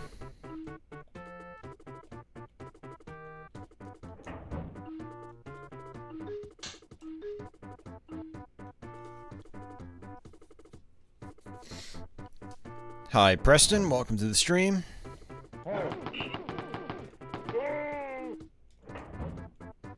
If we did things the dad way, playing video games wouldn't ever be fun. I'm just kidding. I don't take offense to people that cheat. I just take offense to people that tell me to cheat when they know I don't cheat.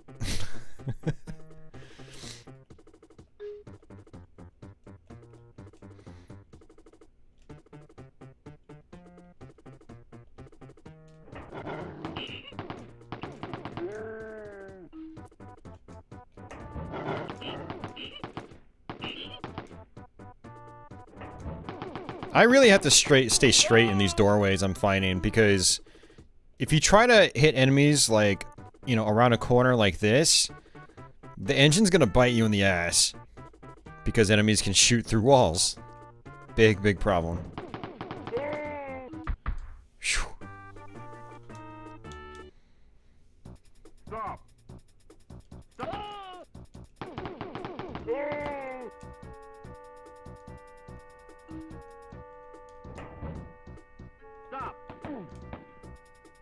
Yeah, see? They shot me through the walls again.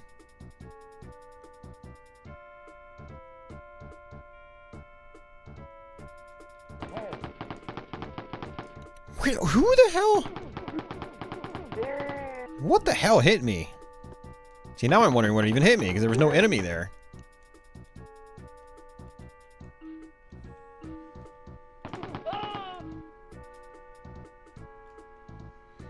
Man, because of these inconsistencies, I feel like this is one of the harder console versions of the game now. I was not expecting that.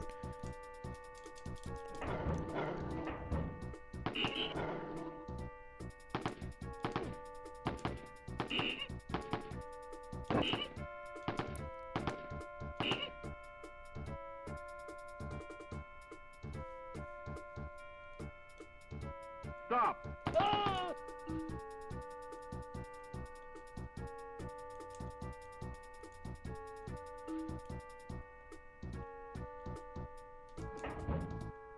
Yeah, let's not go down that route, Dad.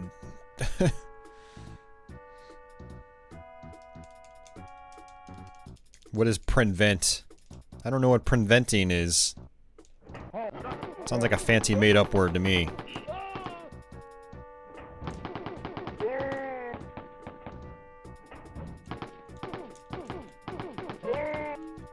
Extra life.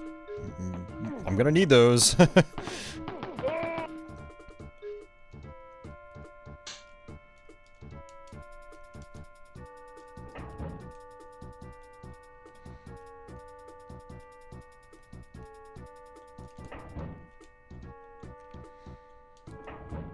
I do wonder how many cheats are added into games as intentional cheat codes for users, or how many were there for development and testing purposes, and then were just left in the game.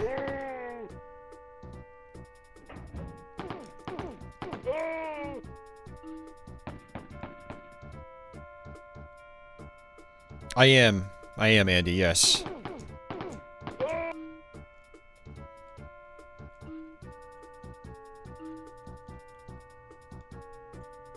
There was definitely testing, Mario. You don't just program a game and ship it. That would be stupid.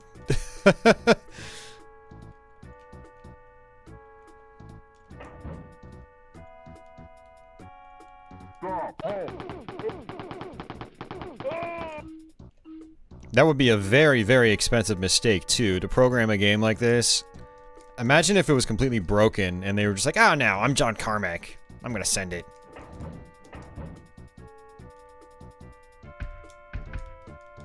You know, and it was like every single cartridge was broken. Yeah, that wouldn't have worked. I think Nintendo does some testing too to make sure like it does actually like boot up. I think they did that.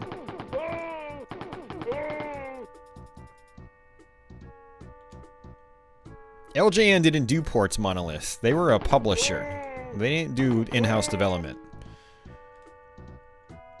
I'm pretty sure they contracted out just about every game they ever published. Which is why you've got a wide array of quality from LJN. People like to crap on LJN, but again, they were just a publisher.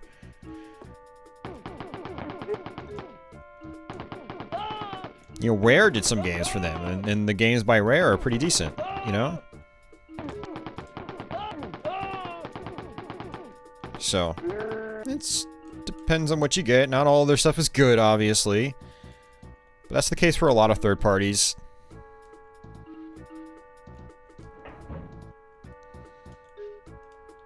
Hey, Retro Simon.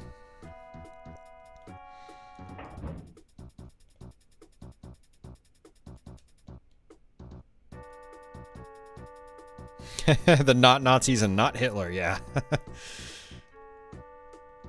It's the MiSTer, or MiSTer. It's 2 A's, I'm not sure how you pronounce it.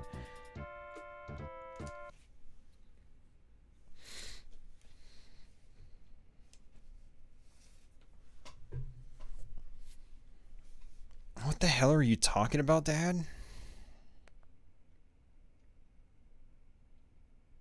LJN had nothing to do with the claim. They were two completely different entities. LJN was a toy company.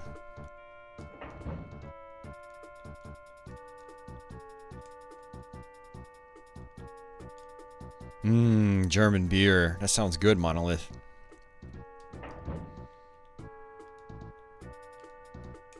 You know, I'm gonna snap at you, Dad, if you keep tossing out bad information. I told you to read what you write before you send it.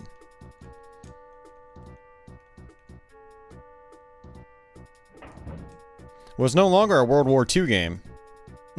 The storyline's different. This is no longer World War II.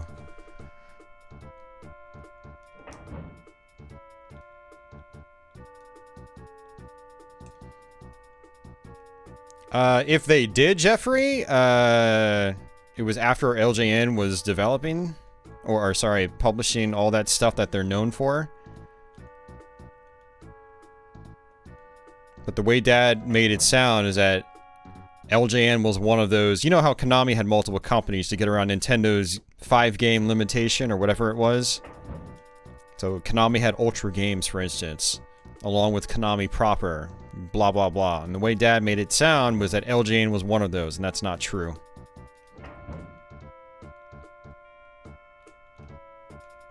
Yes, but LJN was not a toy subsidiary of Acclaim when they were publishing their NES games. Don't conflate what you read on Wikipedia as what it actually was for all of LJN's history. Because that's not how it was for all of LJN's history. Stop. Use your head, Dad. Seriously, dude. You were around back then. You should know better than this.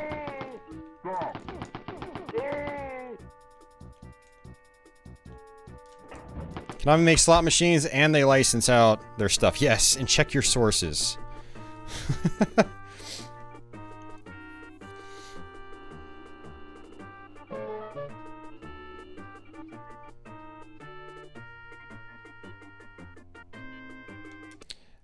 Nope, Monolith, you cannot switch back to the knife or the pistol or the machine gun. And the knife is only accessible if you run out of ammo.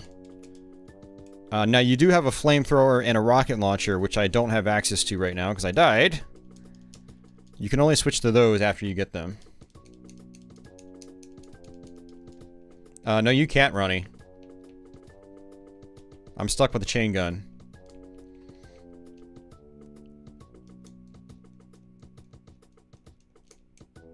Yeah.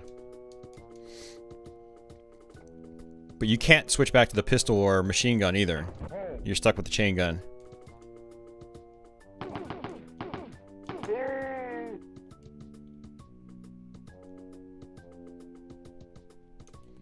LJN was one of those companies that preferred to focus on licensed properties. Absolutely, yeah. Some of them were fine, some of them were not. Which was often the case with, you know, companies that tended to do the same thing.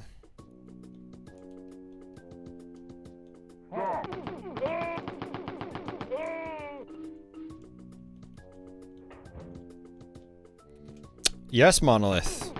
I actually mentioned that at the start of the stream. And it's actually on the title screen. Or the main menu screen, I should say.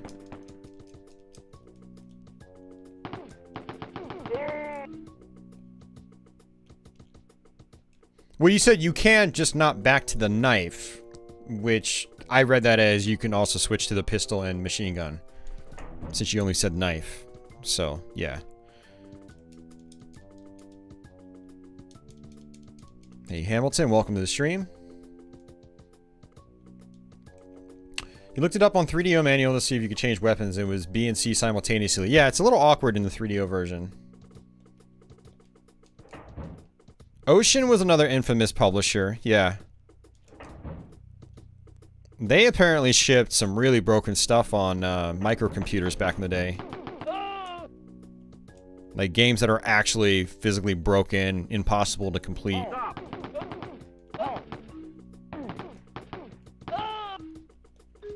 But of course, you know, like other companies, you know, they weren't... not everything they published was bad. They've got some gems out there too, I'm sure. Yeah, I want to play some Spear of Destiny some more, Society. I started playing it on Twitch earlier this week. I'd like to do another stream of that on YouTube. That would be pretty cool. Yeah, Ronnie. Well, it's, I think it's like one of the versions of RoboCop is busted. I think a version of Batman might have also been busted too. But some versions of RoboCop are fine. Yeah, it's not every version of RoboCop, but one of the conversions of it was like unplayable. Not unplayable, but like it's like Impossible Mission on 7800. That's not made by Ocean, but that's an example of a game that a glitch was overlooked, which kept the players from being able to progress after a certain point in the game. I forgot who published RoboCop vs. Terminator.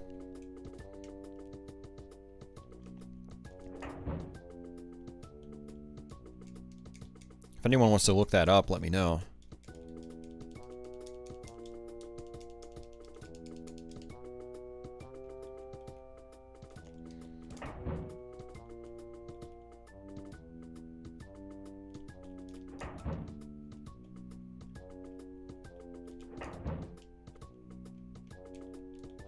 Orion was the company that did the movie Mario. They had nothing to do with the games.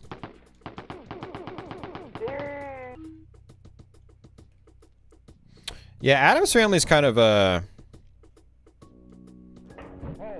don't dislike the game. I haven't put enough time into it.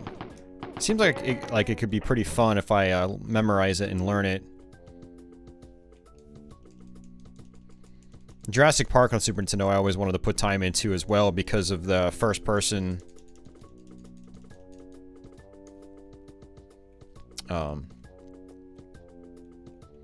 yeah, the first person sections. I know they're really choppy, but the top-down section seemed neat as well.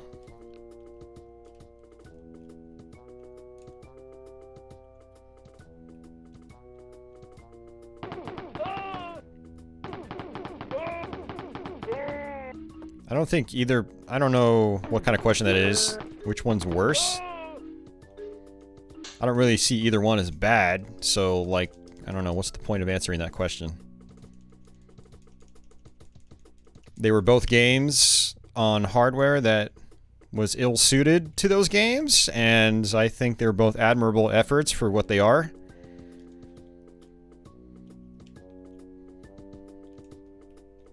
After watching Doom SNES, you're actually shocked at the frame rate here in Wolfenstein. What do you mean shocked? Like in a good way or a bad way? You gotta remember, Super Gleamio, the Doom was on the Super FX2. Wolfenstein is not using anything, apparently, from what I understand. It doesn't even use one of the DSPs, which was kind of common back then. And it was apparently put together in 3 weeks. It looks real good. Okay.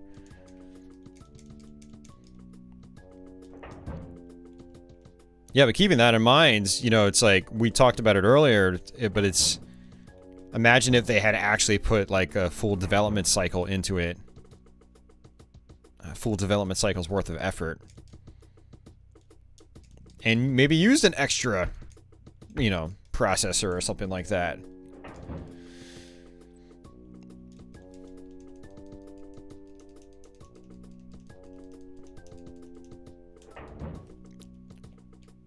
It's infamous because people are dumb. Like, look at how slow it is. Look at the frame rate. But it's like, look at the hardware it's running on, dummies. It's a very playable version of the game. I'm having a good time with it. Some of these, you know, this wall sniping aside, I'm glad I'm playing this. I'm finally doing this on my channel. It's a Super Nintendo game, you know? Like, the computers that this was designed for were infinitely more powerful than a Super Nintendo. Like, yeah, especially once you get to beefier hardware where you're running the game at 60 FPS and up.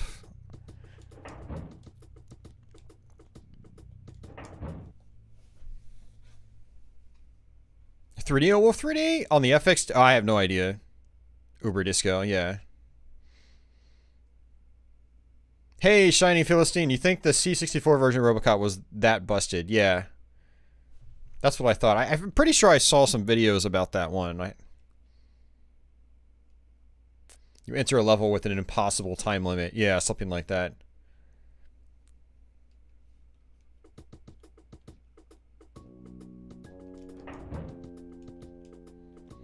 Yeah, Davey. It's only infamous to people that, you know, look at it now and don't really try to put it into perspective.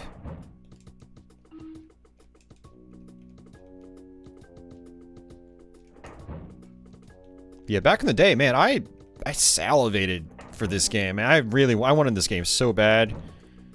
I'd go up to Kmart. I was able to ride my bike up there, and they had this, you know, in their display case all the time. Yeah, I was never able to get it as a kid. I would have loved this game on Super Nintendo back in the day.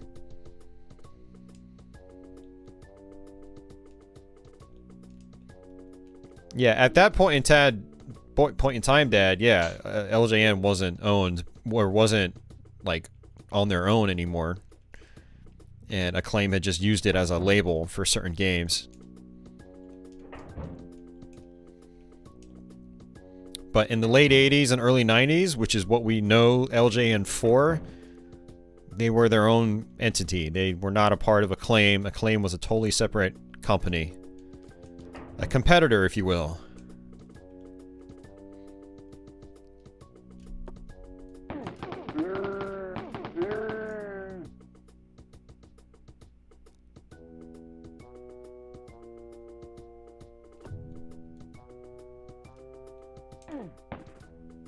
I had a feeling there was someone there.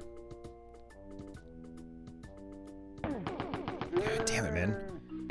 I hate it when they sidestep like that, because like they skip across the screen.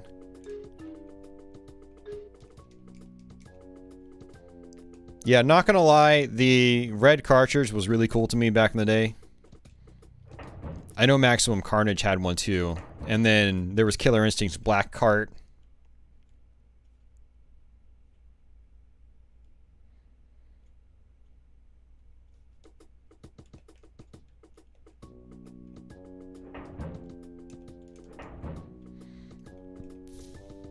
Who owns the rights to Acclaim stuff these days? Because they folded it a long time ago.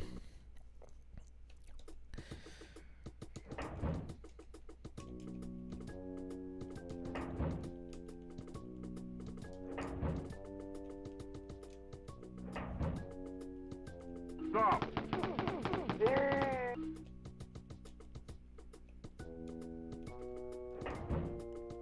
Yeah, definitely Society. Yeah, the yellow N64 carts, yeah. Tony Hawk on N64 was blue. Because I wasn't as like impressed by colored N64 carts, because we had already gotten colored carts on Super Nintendo. And Genesis. I think Maximum Carnage was also red on Genesis.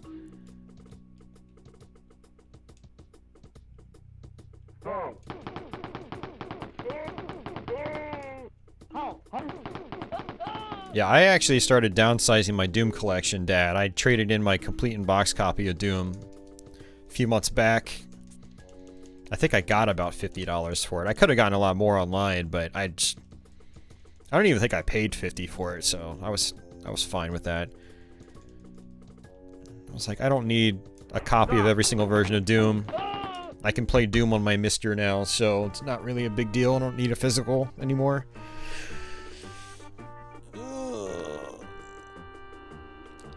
That's true. Yeah, NES had some unique cards too. The Zeldas were the big ones, and then the Tengen carts.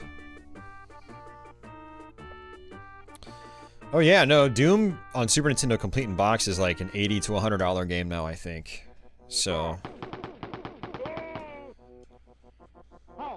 yeah, man, I mean, the prices on retro stuff is just kind of dumb in general, and well-known properties like Doom, they've been going up across the board.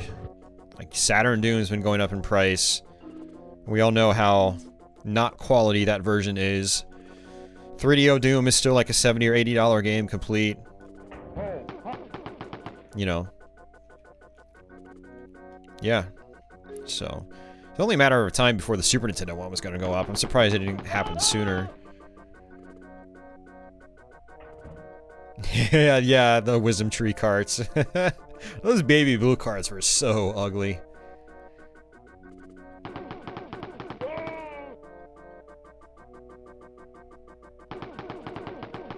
Oh, see, well, there you go, Dad. Thanks for doing some research, so you make me sound like an idiot. Now we're even.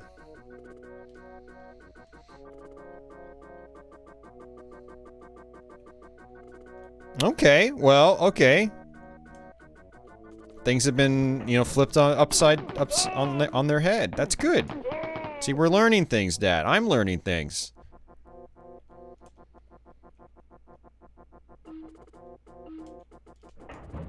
Well, I apologize for giving you a hard time because you were correct. But thanks for actually looking into it, so we both know for sure.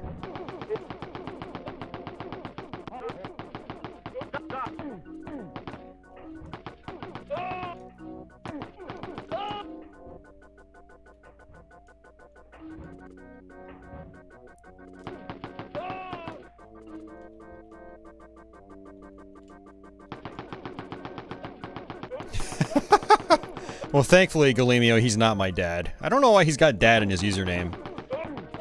I hate actually calling him dad, to be honest with you. Dude, what did I get hit by? Oh, well, that makes sense. I don't like to condemn Wikipedia. I mean, there's a lot of good information there. You know, and if you check the sources, chances are, yeah, it's legit. And that's okay.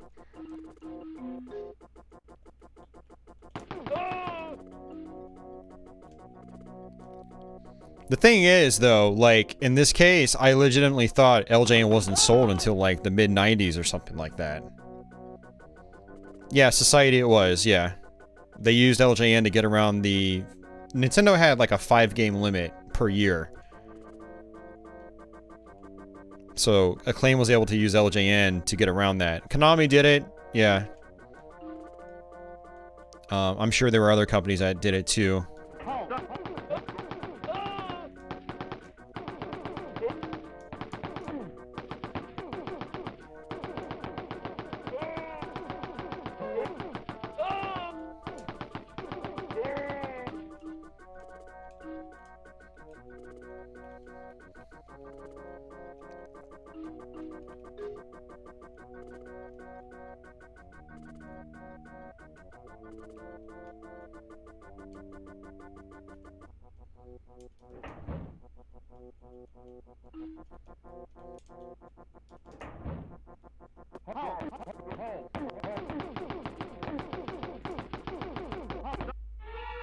Man.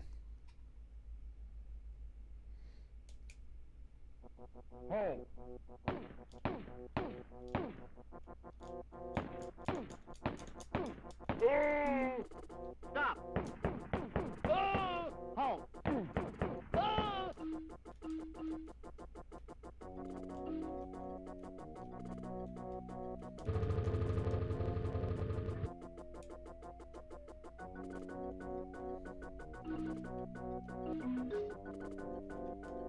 Oh, man. So LJN was a part of Acclaim in 1990. It's crazy. My whole world has been shattered.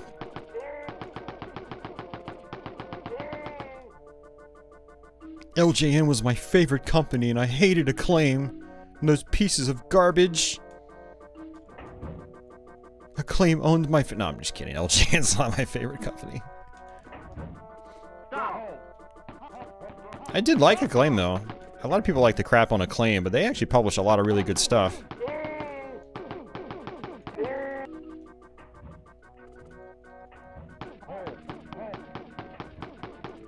Look at the slowdown. This environment has too much action.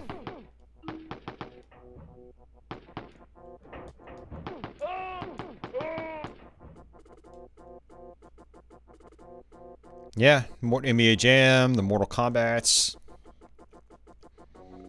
They brought over Darius Gaiden and Layer Section for Saturn, which are some of the best shooters ever made, in my opinion.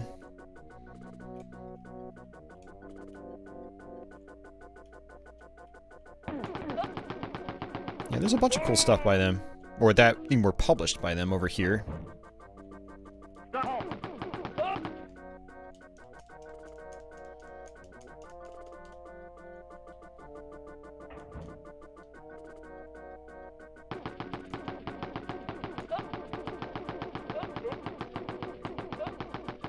It's actually really interesting in this version. It seems like you're safe being at a really long range. It's almost as if like enemies don't even bother attacking you if you're far away.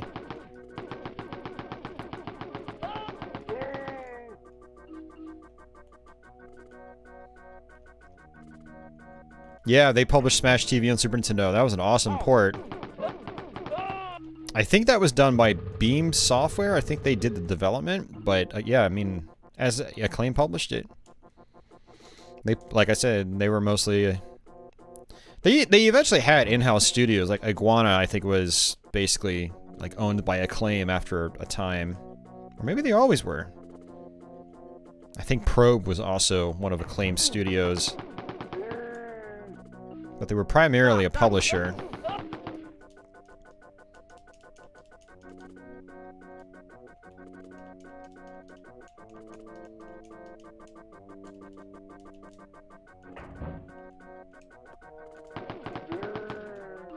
Well, I mean, Street Fighter the movie, I think, was okay. You know, people like to say it's a turd, but it plays fine. And it was a good-looking game at the time. You know, we're talking like the very beginning of the PlayStation era. Again, hindsight's 2020. I don't think it's really a bad game when you actually play the game.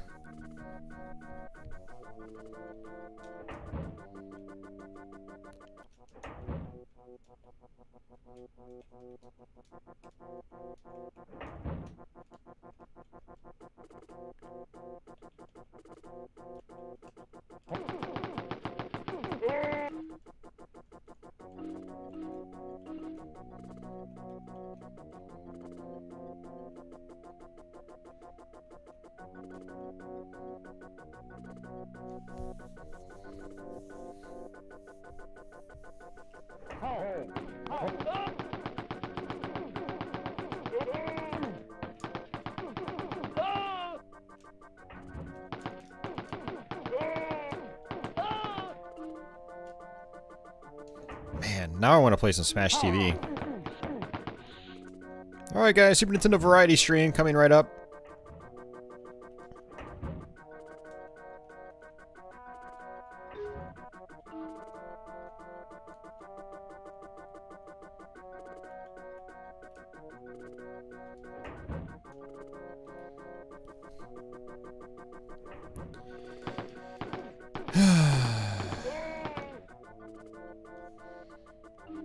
Get good, Leonard. I don't think it's garbage. I don't defend every game. Why don't you guys actually, like, play the games you're trashing and get decent at them? And think about gameplay? And, yeah. There's my response to that.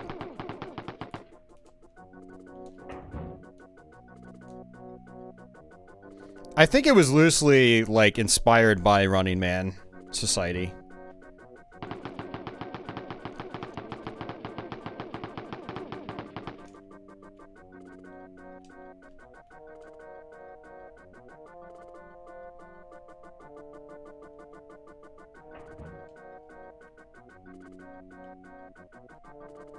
Come on.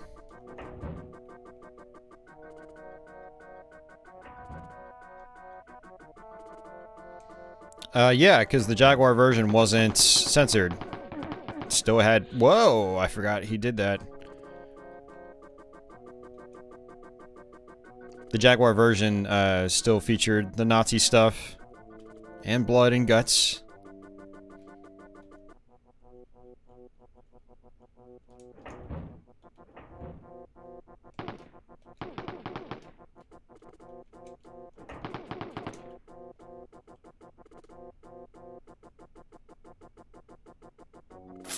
Come on, man.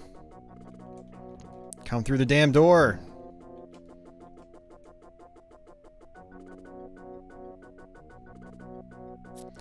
Yeah, the arcade version was done by a different company. It might have been... I forgot who did it. Was it Incredible Technologies? And they both play, like, very different. They're basically two different fighting games with the same theme. It's actually really interesting.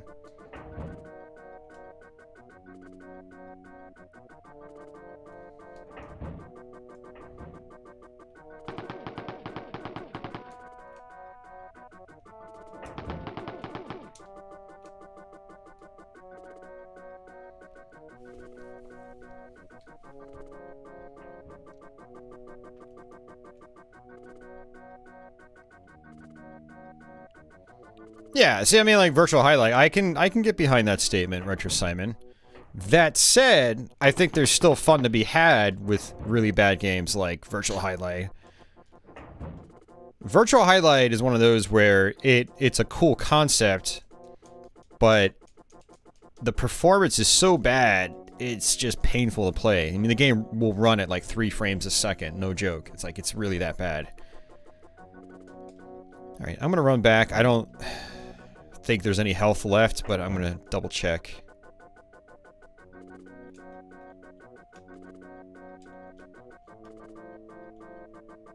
It was Incredible Technology. That's what I thought. Cool.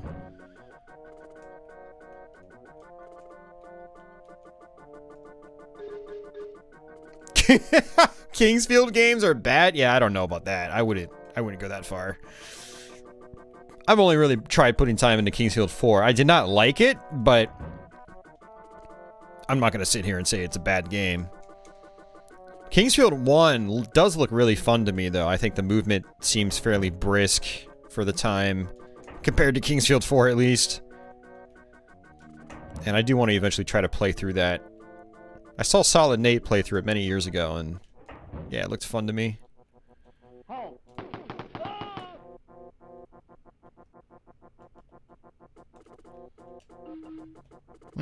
You know, people are going to also disagree on what a good game is, or a bad game, or what just an average game is. And there's nothing wrong with average games. You know, you can still perfectly enjoy them. Just because they have some faults doesn't mean you can't have fun with them. And so that's the most important part, is do you have fun with these games? You know, if you shun a game because in your eyes it's not good, like, well, why don't you just open up your mind and try it? Maybe you'll still have fun with it. Can't forget that 3-letter word. Some of my all-time favorite games aren't considered good games, like, by any stretch of the word, you know?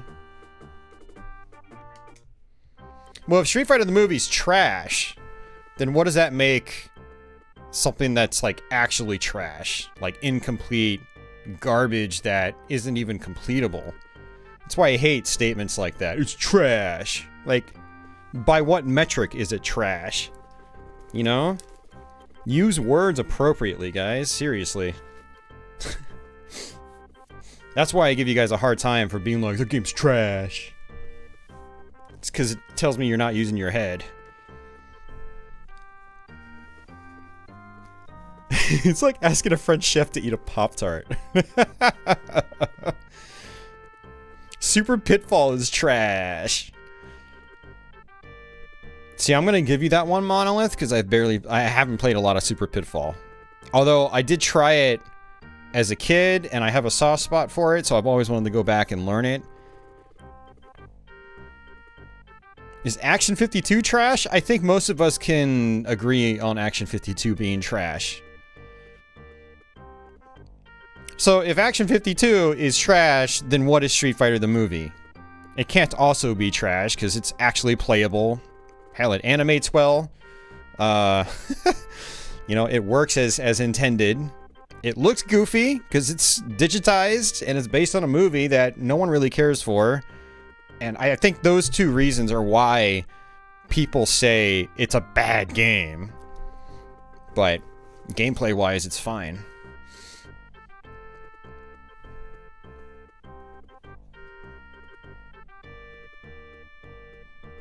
I'll throw Pop-Tarts under the bus. They raise my blood sugar levels. Top shelf trash. Yeah, you want trash for fighting games? Davey just said it. Rise of the Robots. I mean, there you go. That game is barely playable.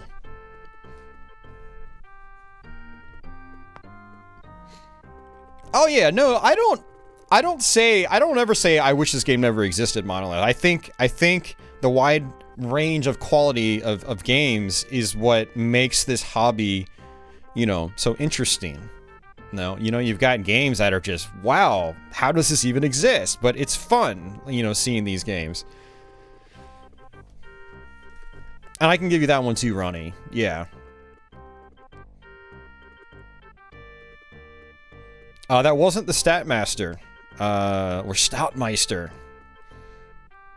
Shadow War of Succession is trash. You think Street Fighter the movie's bad? Play Shadow War of Succession. Well, same category of not worth the money / time is relative. You can actually play and enjoy Street Fighter the movie. I don't think it's possible to play and enjoy Rise of the Robots. Maybe Rise of the Robots 2? But Rise of the Robots 1? Yeah.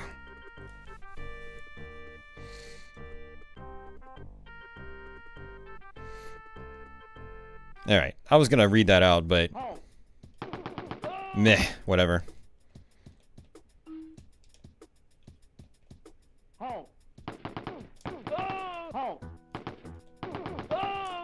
Yeah, I don't agree with that statement, Andy.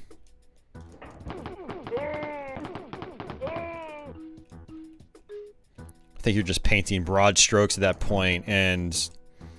I don't know, if you're not using your head, then... I don't know, I think you're missing the point. Balls. Yeah, balls is kind of a weird one. I think on 16-bit consoles, it's probably trash. Like, it's really not. The 3DO version, on the other hand, is kind of interesting.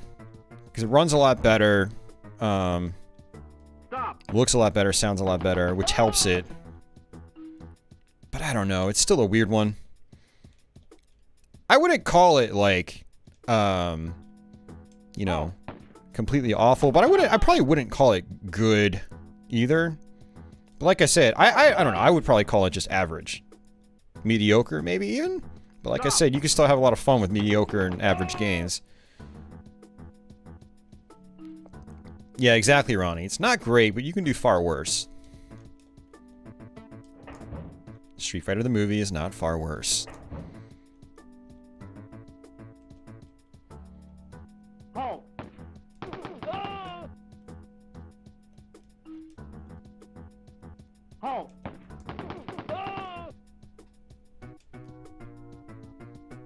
No, absolutely. Absolutely, Jeff Metal. And yeah, and he doesn't necessarily hate all the games that he hates on his show, because it's just he's putting on an act, right? A lot of people don't understand that. I still get people being like, AVGN hates this game, dude. Like, it's like, you know, this game is so terrible because AVGN hates it. It's just, again, people not being able to think for themselves. But yeah, for us that have been around forever and constantly playing these games, you know, we know it's an act, we know it's a show, but there are a lot of younger folks or guys that only played, you know, a game 25 years ago. They think they remember all the details, and they don't. AVGN gives them a, you know, jogs their memory, and they go, yeah, he's right, ooh. When in reality, it was just them just really sucking at the game and not wanting to get better at it. I don't know. Some games he does cover are legitimately garbage, you know. But there are a lot of games, you know, he trashes on just because it's funny, you know? And that's fine, but people take it literally. And then they spread that information all over the internet like it's gospel. Yeah. Oh man, Shaq Fu. Ugh. I've actually beaten that game. And I would like to learn how to beat it again so I can do a Let's Play on it.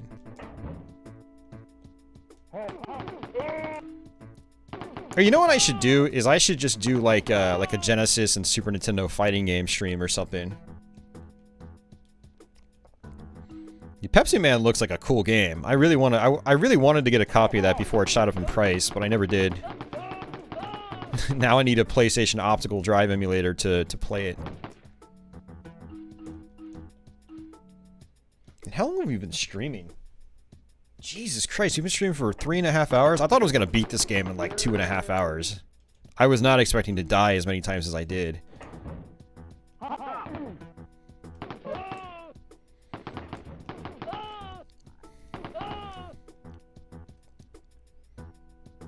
Yeah, you're right, Monolith. Not all of them are negative, yeah. I mean, especially, you know, in more recent years, he's gotten a lot more lax about the opinions. The harsh opinions, I should say. He's been more keen to be like, this game's just, you know? And then when he does bust out in anger, you know, it's obviously an act. Sometimes it's forced, too.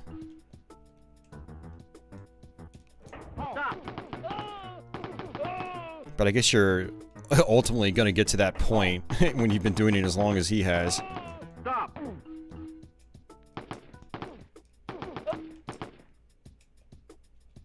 Stop. I don't know. Like I said, opinions are going to differ. You know, even with people that are more experienced and they actually try to play the games, you know, opinions are still going to differ. Over the years, I've become much less critical. And, you know, I think it's helped my enjoyment of, you know, just the hobby in general a lot more. I don't look at Street Fighter the movie and go, good, it's trash. Like, I'll give it a try. Hell, I'll stream that shit for you guys. And I'll have fun with it, I bet. You know? Because I have played a lot worse. You know? I can put it into perspective. Like, Street Fighter the movie is not... Just as an example, I'm just using it as an example now. It's far from like the worst fighting game I've ever played. Not even close.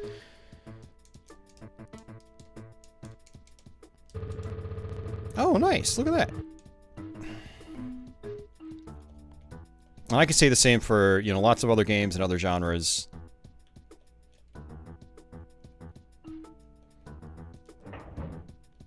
Shovelware stream. I don't know.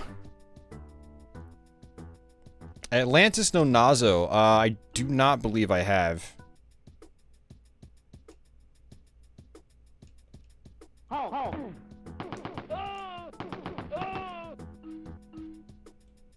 Stop.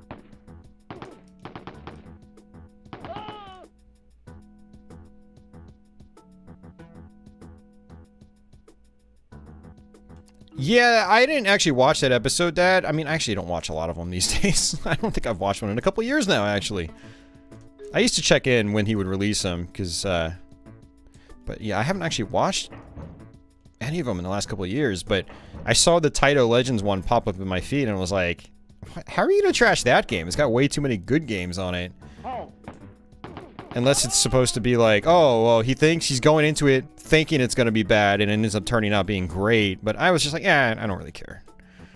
I don't need to watch this.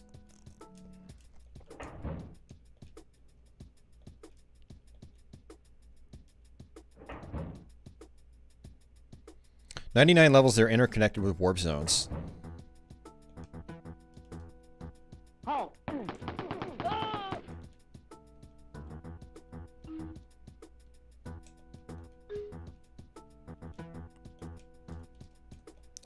What if you buy a game and don't make money doing it? I don't know what your point is, Leonard. I mean, boo-hoo. You spent money on a game and it wasn't as good as you thought it was going to be. That just sounds more like you're just trying to take your anger out on the product. You know, maybe you should have did your research instead of buying the game. But, you know, I guess what I'm saying is taking some responsibility instead of blaming the game.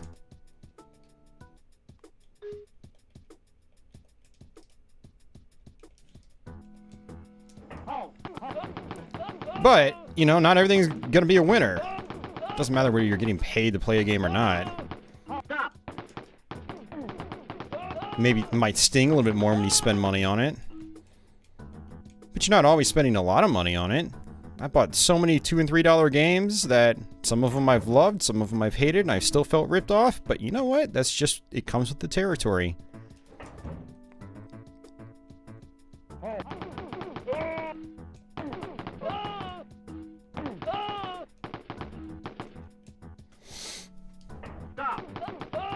I mean, cool.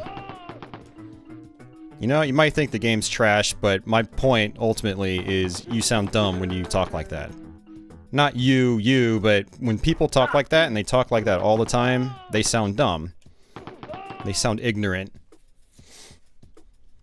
Like, there's no sense of scale. Like, what's the best? What's the worst? Where does this fall on that scale? You know, if something's not above a certain line, like, oh, 3 out of 10 or 4 out of 10, you know, anything not above whatever their arbitrary line is trash. Which, that does absolutely no good for people actually wanting honest, legitimate opinions relative to other things that are also, quote-unquote, trash. It is. It's subjective, Ronnie, absolutely. But I think you can sort of quantify it a little bit to help people out.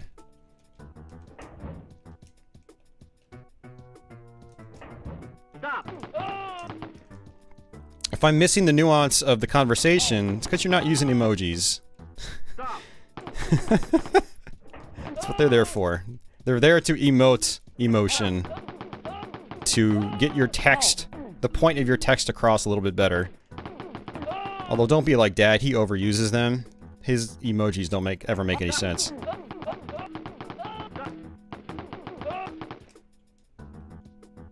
There you go, Leonard. It's a little bit better. I tell this to people all the time. It's like, yeah, you know, we are... You are typing. And the emojis are there for a reason. It's like, if you come off as like, you know, joking in any kind of way... Are you fucking kidding me? My God, dude. Then use the emojis, so I know you're joking. Otherwise, I'm gonna take it literally. I'm gonna take it as it is. Oh man. Primal Rage on Game Boy is trash. Yeah, I don't know. I need to play that. I love Primal Rage though, in general. He's shooting me through the wall. Look at that. He just killed me entirely through the wall.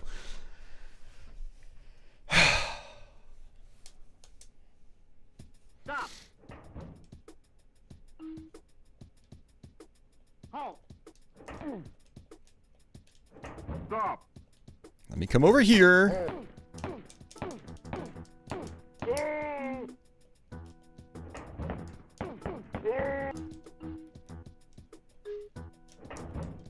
I'm gonna blame Don. Damn it, Don! Whoa, like... Now they can see me through walls, too. Jeez.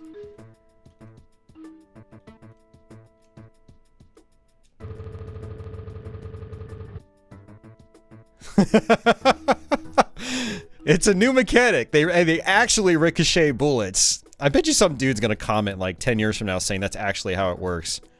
And I'm gonna be sad.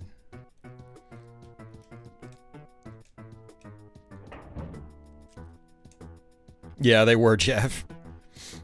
That was definitely a draw to Primal Rage back in the day, was like, you know, in the early 90s, for those of you guys that didn't grow up then, you know, blood and gore was not all over the place in video games. It wasn't really until, you know, we had a couple of violent games up until Mortal Kombat, but it wasn't really until Mortal Kombat happened that violence started becoming much, much more common.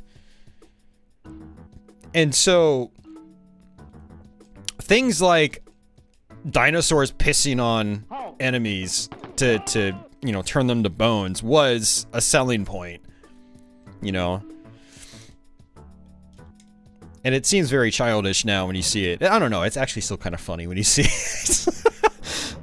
But it was a talking point for the game, and it was, you know, that the controversial stuff back then, you know, is what helped some of those games become popular. Primal Rage was only popular for a short period of time, though. It wasn't, you know. I've always loved the game from a gameplay standpoint and aesthetically. Like, I think its stop-motion animation's incredible. Arcade version, primarily. The console versions don't do it justice. But I love Primal Rage from a gameplay standpoint. It's just got a good combo system. But I've always wanted to play some of those weirder ports. Like, I never did really mess around with the Game Boy version or the Game Gear version. I'm kind of curious how they play.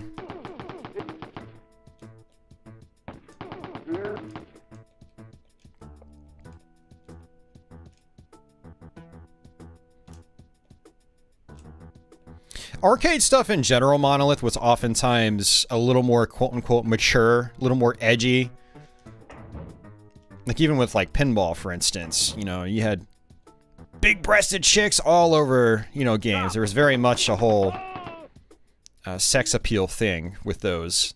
And a lot of these guys, you know, at Midway, you know, a lot of them actually, like a lot of the guys that worked on a lot of those Midway games that were popular, they worked on pinball at one point in time, or more violent arcade games like Smash TV and Total Carnage and stuff like that, you know? Stop. So yeah, it was very much an arcade thing. Splatterhouse, violent game, originated in the arcades.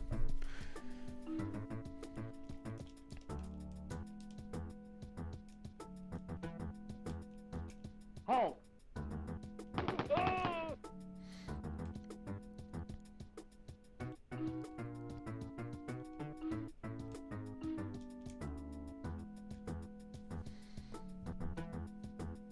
Not Z's, yeah.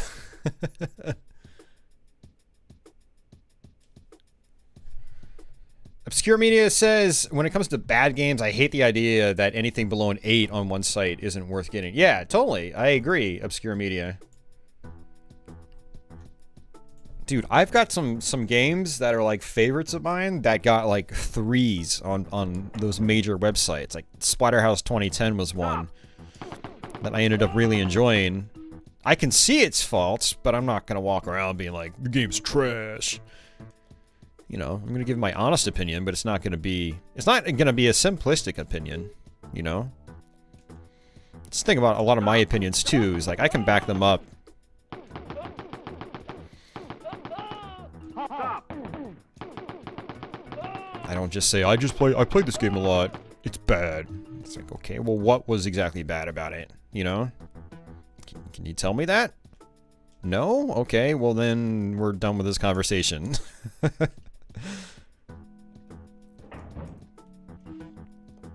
Yeah, that actually is true, Retro Simon. I remember people being... I remember that game being slightly controversial. I think it was just because you were stealing cars. It's like, you know? Doing some other stuff too. You could kill people.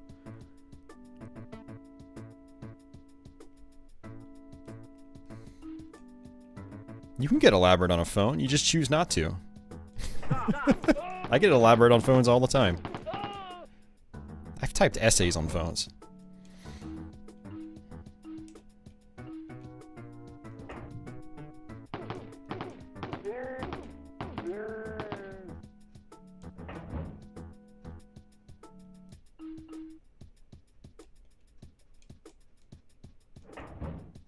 Night trap.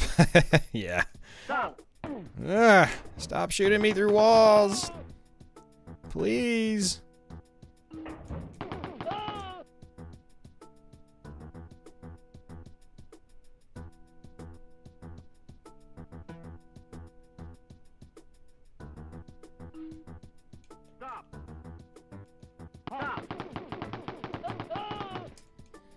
I'm gonna eventually give Sonic R another try.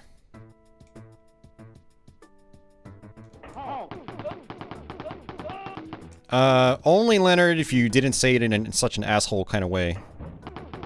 There you go.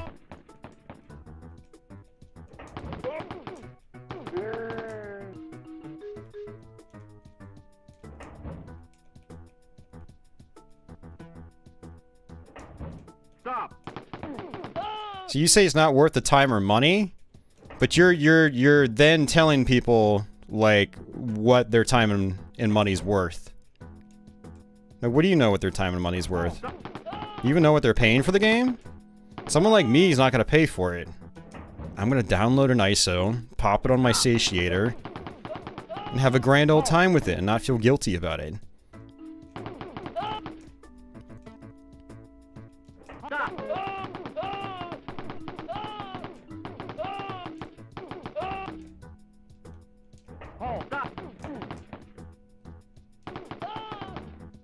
Yeah, that's how I felt too, Monolith, but I haven't played it in so long, and a few people, like Dad, I've heard other people say the same thing. They really enjoy the game, and I'm thinking, you know what, maybe if I put more time into it, I'll actually, you know, maybe if I actually put time into it, I'll actually enjoy it. Like, I rushed through it back in the day. I beat the game, like, once, I think, and it didn't click with me, so I never, I don't know. Stop. Never really looked at it in a great light, but, you know, I'm willing to give games a second chance. Some games I'm giving, like, 10, like, a 12th or 13th chance 30 years later, you know? I'm like that, right? And sometimes it takes 10 tries to finally have it click. It also takes, I think, sometimes building experience in other areas and then trying some games out again to finally understand what they're about. I'm not saying anybody else should really be like that. It's just how I am, and it's a part of the fun of this hobby.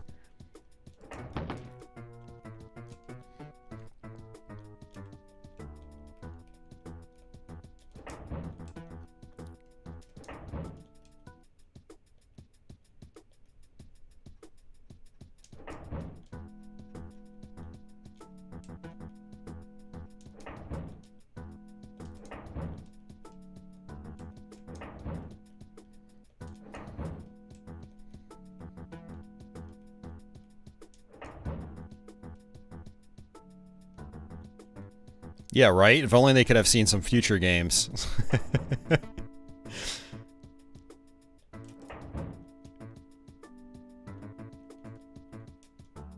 I kind of wonder, well, I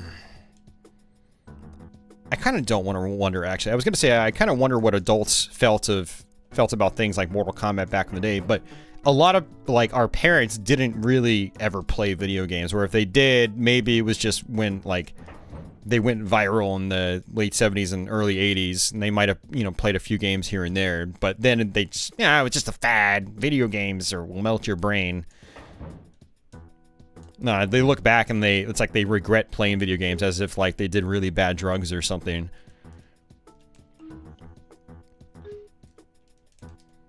But what I'd be curious to know is what actual adult video gamers at the time thought of the violent video games, like ones that actually liked to play video games and played them regularly, because I knew they existed back then.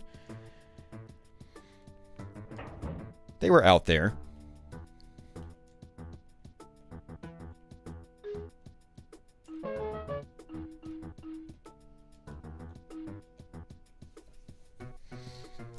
Hey, Society, thank you very much, man.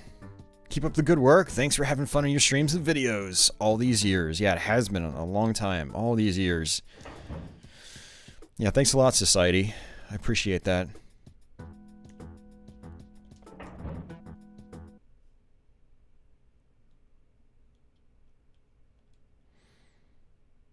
Alright, so I need to go backwards. No, go to the right. Alright, we just go to the right, and then we're pretty much just a straight shot all the way back down.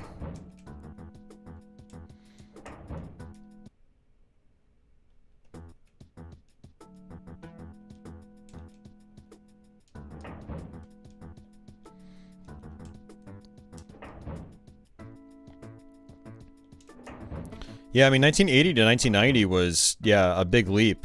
Honestly, I personally feel like, 1990 to 2000 was an even bigger leap. Like, the 1990s were just... hardware just increased in scope and power, like, considerably. There was a real snowball effect back then. I mean, at the very beginning of the 90s, we had stuff like Sonic the Hedgehog. Then at the end of the 90s, we had Soul Calibur on Dreamcast. Like, what? Quake 3 Arena.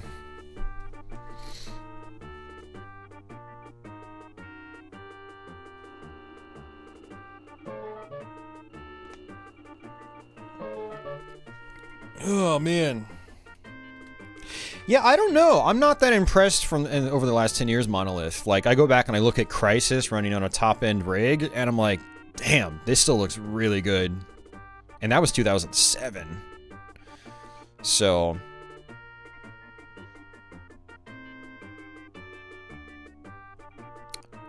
yeah, yeah, that's an interesting topic too, Monolith. The sports jocks that are like, you're a nerd, and then they just sit on their ass all day watching football.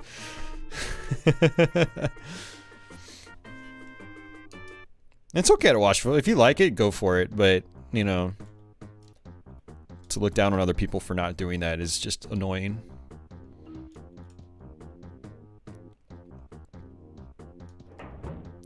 Yeah, I mean, it's still constantly improving, Mernon. It's just at a much slower rate. Or at least at a rate where we just don't see the visual differences as much anymore. Like, ooh, nice, better lighting effects. Oh, sweet, we've got more particle effects now. Oh, okay. Higher resolution, but it's still roughly the same games that we've been playing for a long time now. You're right, Retro Simon, yeah. It was hard to run Crysis back when it was current. And it was hard to run it even several years after it was current. That's always been the case with PC games, so there's always been, you know, like a game that really pushes systems, and it takes a couple years, I think, before the masses can really play it the way it was meant to be played.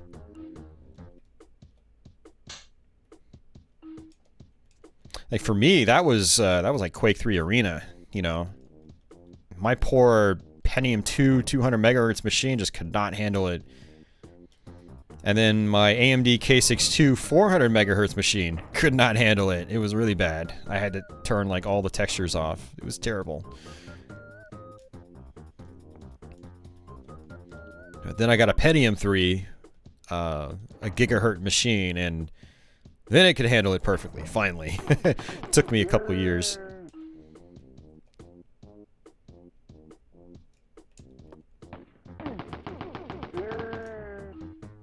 Yeah, Jeffrey, I mean, in 1990, you still had games, you know, that were 16 colors.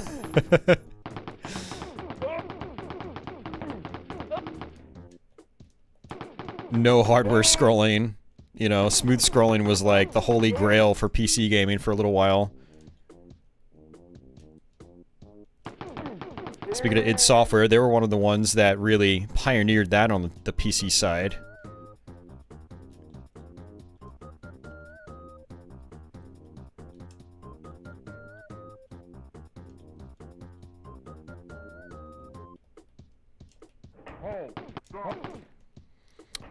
Retro Simon, I think that's not necessarily... I don't think you've really ever needed dual GPUs. It's always been a nice bonus, but there have been points in time in history that it's made a much bigger performance difference than others. Like, right now, having dual GPUs is almost useless. Maybe there's more purpose to it if you're doing, like, major... like graphic design, production work, stuff like that, but for playing games, having a second GPU is, like, useless. You're barely going to see any improvement in performance. But I do wonder sometimes if, like, games could take advantage of it, but I feel like it's just not worth the developer's time. Otherwise, they would be doing it. I don't know.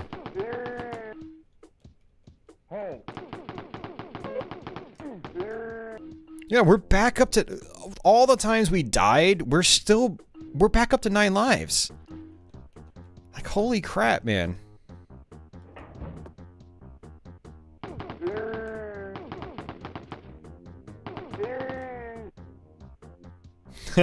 Sin.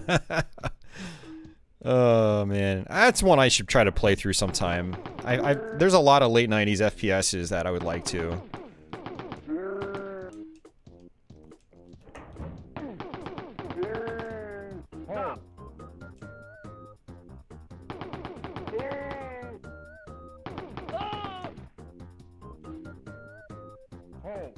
Oh crap.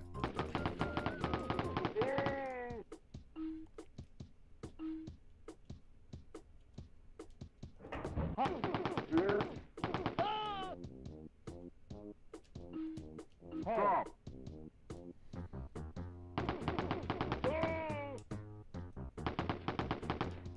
I have done Blood, yeah. I have not done Blood 2, though. Although I hear that game's a train wreck.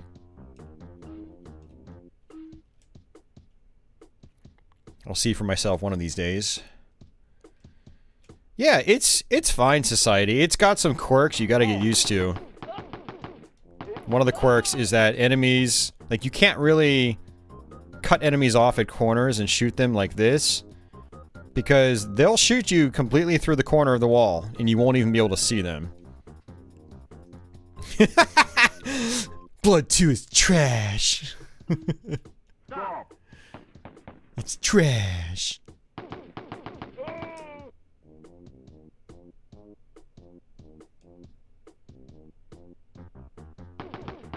You really think so, Retro Simon? I don't know. I didn't really, I don't know. I never really felt like I had to do that.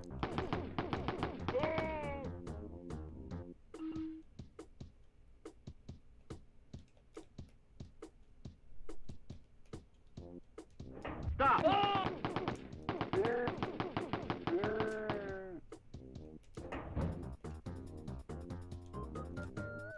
Stop. Oh shit! Dude, did the door close on me?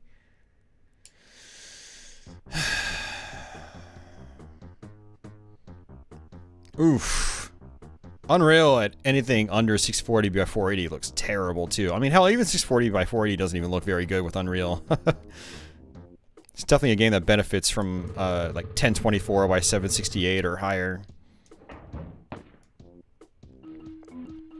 Well, I wish I had found this secret previously.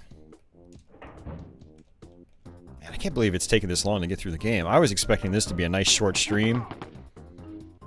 I was hungry like an hour and a half ago.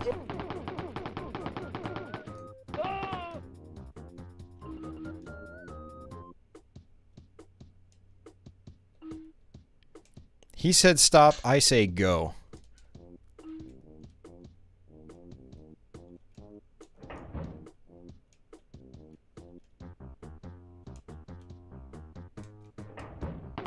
Yeah, it's actually a good observation, Dad. Yeah, they, the bodies do stay.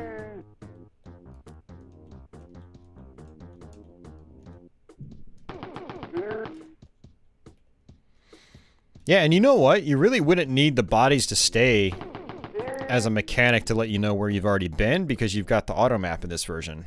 You know, you just pull up the map if you need help.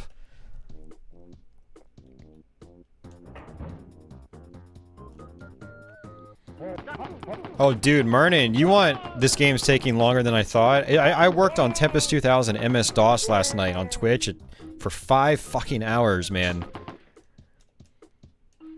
And I still didn't beat the game. I got 5 levels away from the end of the game. Oh, I was furious, man. I was dropping F-bombs and cursing up a storm. This isn't going to get to that point, because I know we're only a few levels away from the end. But, oh man... I thought I was going to have that Tempest beat in under 3 hours, and then we're at the 5-hour mark. I had to give up. I gave up. I actually gave up on Tempest 2000 on MS-DOS. Stop. That's after beating the Saturn version, which would kill you randomly out of nowhere, because it's glitch. And that's after doing Tempest X3 last week, which, as you guys saw, was frustrating.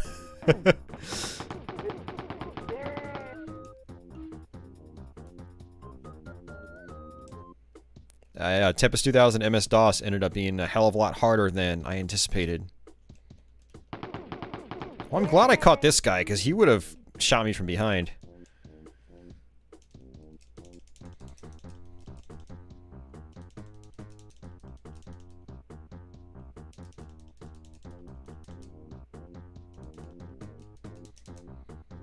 Yeah, he still streams. He's been focusing on Dark Souls 2 for a long time.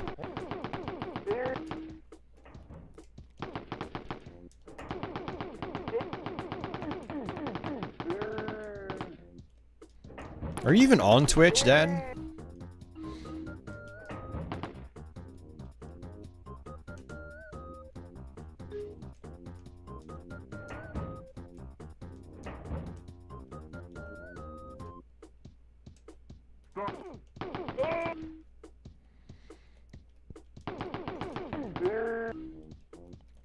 I got the bad habit of letting go of my shot button, thinking that...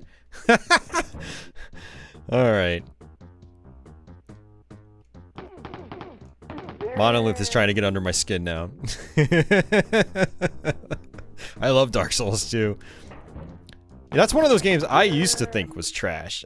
I really directed a lot of rage towards that game because of how disappointing it was compared to Dark Souls 1. But then I played it again, and then again, and then I watched someone else stream it, and like it finally clicked. I was like, you know what? I really like this game, actually. It's different, you know? Different compared to Dark Souls 1. But it's still Dark Souls at its core. What the freaking hell? You see what just happened there?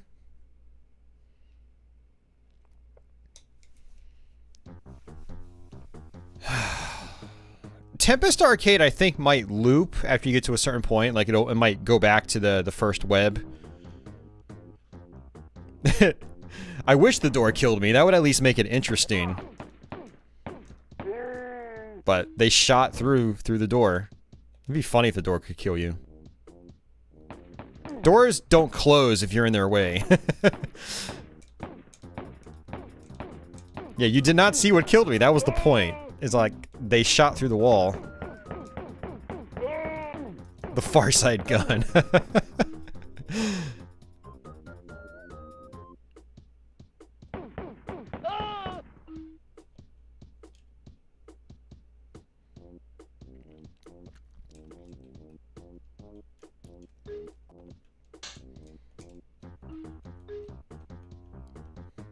Yeah, Jeff, I'm kind of the same way. Like, I'm at a point where so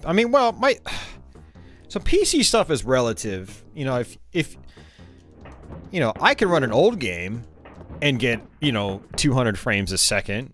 But yeah, if I run a totally current game that just came out, yeah, I'm probably not going to get as great of a frame rate. Maybe 60, maybe a little bit more, maybe even 100.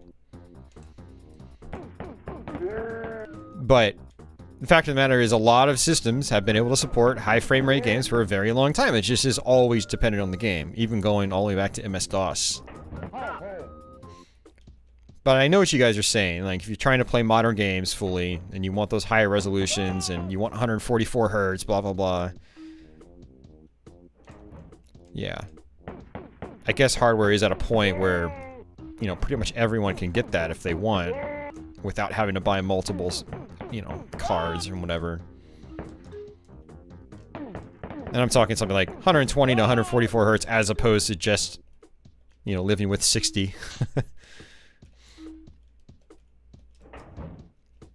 But yeah, I'm in the same position where, like, for my main PC rig, it's the monitor is definitely holding me back. You know, I have a 60 hertz screen.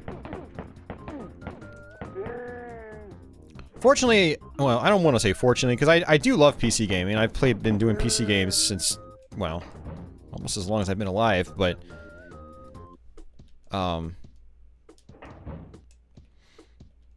you know, I don't do as much modern stuff anymore, so I feel like, you know, buying a high refresh rate monitor would be nice, but it's just kind of frivolous for me right now, since I don't spend a lot of time playing modern PC games.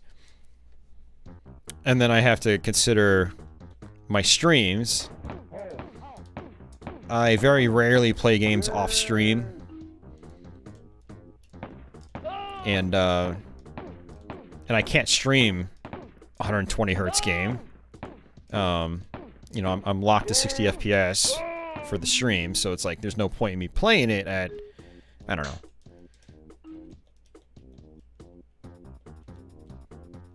Well, I guess I could still technically play the game at 120 Hz, just it wouldn't get sent through on the capture.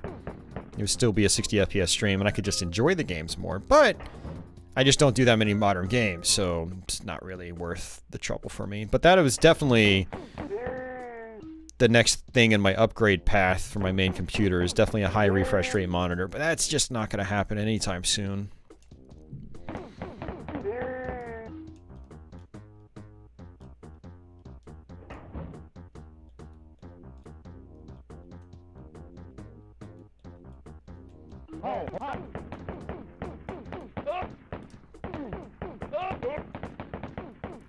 Quark, why don't you go to my channel, use that grand old search bar, type in Wolfenstein 3D, and then you tell me why I'm not playing the PC version.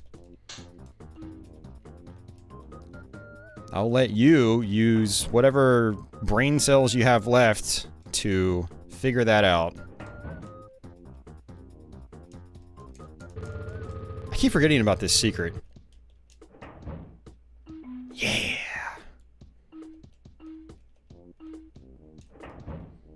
Used to 30 FPS, 60 feels like butter.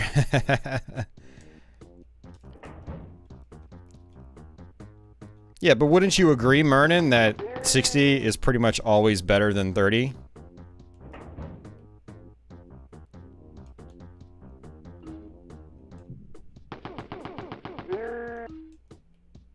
Well, if you wanted a direct answer to that question, and you're not actually asking why I'm not playing the PC version, no. No one's actually asked that.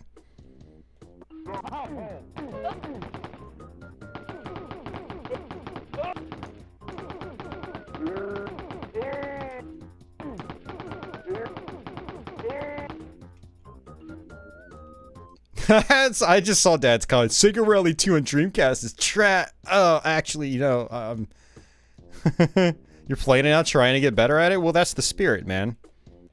Sometimes you gotta sink time into games to start appreciating them more. Sega Rally 2 has a huge learning curve. It's a very difficult game.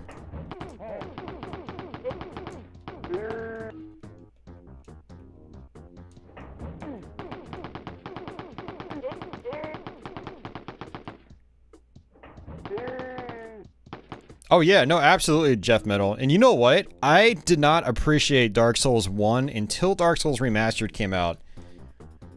It was literally the 30 FPS bump is what got me to appreciate that game and finally start enjoying it. I was like, I can actually do things in this game. My parry works. It's a lot easier to read boss patterns now. Like, this game is infinitely more playable, and I started, like, really getting into it. And the thing is, 60 frames a second was the standard. Right from the very beginning of the industry, you know, platforms like the Atari 2600,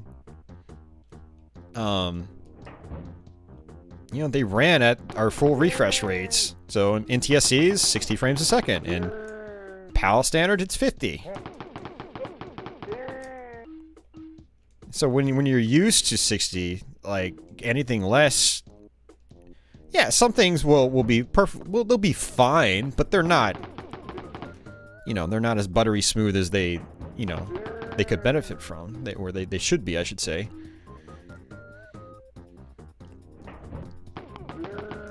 And then you get down to even lower frame rates. I'm staying back, man.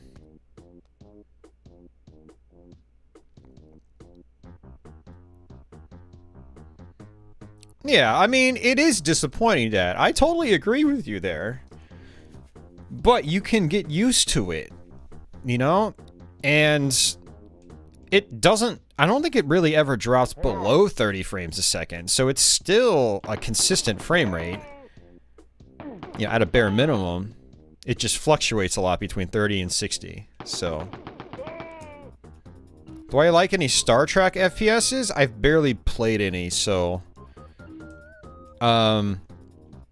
I've always wanted to go back and try to play, God, what the hell is the one called? It came out in like 2000 or 2001. It's the one based on the Quake 3 engine. I've always wanted to pick up a copy of that again, so I can play it. Yeah, no, I'm there with you, Jeff. Yeah. I mean, so going back to what I was saying, is a 60 FPS was the standard. And then once games started, you know, not being that standard, I guess, you know, for early 3D games, I let it slide because, like, the 3D itself was like, I had never seen anything like this before. And so, but, you know, over time, that remained the standard for such a long time. And especially during the 360 era, so many games ran really poorly. It was just disappointing.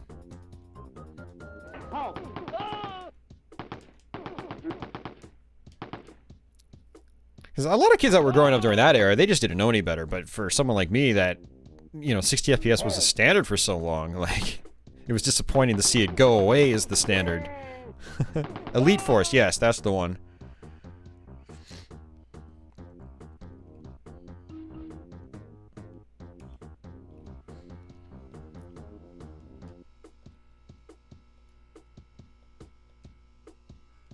Stop.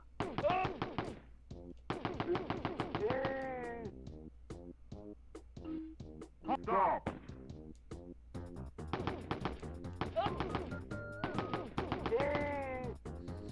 What are you talking about, Merton? A lot of Nintendo's games have been 60 FPS over the years. That's one of the great things about Nintendo.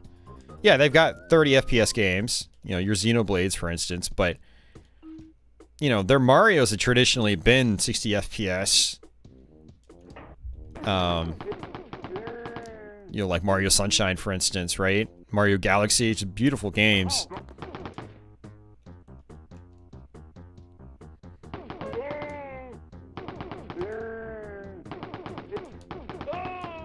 Nintendo knows that high frame rates are good.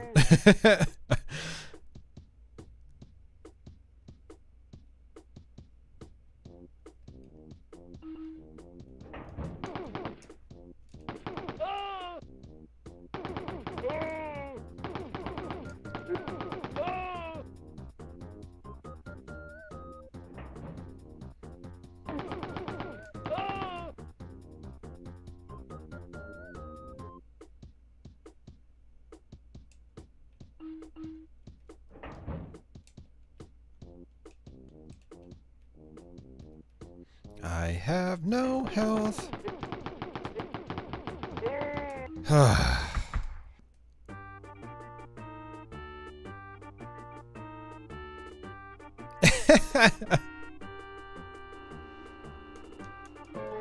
I think they don't do it because they know it helps performance, though. So, I mean, the Switch is kind of an underpowered system by today's standards.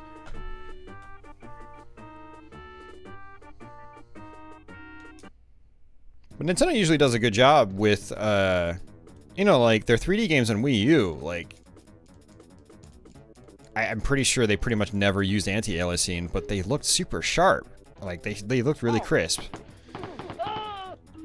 So, no, I don't know what they were doing. Andy's gonna head out. He just got here. Later, Andy. Jeez, 4 hours and 20 minutes. I thought... I was gonna try to stream on Twitch after this stream, but I don't know if I can now. It's getting late. Later. I wanted to do a bunch of, like, Neo Geo stuff and whatever. Yeah, I think that's probably it, Monolith. Yeah, the visual styles are usually simplistic. Usually very polished in their simplicity. You know, Nintendo's really good at making the best with simplistic visuals. Making simple visuals look appealing, you know? Making them look like video games. I guess it's a good way to put it.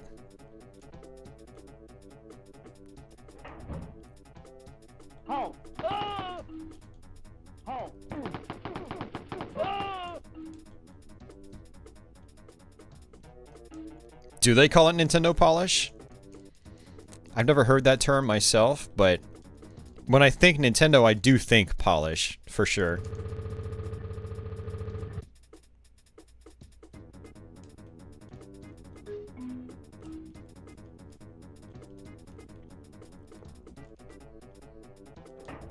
Stop. Yeah, you're right, Jeff.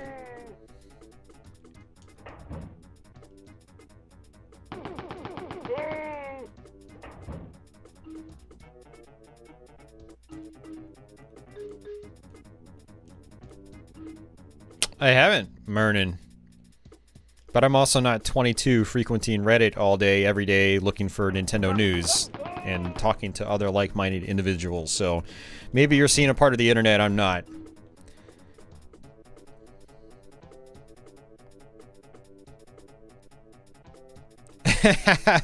Yeah, Breath of the Wild, man. Oh, I'll sing that game's praises till the day I die. I was really impressed by that game.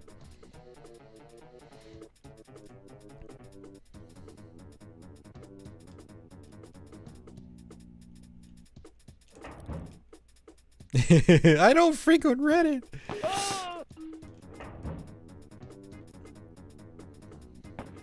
And I've been noticing that there are like these green lines, and like I see some purple lines there on the left. I wonder if that's a MiSTer Core issue or if that's just how the game normally is.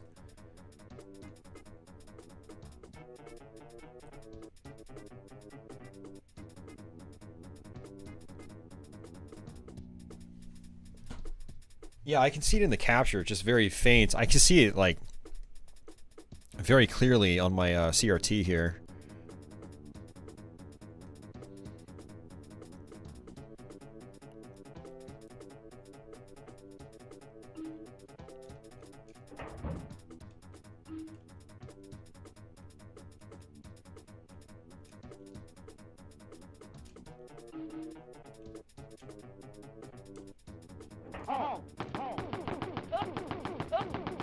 I was just wondering, what is the status on Elden Ring?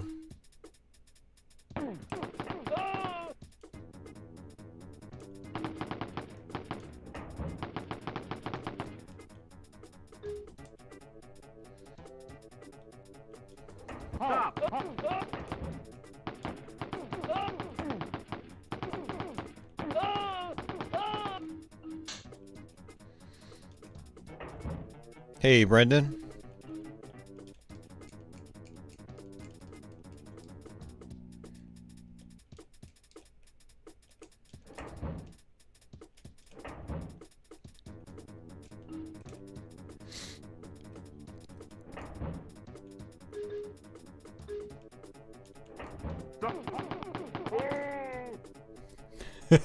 He needs to be fed butter before he writes.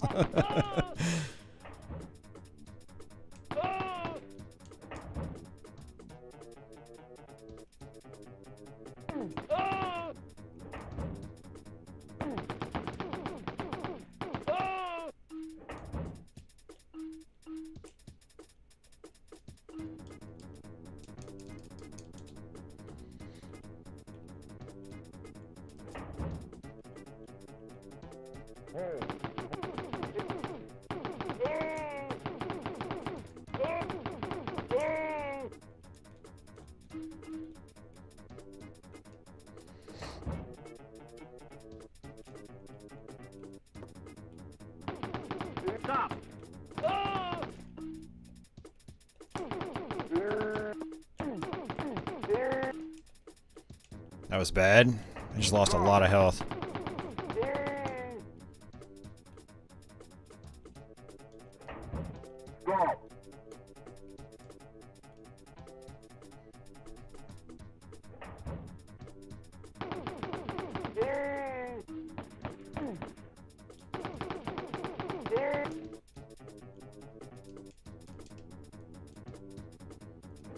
Hey, you said us sober? Long time?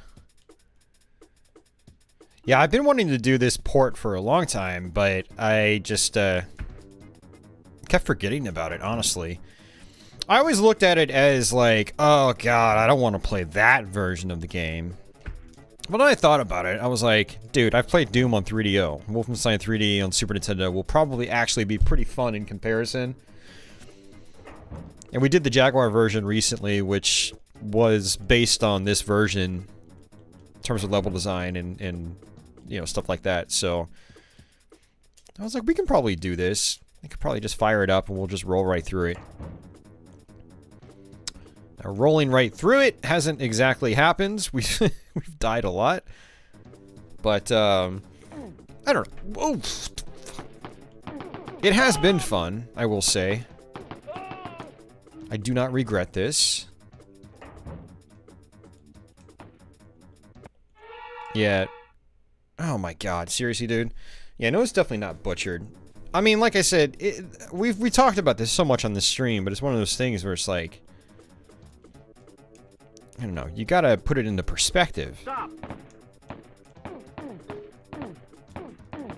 Yeah, I'm not saying, like, you have to have fun with it, but to be like, it's butchered, like, it's a fucking Super Nintendo game. Like, dude, come on, man. Use your brain. It's okay if you don't like it, but to be like, oh, it's the worst thing ever, it's butchered, like, no, that's just being ignorant. That's being disingenuous.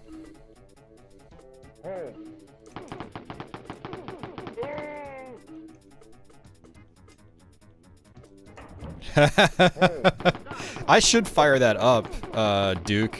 Not Duke, Dad. I really should.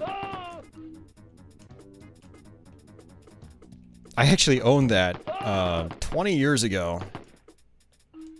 Actually, a little less than 20 years ago. I think it was more like I think it was after I graduated high school. So it would have been 2001 or 2002 when I bought a copy of the Brazilian Duke 3D. Dad, Nukem 3D. Damn, those bastard opinions are gonna pay for shooting up my ride. That game was not trash. It was just merely mediocre, and I was just really angry at spending $60 on it.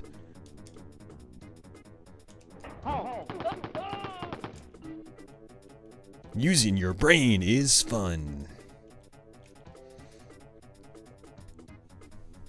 I heard the Apple IIgs one is actually decent if you've got... Yeah, I don't know, like, the spec ranges of the Apple IIgs, but from what I understand, I think you can pimp them out. Like, kind of like an Amiga, and if you do that, I think it's apparently pretty decent. Oh, really? You think so, Ronnie? I've always wanted to put more time into Zero Tolerance because, you know, I just have a major soft spot for these old simplistic FPSs. But I never got more than like 2 or 3 levels into Zero Tolerance, so I can't really comment on it too much.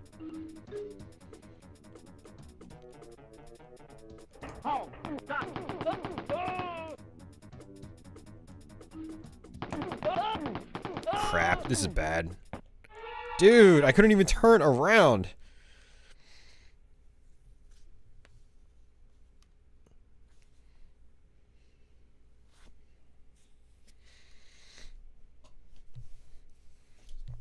Oh, man. A crazy bus stream. Oh, man.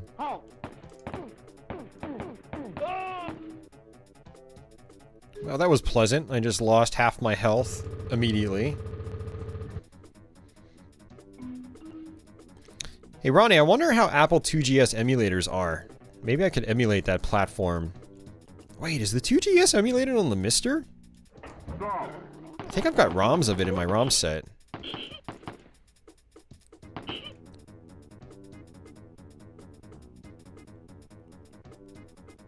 Do you think Wolf 3D would be better with traps and hazards?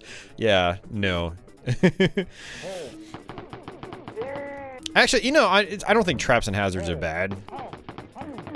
But Wolfenstein 3D, I can't imagine Wolf 3D really any other way than it currently is, and he was shooting me through the wall.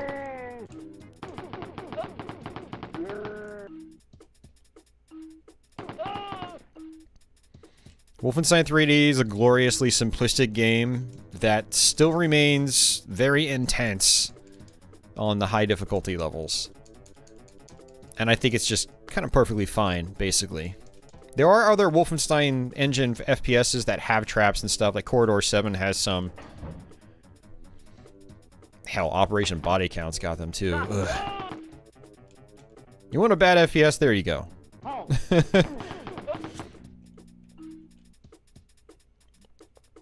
And then Rise of the Triads based on the Wolf 3D engine as well, so that's the big one.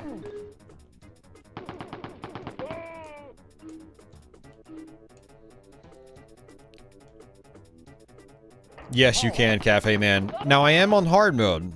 You know, you got easy, normal, and hard, so not every mode is like this. But I always play Wolf 3D on the hardest modes, so...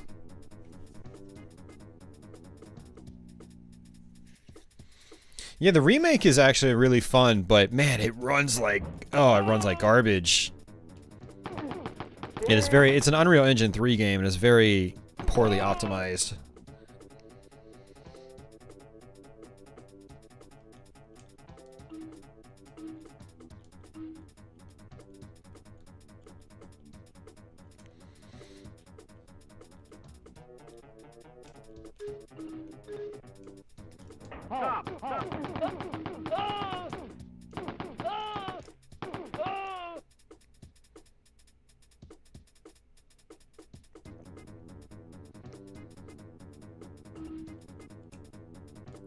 Yeah, Ronnie, I need to get Rise of the Triad working.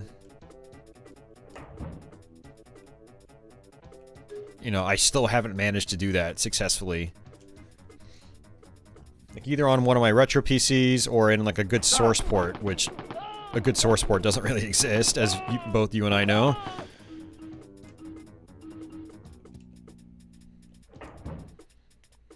And I don't want to play it in DOSBox at, like, 320 by 240. Just doesn't look... I don't know. If I'm going to play it that way, I'd rather play it on classic hardware on a CRT. Stop. Yeah, didn't they announce they were doing, like, a modern port of it? Kind of like Blood, Fresh Supply, stuff like that. Oh yeah, no, Rise of the Triad's got a great soundtrack, for sure. A lot of that music's been used in Doom WADs for so long. And no one complains because it's good music.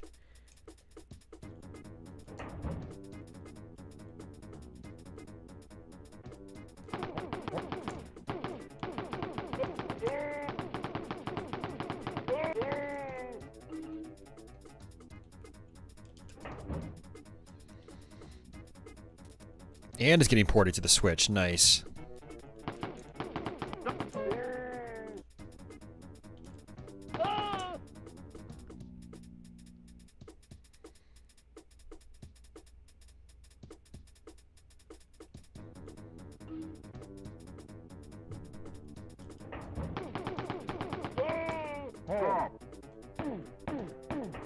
Dude, come on! I literally sat here for like 5 minutes waiting for enemies to roll around the corner, and nothing did. So I was like, oh, it's clear. God damn it, man.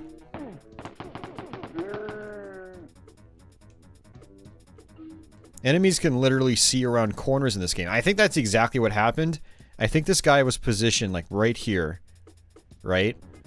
And between this corner and that corner down there, he can like see through both corners. And I think that's how he woke up.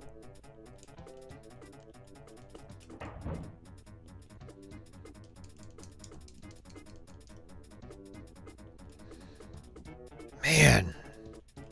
1% HP. Look at that.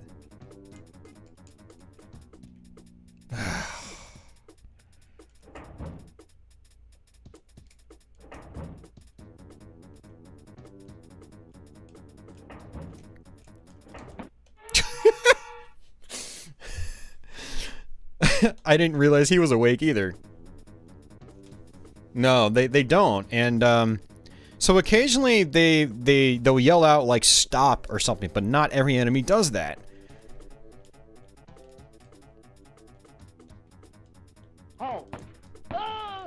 Oh, I got lucky with that one-hit kill.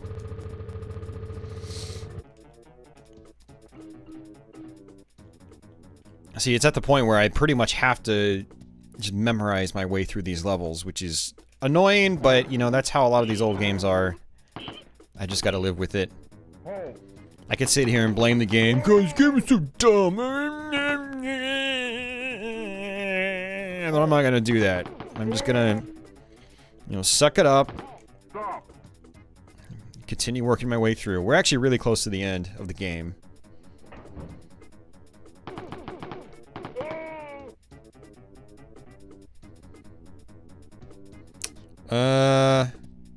No, not really, Dad. I mean, it's just a port of the arcade game. Modern port of the arcade game. I guess I'm not really all that stoked for it because I've already played it on MAME. And I played the PC Engine CD one. So I'm just like, eh. So no, not excited. I'm excited for R-Type Final 2 because it's an actual brand new game. And it looks pretty good. I even fired up R-Type Final on PS2. I actually started learning it again. I made it farther than I ever have last week. That was pretty cool.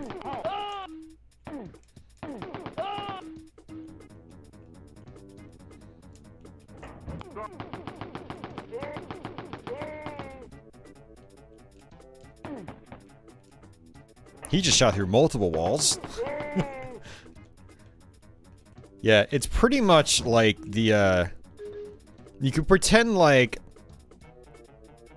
I don't know, imagine there was like a slice in this wall at a 45-degree angle. Like maybe like right about here. And the whole right-hand part of it is just completely, you know, gone. It's the best I can like sort of visualize what's happening with those walls. Darius is out tomorrow. What Darius is out tomorrow?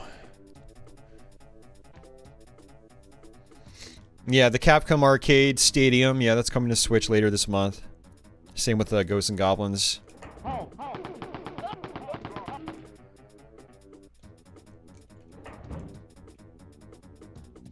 Jeff, you can't send me money, man, because then people can make excuses of, oh god, you can't. Your opinion's invalid because you get money to play video games. No, Jeff, though, seriously, man, thank you very much. In a week from now, Cosmic Revelation. Oh, that's right. I totally forgot there was a follow-up to Cosmic Collection. What's on the Cosmic Revelation? I passed on Cosmic Collection. I thought it was way too expensive, and I already could just play them on MAME and whatnot.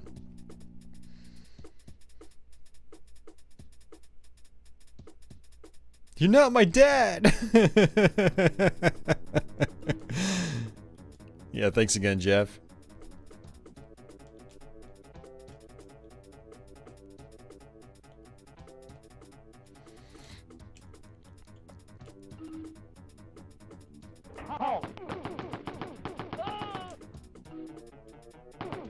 G Darius and Darius Burst AC. Oh, nice. Is that the first way to play Darius Burst on the Switch?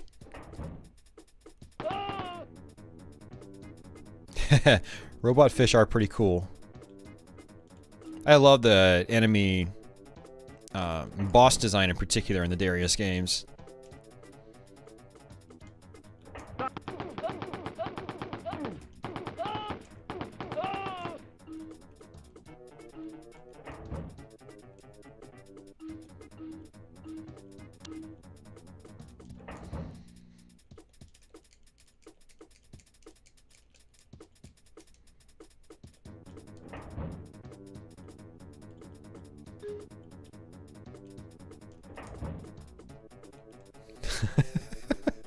You guys are crazy. Really excited about the new Mario Golf? Yeah, I never played any of those Mario sports games, except for Mario Tennis on Virtual Boy, which I don't think that really counts.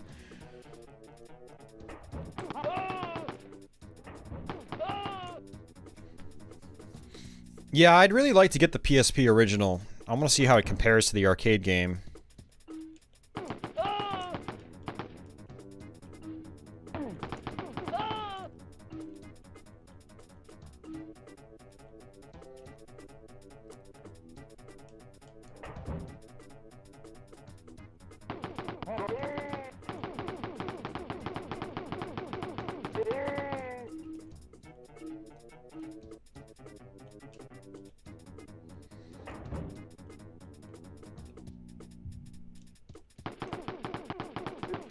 Wow, look, they both came out. They didn't both come out last time. Oh, it's because there's more. There's 3. Interesting. Stop.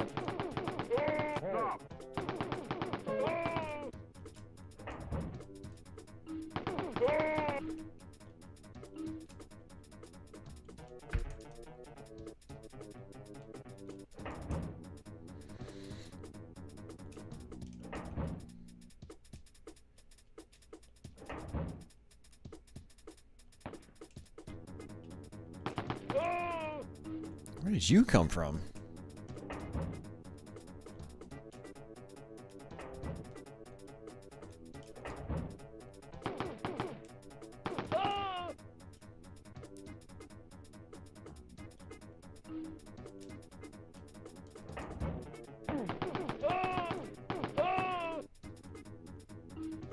Stop.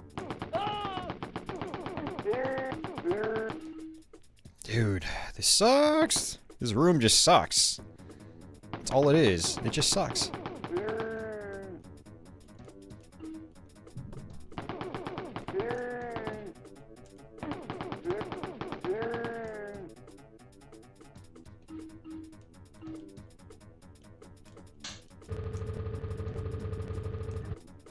Please give me some freaking health.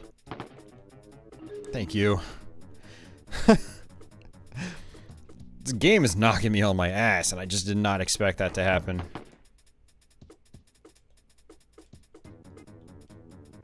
Stop. Stop.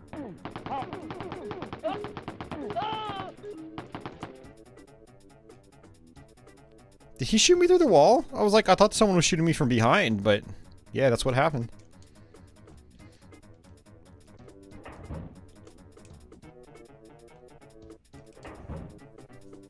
I mean, for anyone just joining us, there is no quick saving here.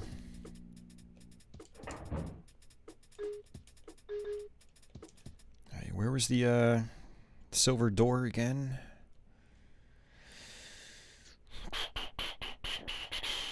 Oh yeah, it's right over there. Okay.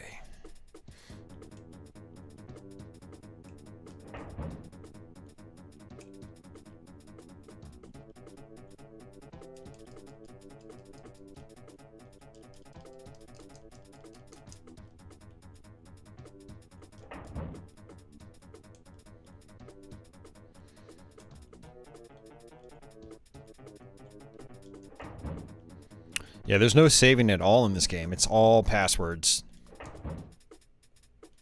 Well, password saving is, I guess, technically how you could call it, but you know what I mean. There's no battery backup or EEPROM saves or anything.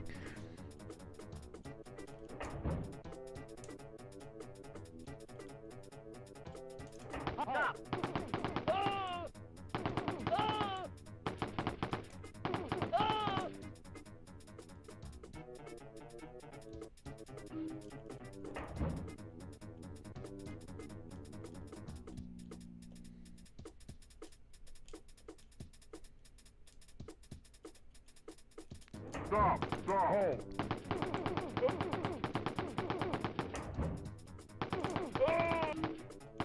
Almost out of ammo again.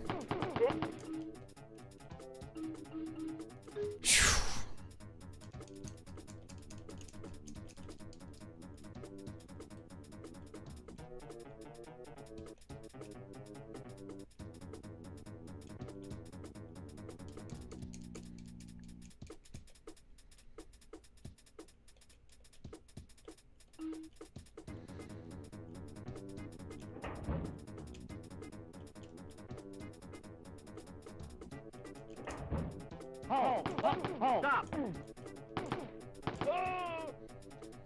Well, at least I have rockets now. I keep forgetting about that. Probably should be using them.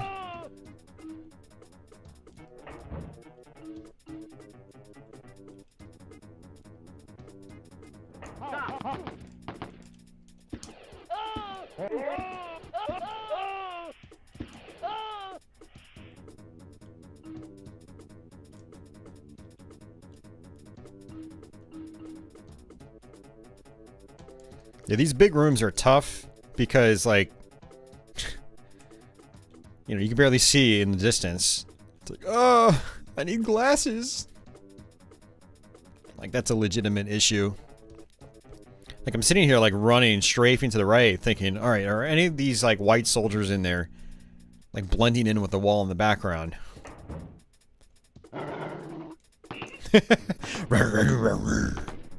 These damn rats.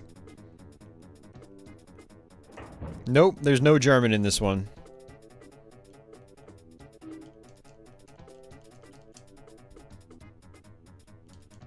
Humping those walls, humping the walls.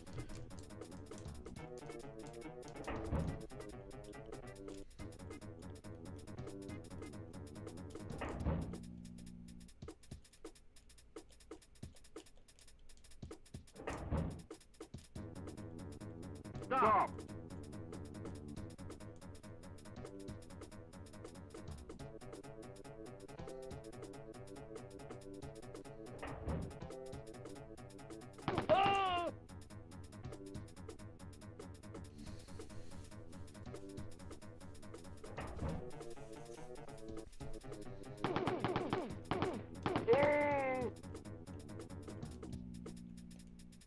Wait, where did their ammo go? They didn't drop any ammo. Okay.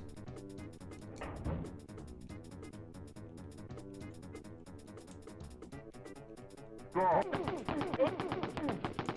Stop.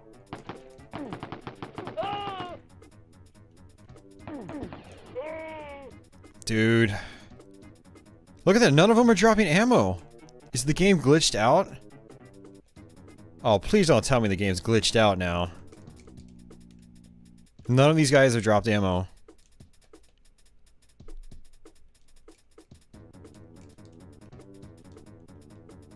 Stop. Oh, man. I think we have a few more levels, Mernin. Actually, this might be it. Did the game glitch? The enemy stopped dropping ammo.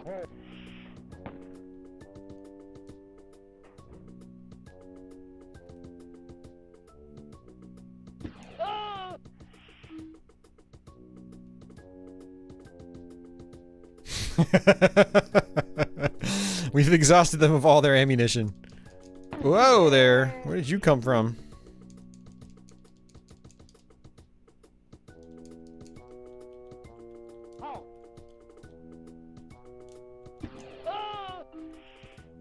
Stop.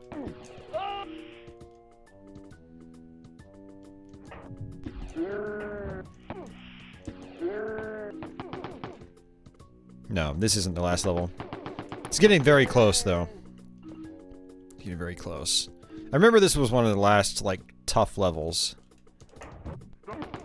Oh yeah, I remember this place. Oh jeez.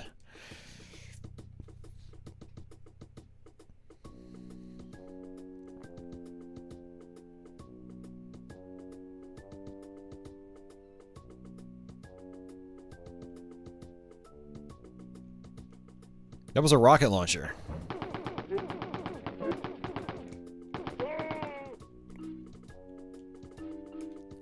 You know, it might be interesting to go back through the entire stream just to see how many times I've died.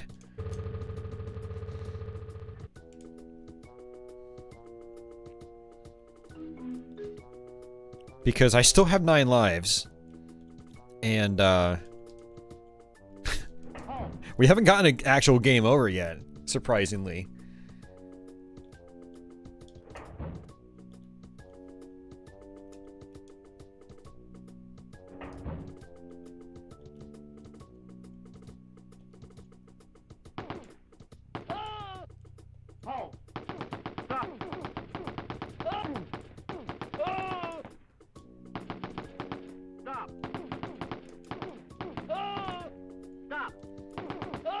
Yeah, I think it's actually bad wasting my ammo on these guys.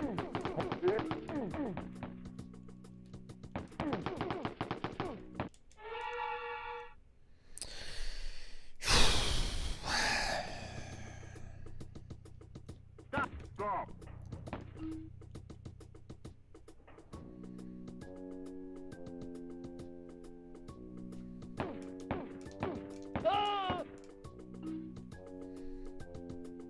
Where, what city are you in, Jeff? Or what state? You don't have to tell me the city. You probably told me before, but I forgot. Stop. Yeah, I know some states are experiencing levels of cold that they're not used to, and it's really causing problems. No hate here, Ronnie. Well, maybe some hate, just not towards Wolfenstein.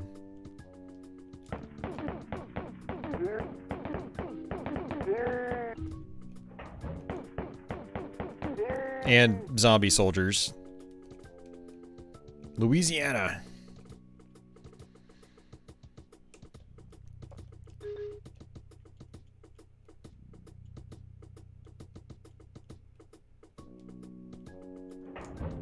Stop.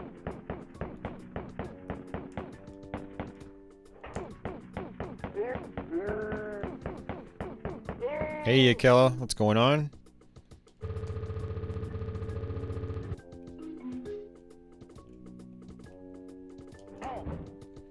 So if I remember right, I kind of want to go through this middle one first. If the game lets me. Oh, no. Got the wrong one.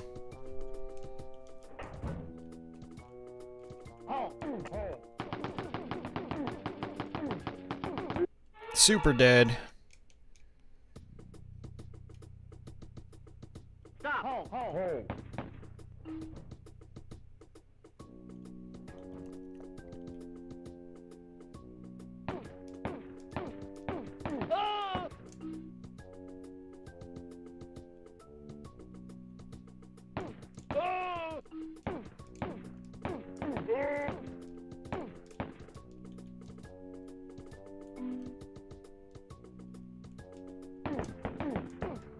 Alright, just get rid of me.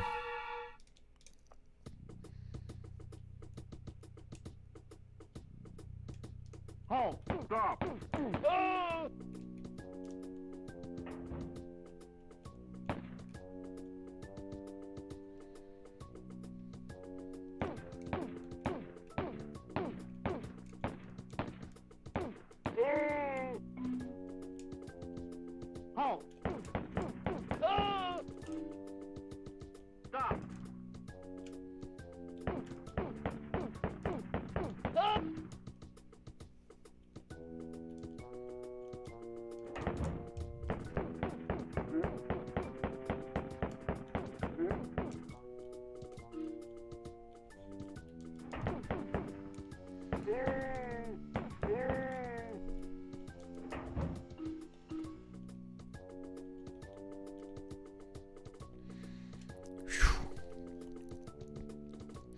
Tough level.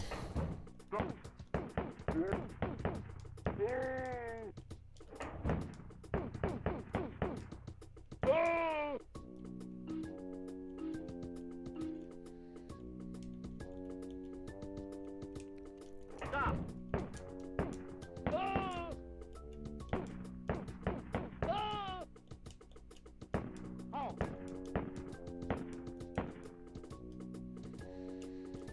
Get that secret.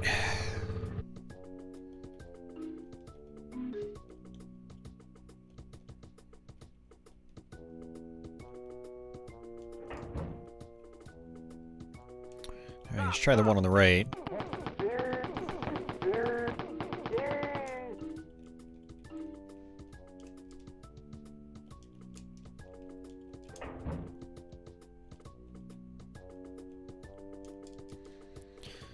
I don't think that's it. Let's try the other one.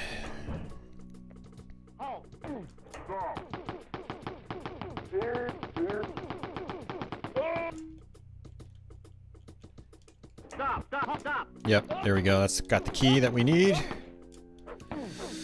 Shit.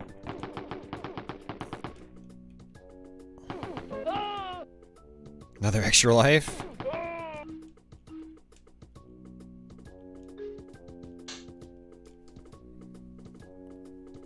Yeah, like the textures are glitching out again. I wonder if it's like it just is something that happens when you die a lot. Well, then again, I'm not noticing it on these blue textures.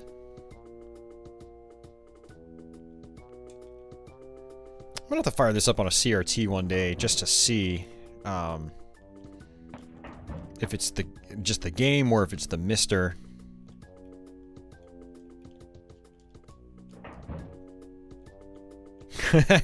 Every time you die, you enter a new layer of hell.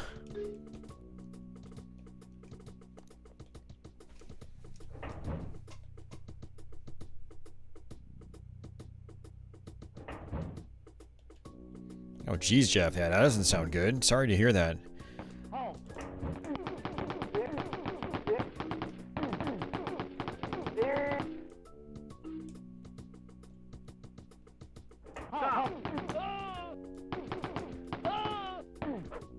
Shit, I'm dead again, man.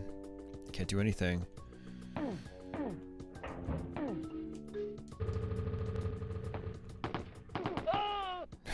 I got lucky.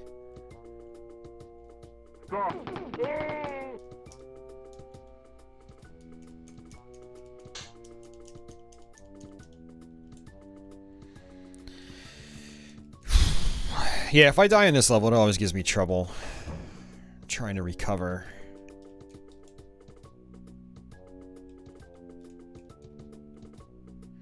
Yeah, I mean, that's one way to look at it. I mean, if you saw signs, like... Yeah, sometimes that sort of thing can be a blessing in disguise. Doesn't feel like it at first, but... Yeah.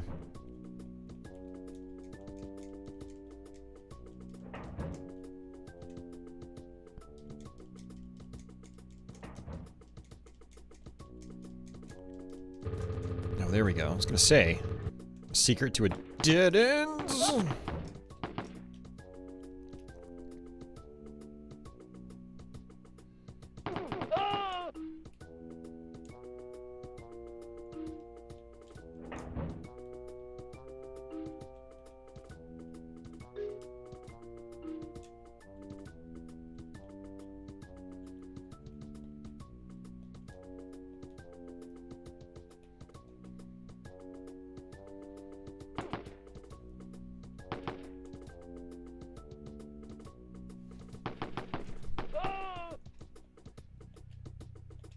That might be all of them.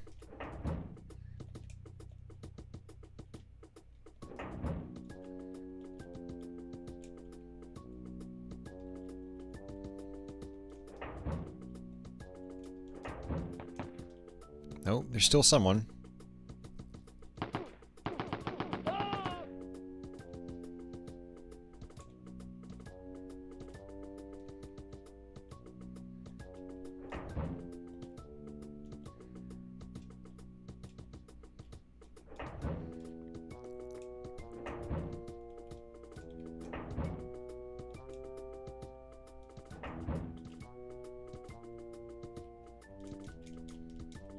Don't know which one to do. I think this is one of the first times we've seen this purple texture.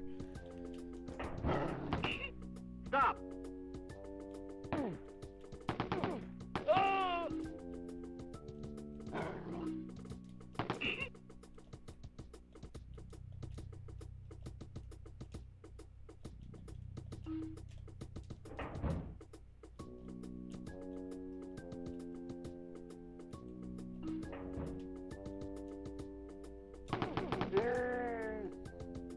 Hey, Tony.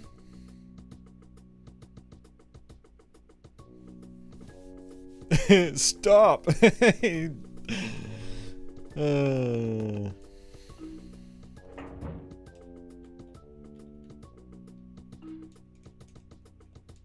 Stop.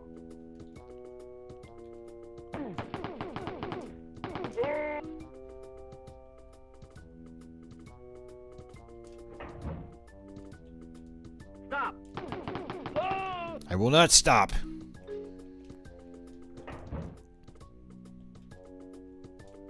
Stop.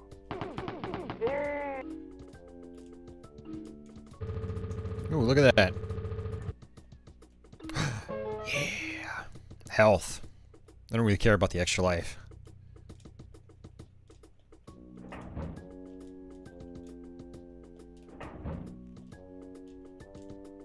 Hold. Stop.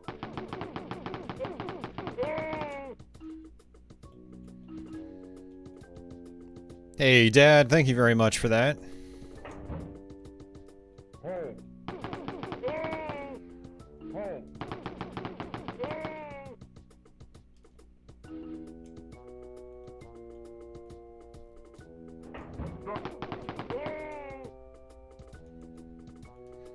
Yeah, screw the pizza guy. He's not here. He's not there playing Wolfenstein 3D. Suffering by getting shot through walls just like that.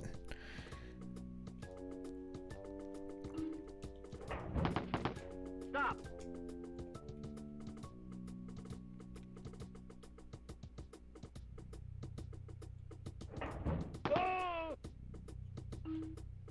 Stop. Stop.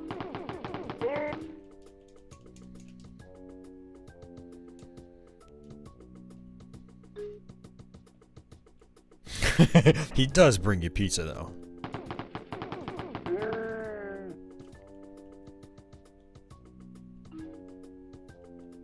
Stop.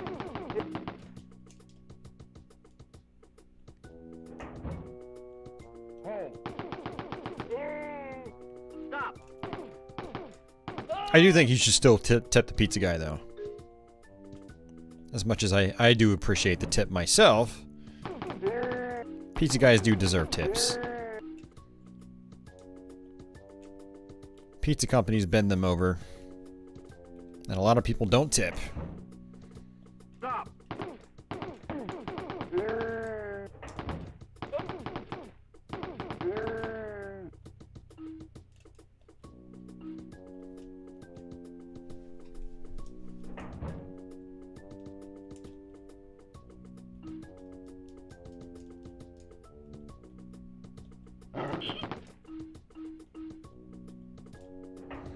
You know, it took me all game to realize that food on the ground was rat cheese. I'm pretty sure.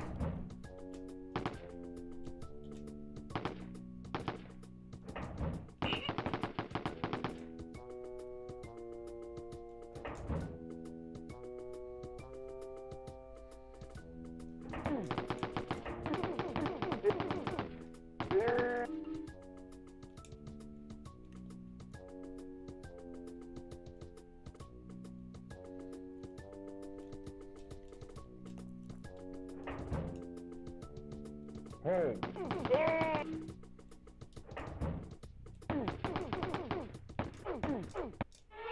God damn it, dude. This is so damn hard. Because, like, you can't switch back to your chain gun, not your chain gun, your machine gun to conserve ammo. You're stuck with the chain gun, which just eats bullets like popcorn. It always fires at least 2. It's like this level just goes on and on. It's so big.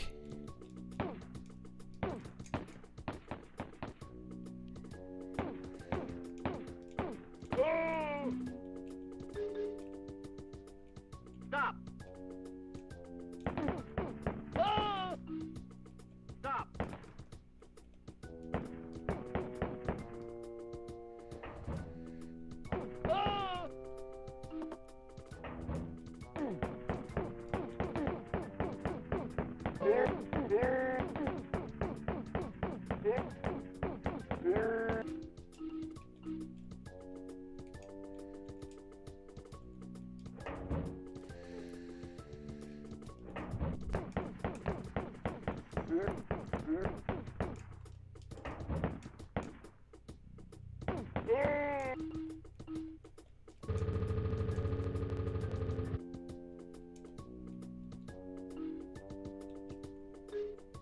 Almost tempted to just stick with a machine gun for now. Stop.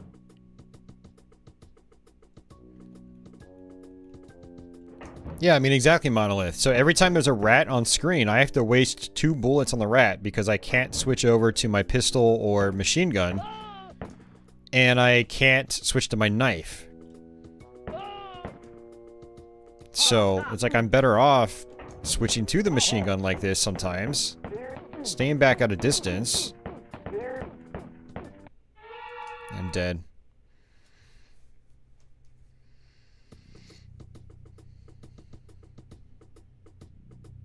Stop. Stop.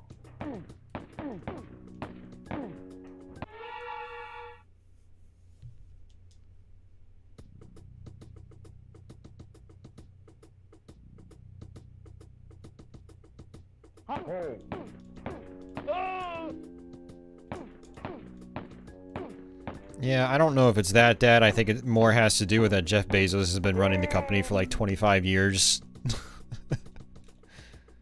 And has made hand over fist since then. I don't think a short pandemic like this really made all that big of a difference compared to what he already had.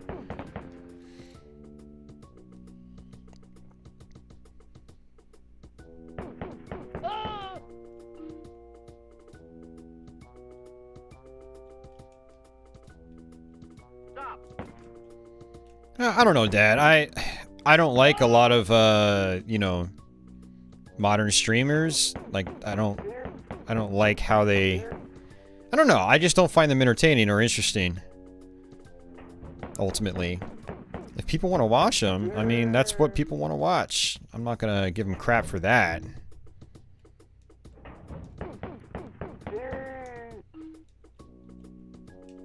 It's just not my it's just not my area of interest.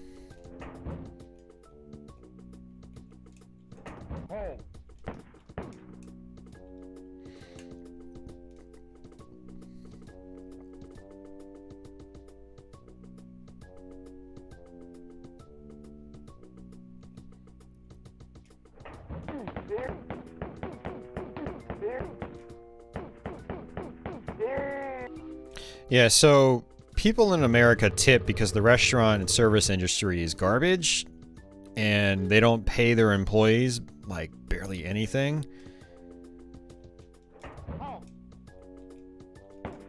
Like servers in particular, they don't even get minimum wage. I don't know why the restaurant industry is allowed to do that.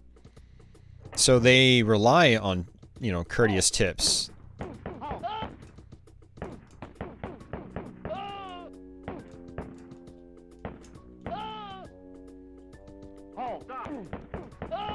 From what I understand, pizza drivers don't get paid all that much either from the pizza company. So again, they have to rely on tips as well. Crap, I was trying to conserve ammo and I ended up doing the opposite. Well, I'm dead. There's too many enemies for 3 bullets. Hey, Leo.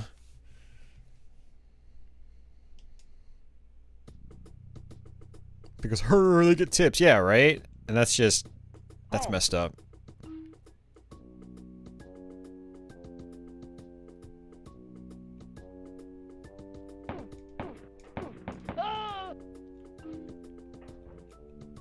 Imagine having none of your customers tip, Jeff, and only getting like $10 that day because you only make $2 an hour. Servers often don't usually work like really long shifts either, so.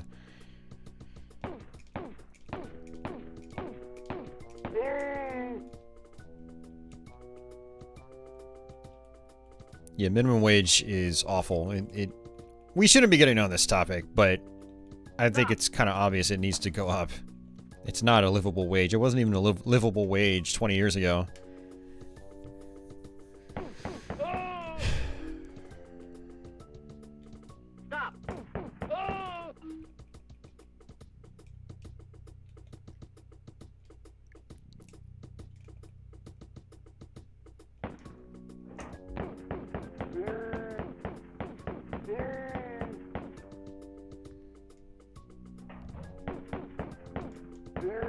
Is Cheesecake Factory considered a restaurant? I've never actually been to one. I always figured it was more like a Panera or something, where employees, you know, probably get paid like normal wages.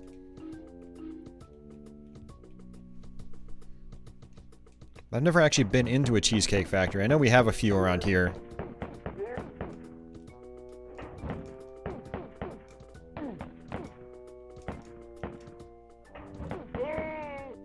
It is a restaurant, okay.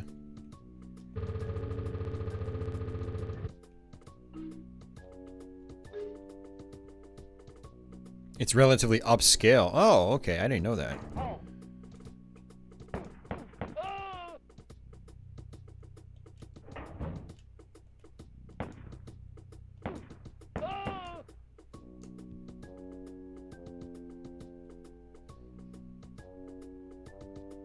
farming is exempt too. Oh, jeez.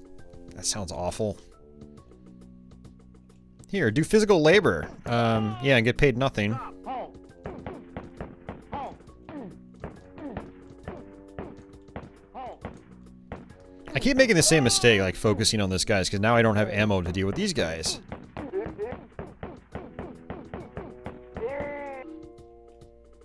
Stop. Stop. I'm not gonna be able to kill all these dudes. I got another extra life though, yay! Oh, yay! Let's knife them! It's a step above Applebee's. A bit on the pricey side, okay. Yeah, that's a lot of money. Stop. Better be a really damn good meal for that price.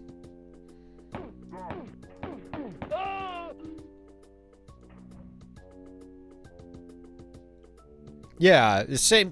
Well, I didn't really think it was mail order, so to say, Jeff, but I thought it was just like you go in and you just buy cheesecake. And that's it. You know, there's no like sit down, have a nice meal sort of thing. The portions are large.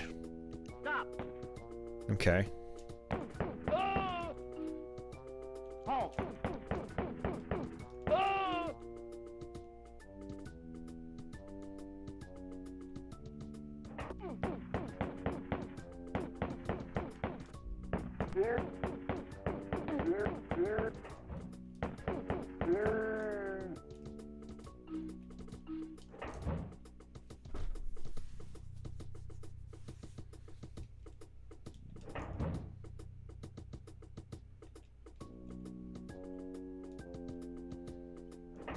All you can eat steak? Does something like that even need to exist? That sounds...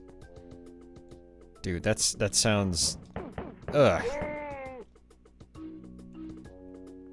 Jesus, man, we're such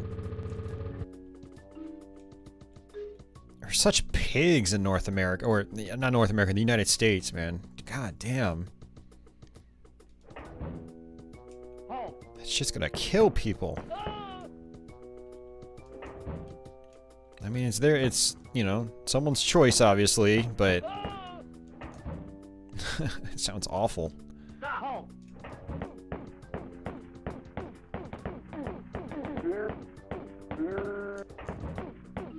And for $55, nonetheless.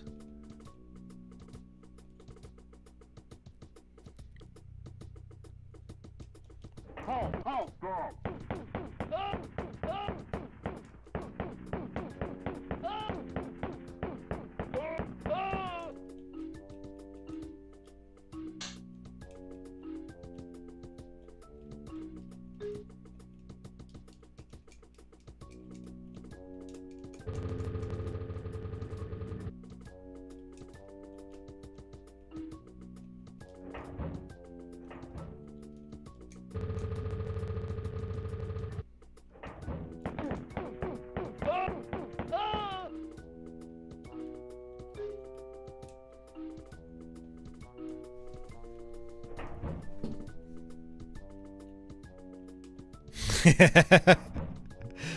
Oh man, dollar margaritas. That sounds like fun.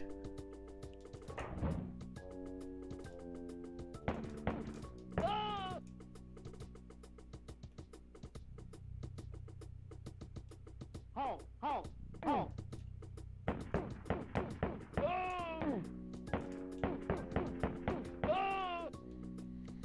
Yeah, I'm gonna go out on a limb and probably say this is the hardest level in the game. Some of those other levels were pretty tough to recover from, but I'm very limited here. Stop. Stop. Using the long-range strategy is working pretty well, though.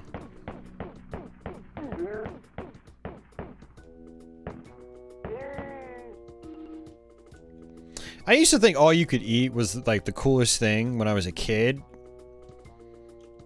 But now that I'm older, yeah, I feel like it's just... You're just asking to kill yourself.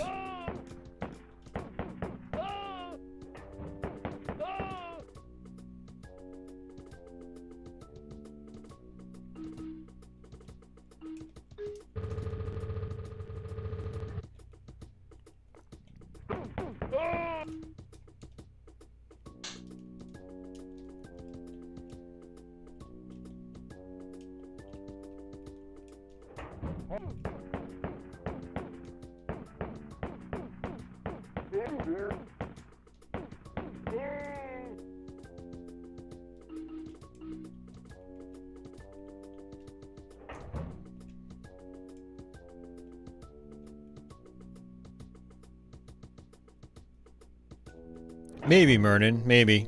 Stop.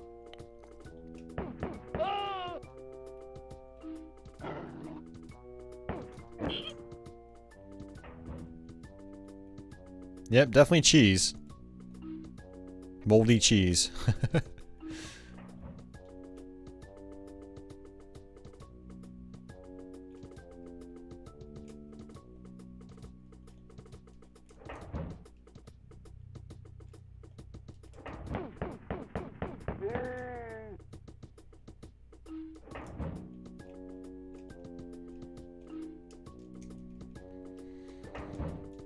I remember finding some secrets here, but I forgot where they were already.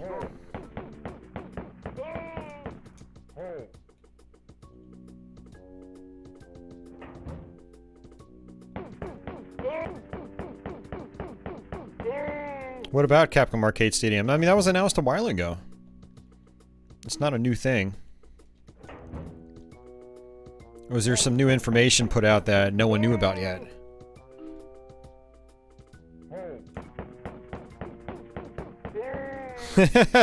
Guilty eating? Yeah, okay, fair enough. I fixed that by just not gambling. I play video games. There's a concept.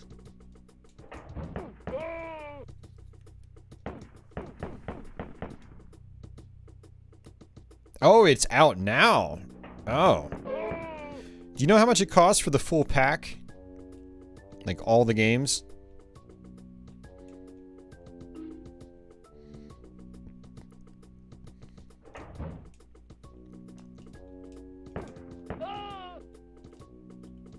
Stop.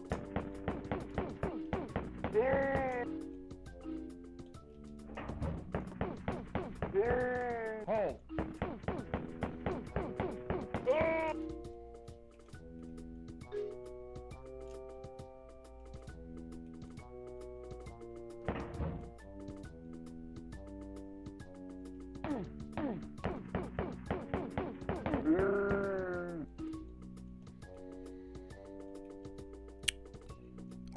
Apparently Nintendo's redesigning the Joy-Cons, Leo.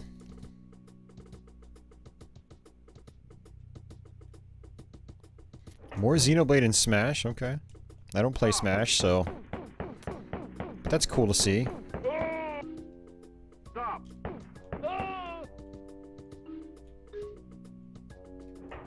Halt.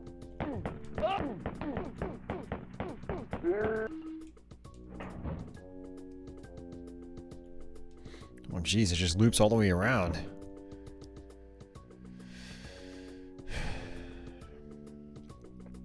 $15 for each pack, so there's not like a $30 you get everything pack or something like that. It's basically $45 for everything.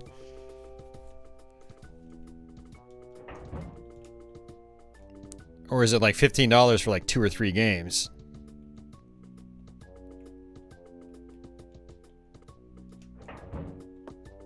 Whoa, fucking hell. Jesus, man. Oh, I thought you said like they were okay.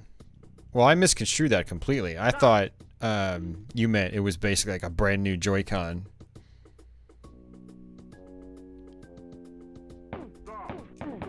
Like probably physically redesigned, maybe a different shape or something.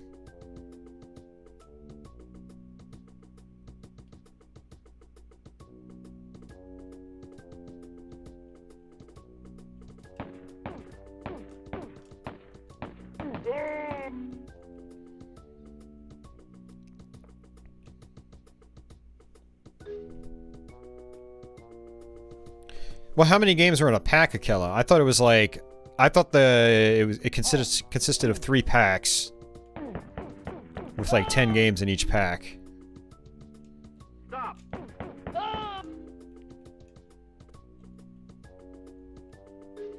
I'm probably going to end up passing on it for a while because I've got access to a lot of those games already elsewhere. I don't really need them. I mean, even, freaking, what's it called? The big cave bullet hell on there. You know, I've got that on MAME, so...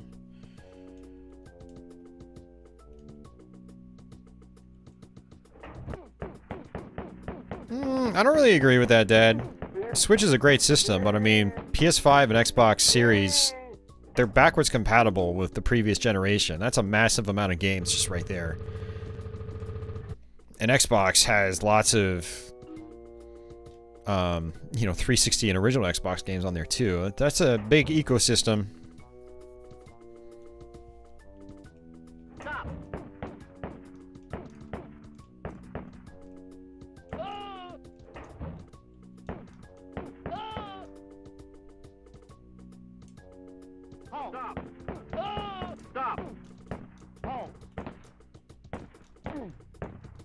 I'd love to have a PS5 just so I get PS4 backwards compatibility. That'd be awesome. I miss my PS4. But the Switch is great. I've got one. Great system. Oops, I forgot the secret. I keep forgetting some of the things I need. No, I didn't forget it. I got it, and I'm still low on ammo. God damn it. Yeah, people have been theorizing or predicting a Switch Pro for years now. It's, yeah.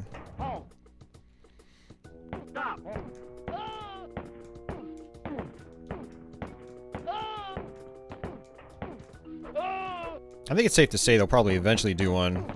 When it's gonna happen, I don't know. It's anyone's guess. Whatever their next system is, I hope it is just an evolution of the Switch itself, and so it remains backwards compatible with, you know, existing Switch games.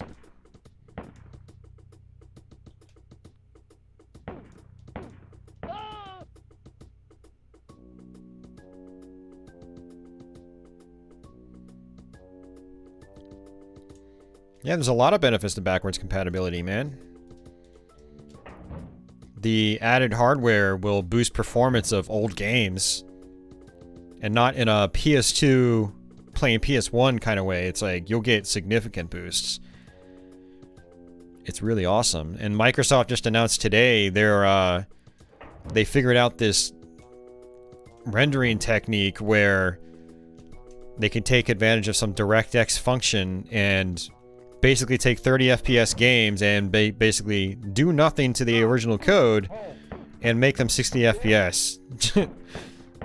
It's crazy, you know?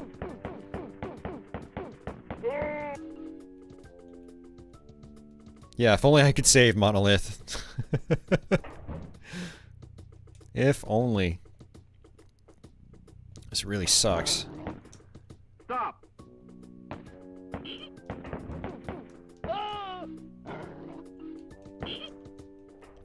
I don't want to throw in the towel, but we're at that point where I've been streaming for a couple hours longer than I intended. I'm tired, I'm hungry, my cat's hungry.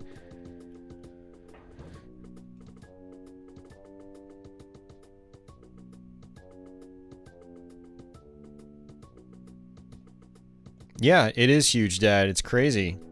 And some games that were originally capped at 60 FPS are being boosted to 120 FPS. So if you have a 120 hertz monitor or TV, you can take advantage of it. It's free. It doesn't cost the consumer anything. They've rolled out the compatibility, or are rolling out the compatibility with 5 games apparently, and you can probably expect it to be rolled out to a lot more games in the near future.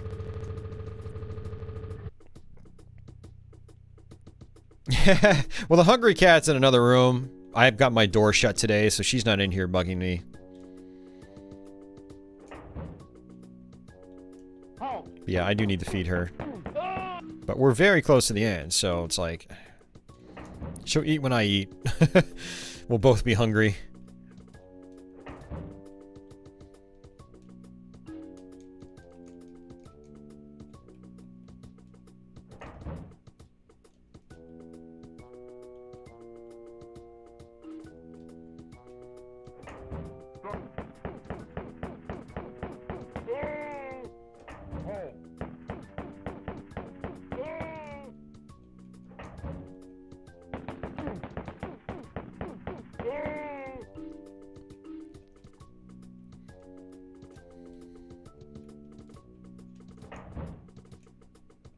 Hold.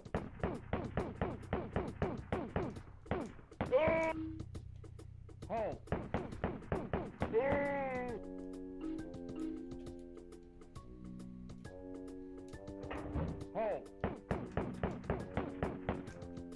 Oh, okay.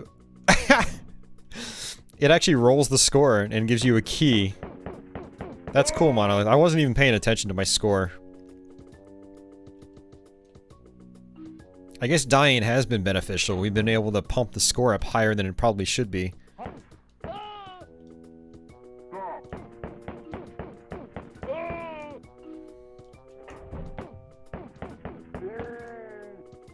Stop.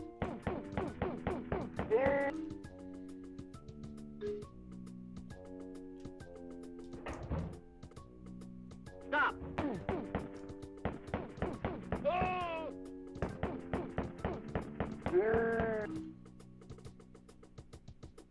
Stop.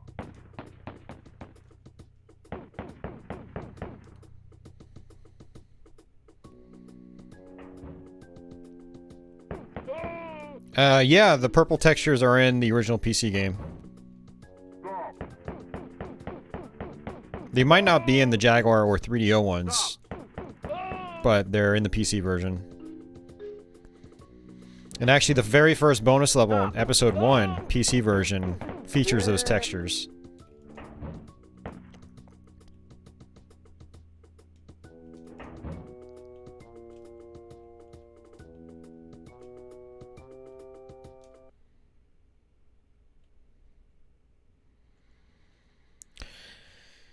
Yeah, I should be referring to my map more often.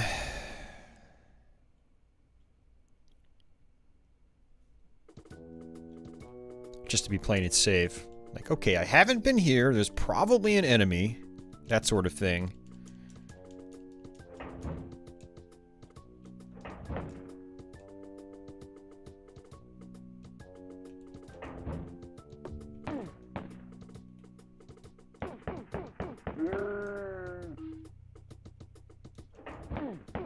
Yeah, Contra's purple, last stage.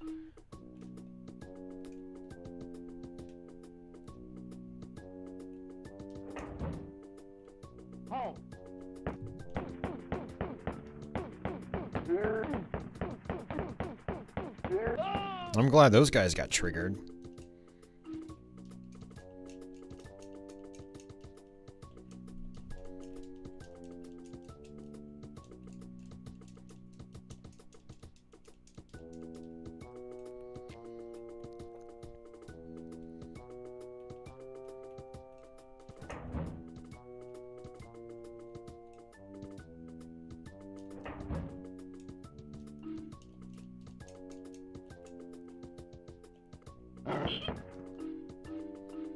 Man, that's one pissed off rat.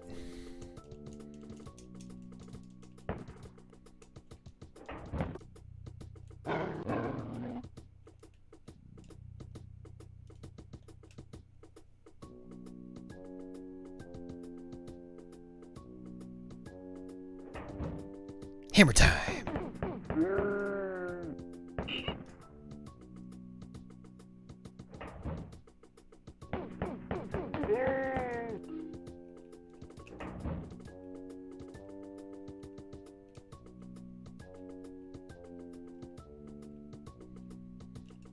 This level's way too damn big. Look at this. You gotta do this without dying. There's no checkpoints or anything. Enemies are in really mean positions.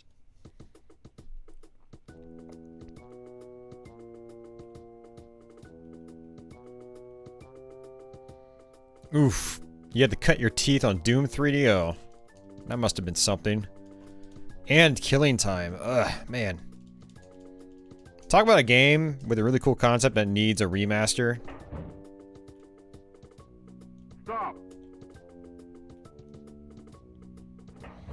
Still need to try to play through PC killing time.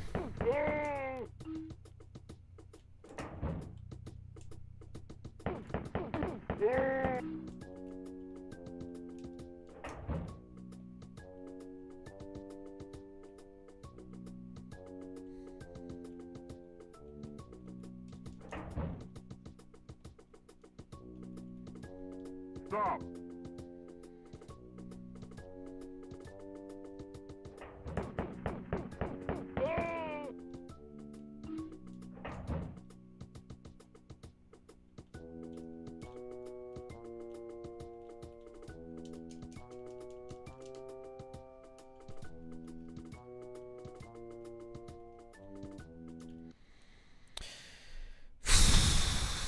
Will this level ever end?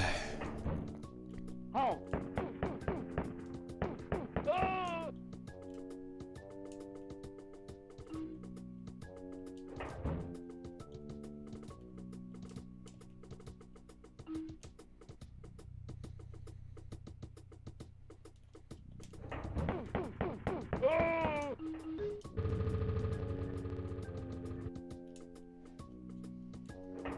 Trying to make sure no one comes up behind me.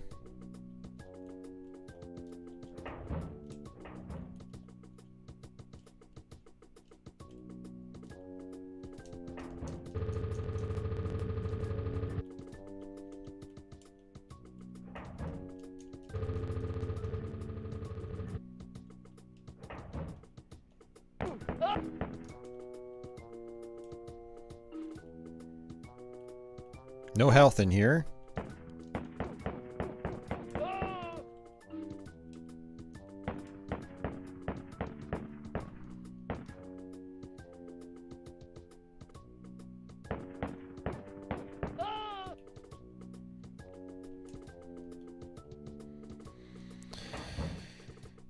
$40. Okay. That's not too bad. I don't know. I might eventually pick it up. As in, like, pick it up and not wait for a sale. Stop.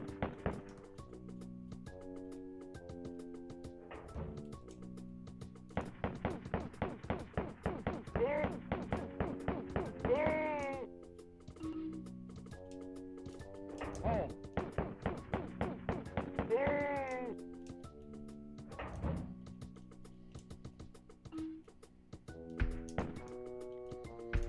Are you serious? I don't have the key. I don't even know where the key is. Dude.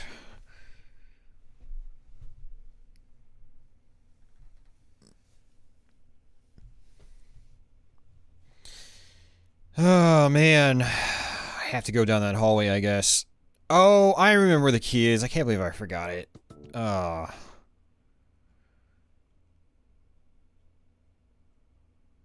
Yep, I remember now. Well, at least I killed all the guys in the corners, so... I need a key.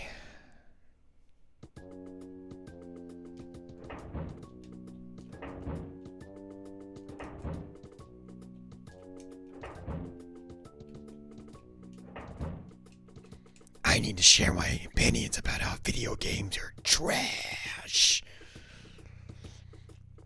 I also need a key.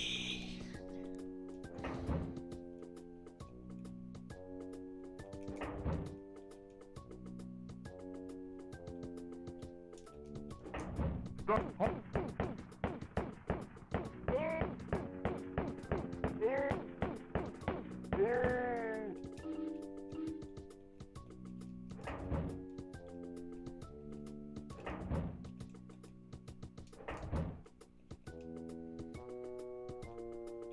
Damn it, man. I already grabbed the health.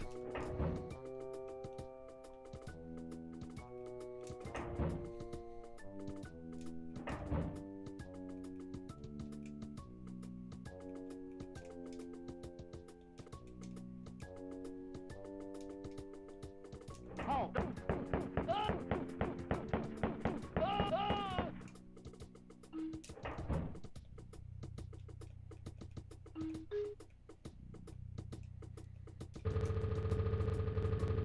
Halt.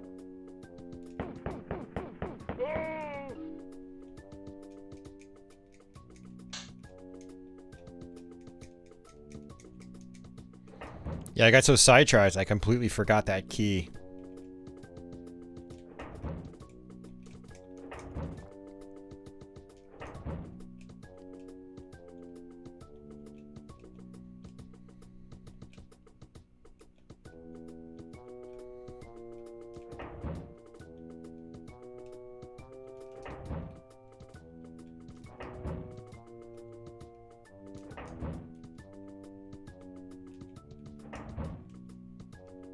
Halt.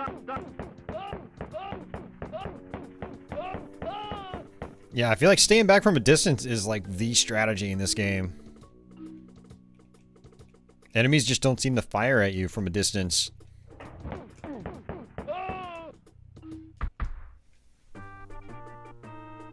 I just left the chain gun on the table. I was like, whatever. This is a decent strategy.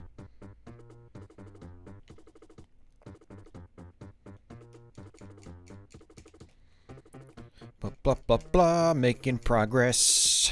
Blah, blah, blah, blah, blah, blah, blah, making dinner. Not really. I want to get some dinner. Ooh. Blah, blah, blah, blah. Oh, man. Stop.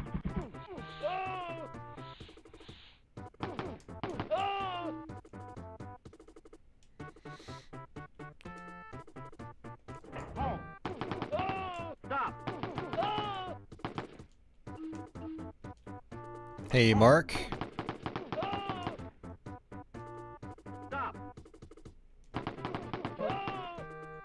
Stop. We're back up to 8 lives again. Halt.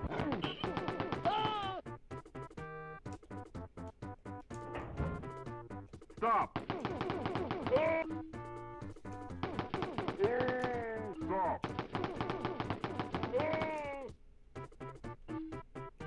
Eat that cheese.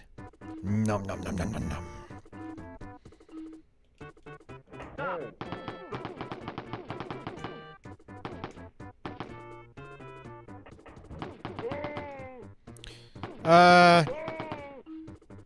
No, I think the those are actually better up close because you're more likely to miss from a long range. The rocket launcher is the best when you've got like 3 or 4 enemies lined up. It'll just cut through all of them with one shot. So you kind of sit at, on the outside of a doorway and fire inwards. Stop. Find the flamethrower just isn't all that useful because it takes multiple hits to kill enemies with it. Ow. Hey, T-Bone. How's it going, man? Yeah, good to have you. Hope you're doing well. We're getting our asses kicked by Wolfenstein 3D. I've been streaming for almost 6 hours. I can't believe this has taken me almost 6 hours. I think it took me 6 hours to get through PC Wolfenstein 3D. All 6 episodes. And the Super Nintendo version has taken me 6 hours just getting through like less than 30 levels. It's crazy. It's been a lot more challenging than I expected it to be. Stop.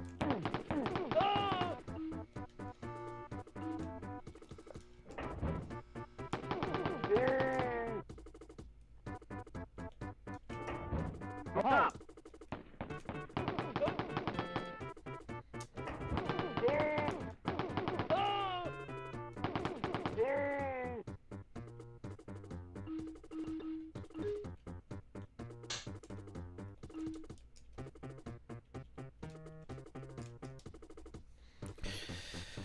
Do do do do do.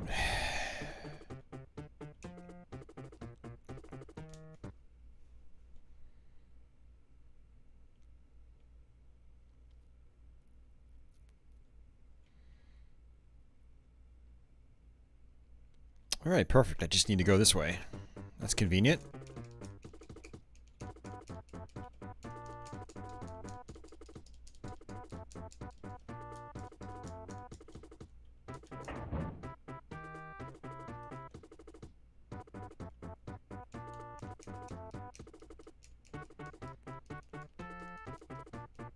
Trying to find secrets. Secrets that might not exist. Halt.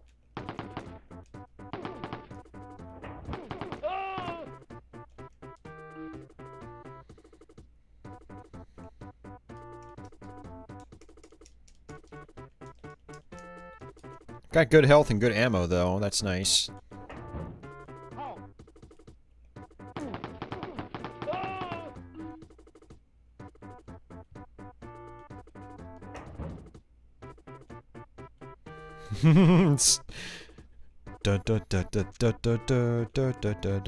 Stop!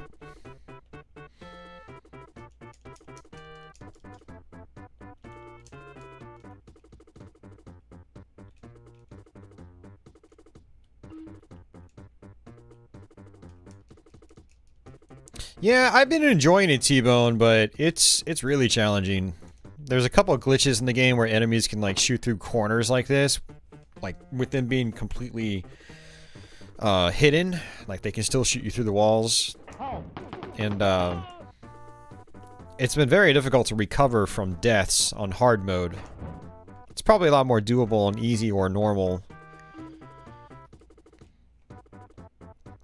But it's Wolfenstein. I gotta always play it on the highest difficulty. It's just how you play Wolfenstein.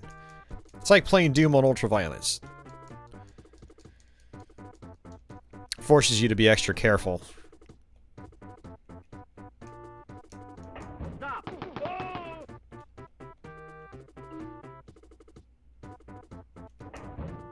Halt.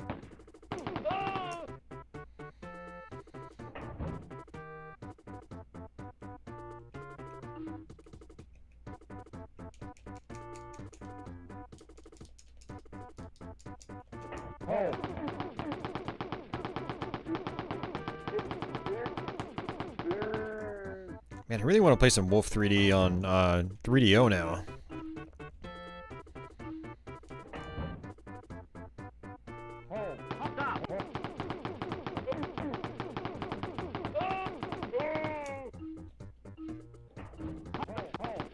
Yeah, crap.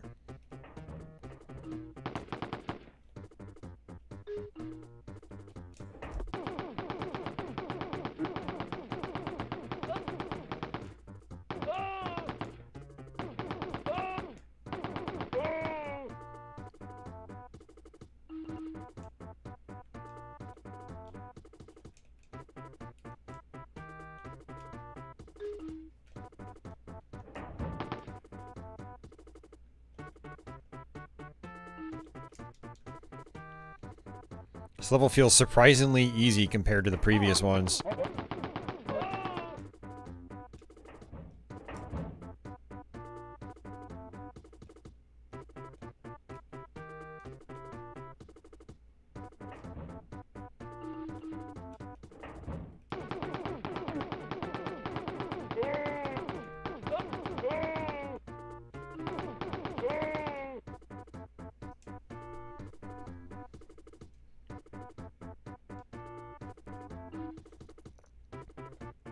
Have you not watched that playthrough, Dad? I thought, I think someone else had mentioned, like, they had it recommended to them and they watched the video. We're gonna actually revisit that really soon, too. We're gonna do another playthrough of Game Boy Advance Doom. I haven't played through it since that Let's Play.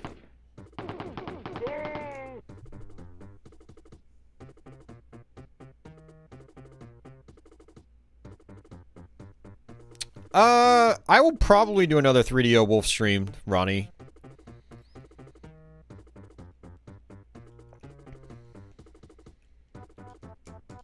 I mean, if I don't do it here, I'll do it on Twitch for sure. Because I do want to play through it again. It's been a while. And I actually have some 3DO games I've been meaning to fire up. I bought them last year and I haven't tried them out yet. That bloodstream.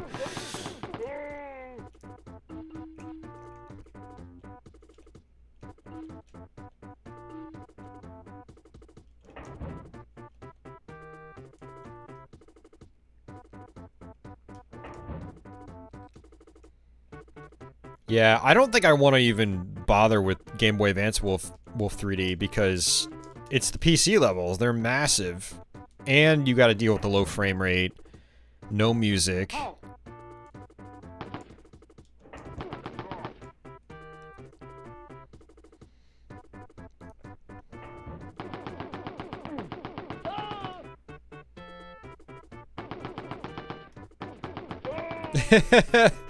My Castlevania Chronicles playthrough is one of my more popular Let's Plays for some reason. Well, I don't know if it still is. Because I don't really get comments on it anymore. The one I get most comments on still is, I've never played Hamtaro. Doom for Game Boy Advance is one of the ones I get the most comments and views on still. Some of the other Castlevanias get them too, like, Castlevania 2, for instance.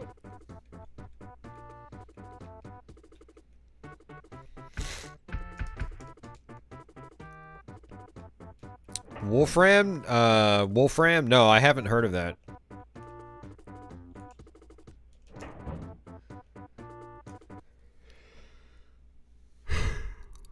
Alright. This is another big level, though.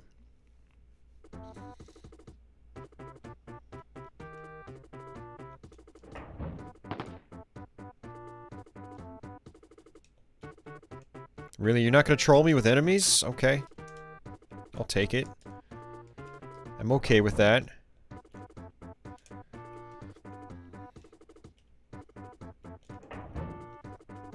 I will say, if you stare at this game for 6 hours, you'll feel like you're drunk. It's like your vision's gonna be permanently impaired for several hours afterwards. Oh, you need to make that a priority, Monolith. It's not a very long game, so it won't eat up too much of your time.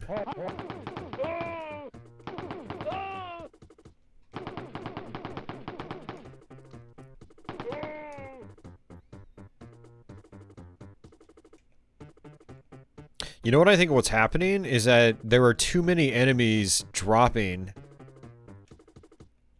And it's like the game can't drop anything else on the playfield because like these enemies have stopped dropping bullets again. That was weird. I picked up something, but there wasn't anything on the ground. Yeah, look, see, he stopped dropping one too. He didn't drop a clip. That is interesting.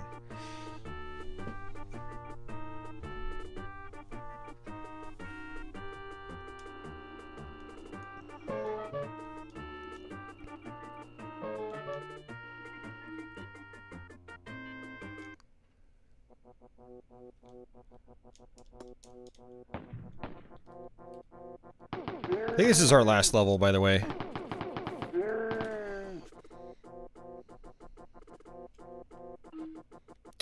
Yeah, if you Google something a lot, Retro Simon, yeah, it'll keep recommending you that stuff, even like years later. Unless you physically go in and like clear out your YouTube search history, but that gets rid of all your likes and stuff like that too.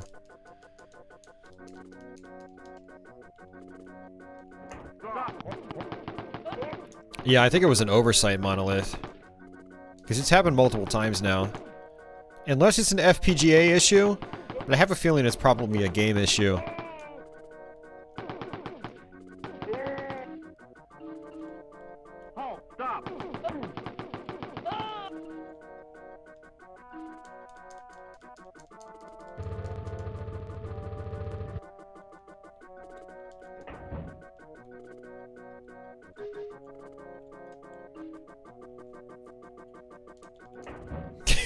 Explains the cat and dog videos nonstop.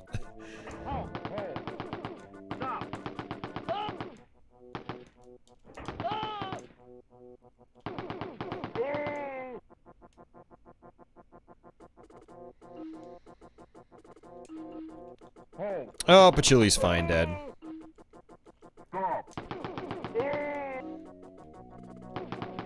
She'll get some extra crunchies with her dinner. She doesn't normally get that.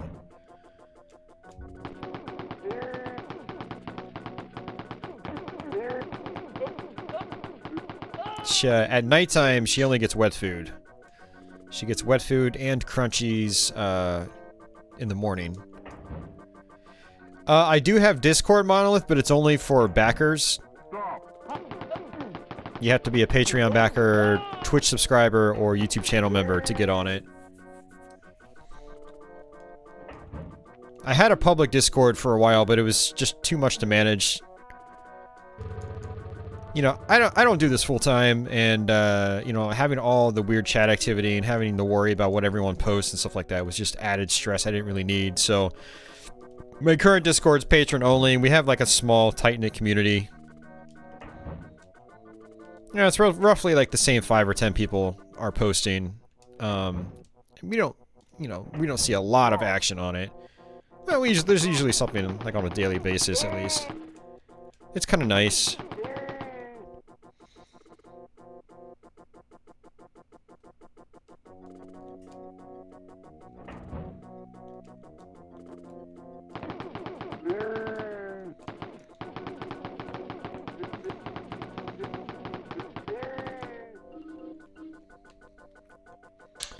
One of the nice things too about only having it for backers is usually people that are backing the channel are usually more chill.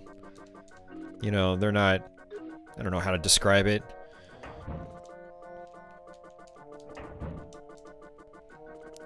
When I had a public Discord, I had some weirdos pop in that were just, I don't know. Alright, this is our last boss, guys. Whoa! No wall trick, StatMeister. I mean Hitler. I mean StatMeister.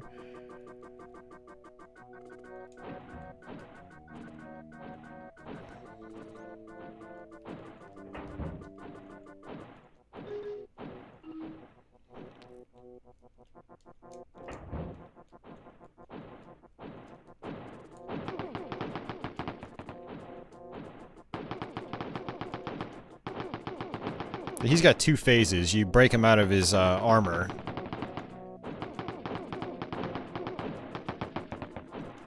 And then he's actually faster on foot.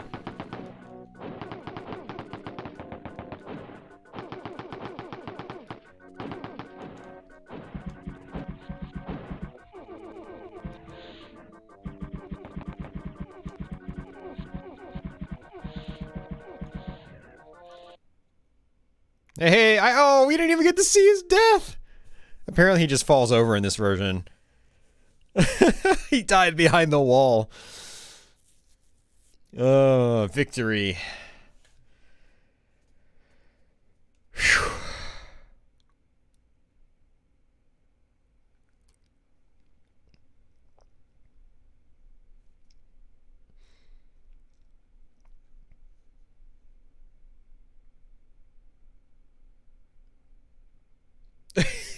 Discord for a strip club. Oh, man. Well.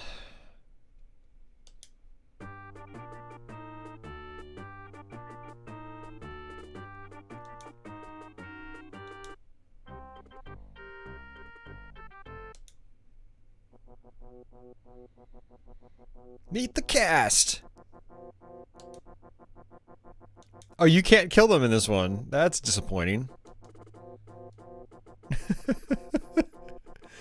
So there's no ending text or anything. It just says victory, and there's no wall of text afterwards. StrutMeister. Oh, look, I can actually see the animation of the rats.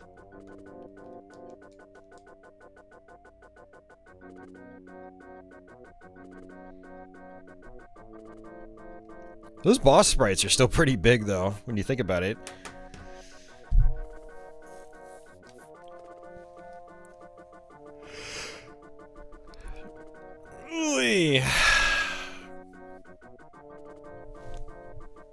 Ooh. They actually call him MiSTer. That's crazy.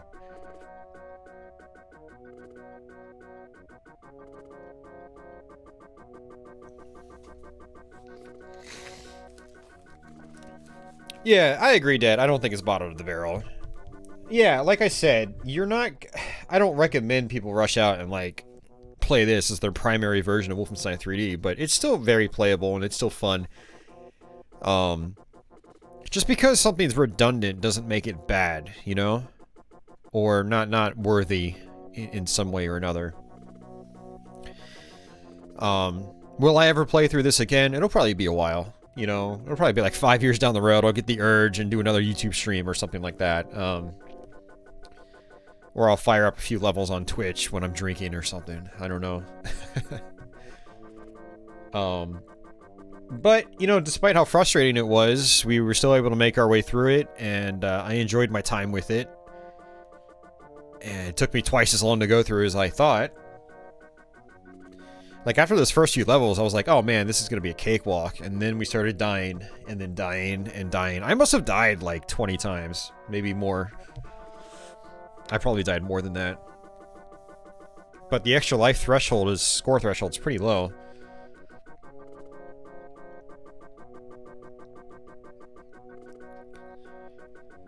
Yeah, it was fun. It was good. We'll actually play a couple levels again in the future when I do the SNES mouse stream, because this is a good game to try out with the mouse. So watch out for that.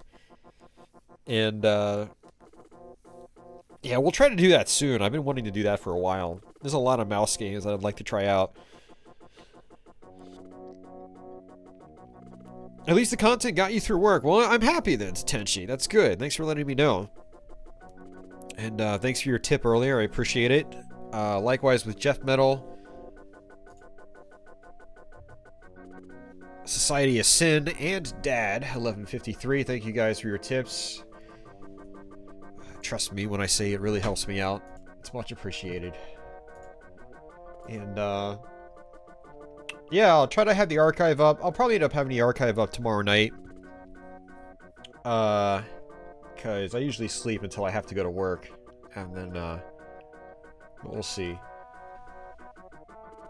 Yeah, it's 10-something p.m. already. I guess I'm not going live on Twitch. I'm probably gonna go chill out for a little bit, maybe go to bed, feed my cat, get myself some dinner. But yeah, thank you for watching, guys. I do appreciate it. Let's see if there's anything else after this. Oh, I wanted to show you something, too, before we go.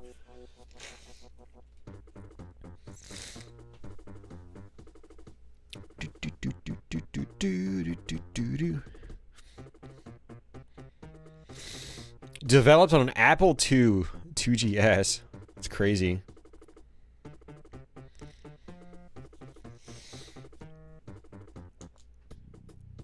I think the Apple IIGS has, if I'm not mistaken, it might have a similar processor to the Super Nintendo.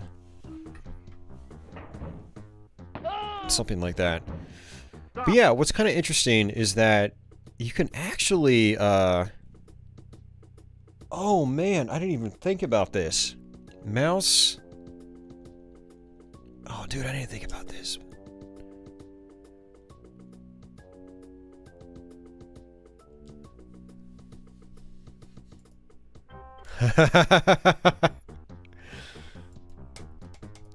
Oh, it's not working. How are we gonna do it? Because I actually have a mouse hooked up to my MiSTer right now. Oh, there we go. Wolfenstein with the mouse, ladies and gentlemen.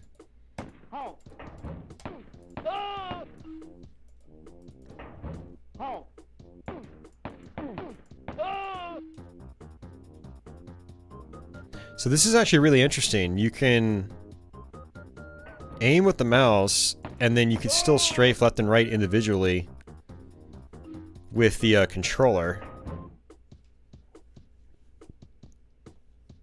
So you can technically circle strafe still.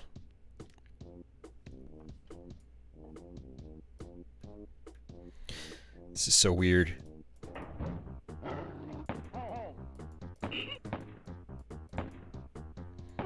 Yeah, I'd have to configure my controls a very specific way for this to be useful. There's no way in hell I could get through the game like this without having like a strafe button on my mouse itself. Yeah, look at how fast you can turn though. It's pretty crazy.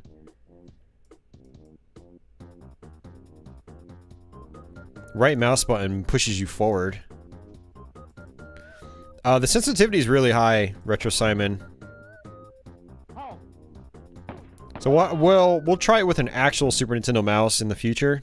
Like whenever I do my SNES mouse stream, we'll definitely try playing this for a couple minutes.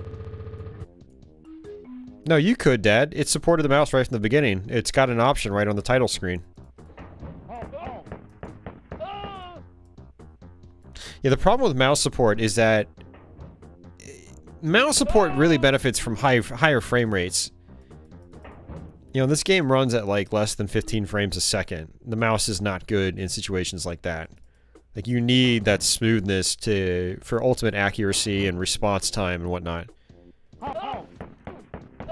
So this feels a little weird, but it's really nice that there's the option. And I don't know if you can use a controller like simultaneously with the mouse on the Super Nintendo version. I know it's letting me on the MiSTer, but I'm not sure if you can do that on real hardware. Hey, Darren. Night, Tenchi. Take care. So something I wanted to mention was that, you know, I'm back playing with the controller now. This does actually, the MiSTer actually does have like overclocking options. So you can put it on turbo.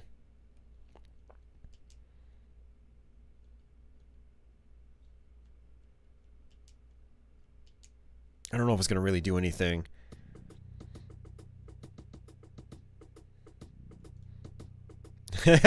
Someone else said that earlier. They're like, "What are we like gunning down a hospital or something?" Yeah, so you can see this, Dad. It's got mouse options right from the very beginning.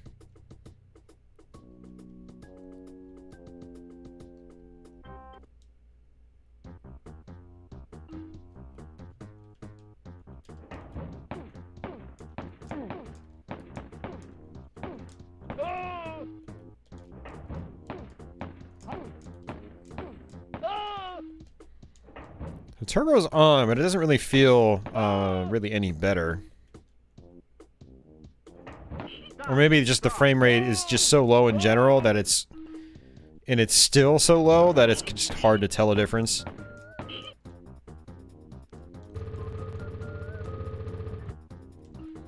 Yeah, I'd absolutely love to see like a you know, like an SA1 hack for this game and see if it can often, like, you know, make it run smoother. That would be awesome. Because the frame rate is flexible in this game. You know, it'll run at this frame rate, but then it'll slow down to just a couple frames a second when there's a big room and lots of enemies in it. So what I wonder is if the frame rate is permanently capped at, like, say what this is, or if it can actually technically go higher and this is just the best the Super Nintendo can do stock. And if someone does an SA1 hack of it, maybe the frame rate could be like doubled or something like that, you know? It's interesting to think about. You think it looks like it runs faster? Okay.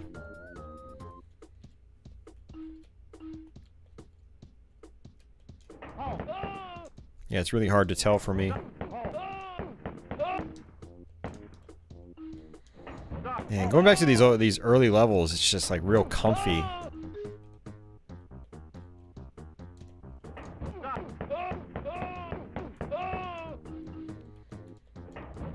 Oh, and you know what?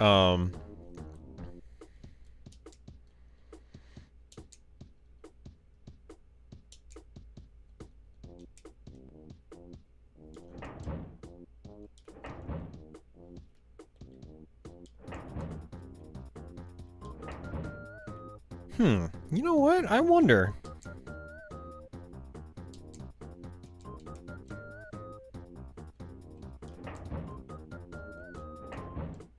I don't know if it requires a reset. Like, I turned off turbo, walked through those doors, and I was like, is it actually slower now? No, it feels the same.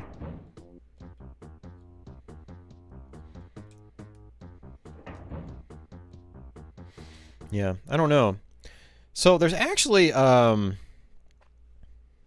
is what your ROM list looks like on the MiSTer.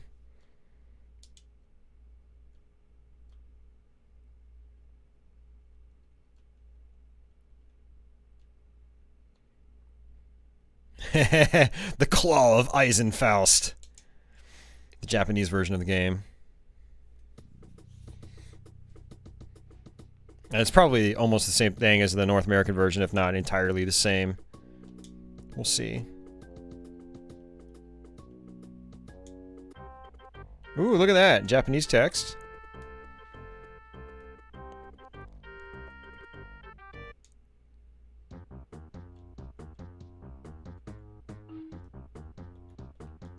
Home.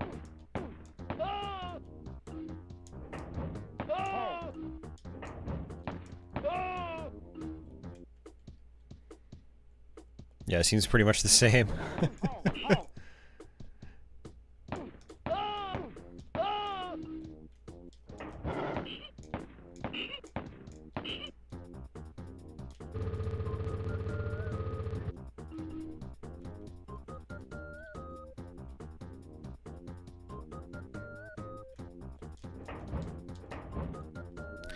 Yeah, I didn't think there was really much different in the Japanese version, but I was just kind of curious to fire it out. We'll actually exit the level and see if there's any new text after you beat a level.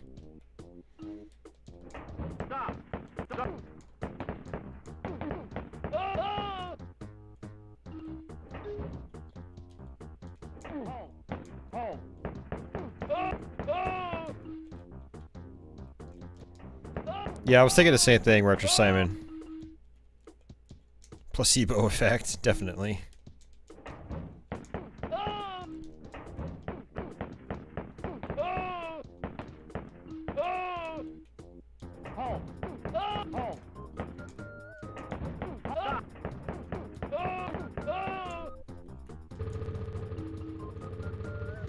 Extra lives probably look the same. Let's check it out.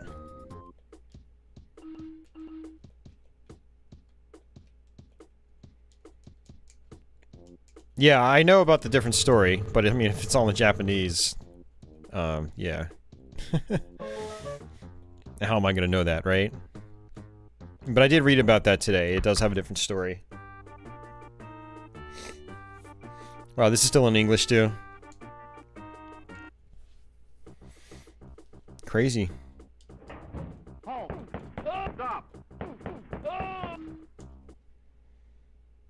Yeah, and the passwords are still in English, too.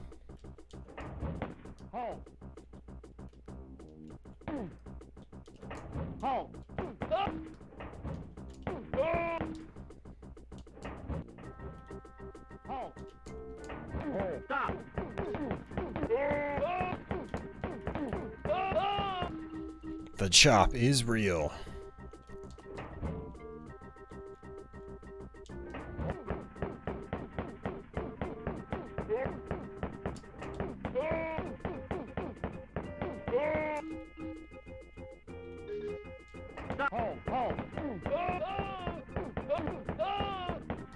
This is the Super Nintendo version, Mark. None of that stuff exists in here.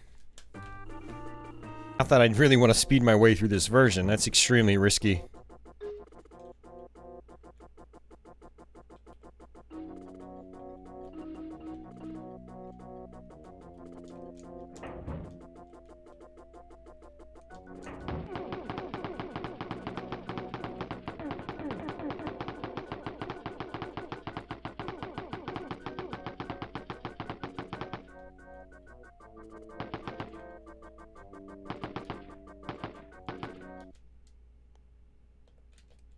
Oh, that was weird. Like, it activated my map out of nowhere. I think it's because my mouse is still connected. Let me actually, oh, none. Get me out of here.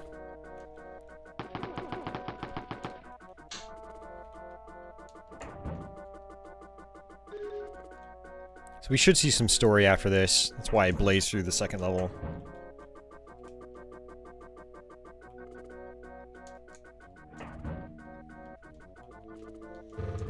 Yeah, I think that might be part of it, Dad. It definitely looks a lot more crisp here than it would, you know, on a CRT with composite. Not composite. Well, even composite. I mean, but RF in particular, yeah.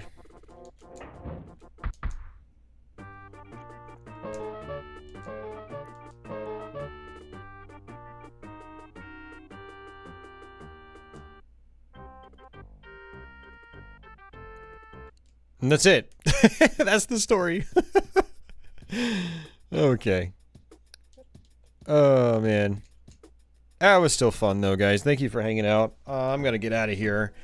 So, yeah, I'll be back sometime soon with another stream. Probably not until next week, I'm guessing. Saturday streams I'd love to do, but I don't know. I don't get off work until 7 now, and I'm trying not to stay up till 2 or 3 a.m. because, you know, I just, yeah, it's not good for me. I need to get more than 3 hours of sleep. But I've been trying to do Wednesday streams again because, like, I get off work pretty early on Wednesdays, so it's like I can do a 3, 4, even 6 hour stream like today, and it's not too bad on me. But yeah, I'll try to have another stream again, hopefully at least by next Wednesday. No, I'm not going to Twitch tonight, Mario. It's too late. I apologize. I really wanted to. I wanted to play some arcade games, but yeah, I just can't. So it's too late. I need to get dinner. I got to feed my cat. Yeah. But yeah, I've got some. I do have a couple of ideas for streams. Like, I do want to do that SNES mouse stream. We talked about a Dreamcast shmup stream tonight. I should probably do that pretty soon. I do want to do a couple of MS-DOS games. I'm almost done with Tyrian on MS-DOS, so I'd like to actually fire that up here, do a stream. That should probably take about 3 or 4 hours. That'll fit in nicely with my Raptor and Stargunner DOS streams from years back.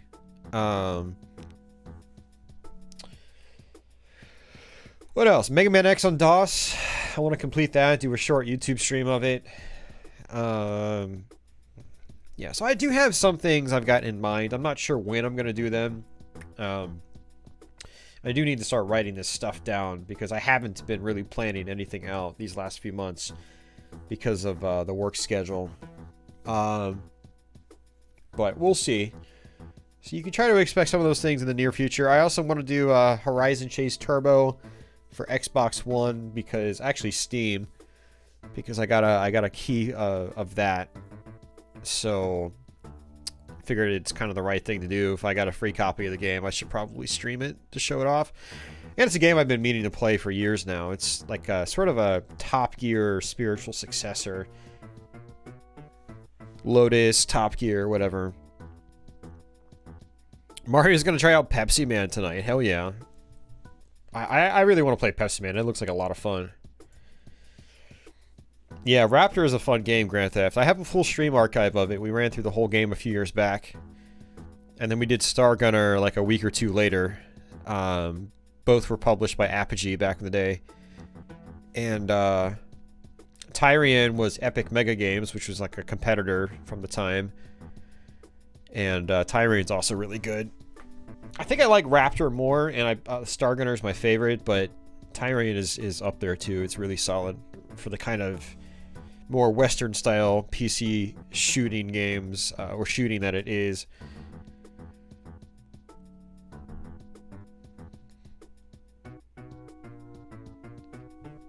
But yeah, guys, that's gonna do it for me.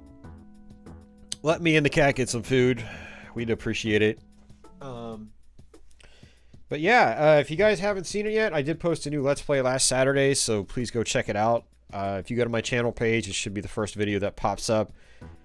I'm going to be trying to work on another Let's Play probably this upcoming week. Just need to do a few more practice runs of it. So maybe even next week I can have a new Let's Play. Or maybe I'll push it off another week. I don't know. We'll see. But yeah, so watch out for that too. Doing my best to try to keep the content coming, you know, despite working my ass off in real life. So, you know, don't want to see my YouTube channel stagnate. I'd like to, you know, keep the content coming for you guys. Don't forget to push the merch. Thanks, Dad. Yes, I do have merch. It's underneath each video for anyone that wants a Apache shirt or just a Gameplay and Talk gameplay shirt or something like that. So feel free to check those out. I don't get much for those, you know, so don't buy a shirt thinking, oh, he's gonna get like 15 bucks for it. It's more like $1 or $2 for each one. But if you want to rock some gameplay and talk merch, yeah, definitely look into it. If you want a cup with some gameplay, retro gameplay on it, or a shirt or something like that, yeah, go for it. So, but thanks, Dad, for the reminder. So, yeah, Wolfenstein 3D. Man, that wore me out. Yeah, Mark, it pops up underneath each video. So just, like, right now on this stream, just scroll down and you'll see it. You'll see the merch. Well, if you're watching from, like, an Xbox or PlayStation or something like that, I don't think it populates on there. It might not populate on set-top boxes either. But on desktop it does, and it should do it on mobile as well. But yeah. Okay, guys, that's going to do it for me. I'm going to get out of here. Otherwise, I'll ramble on for another 5 hours. So, yeah, have yourselves a good day or night wherever you are in the world. And I guess until the next one, take it easy.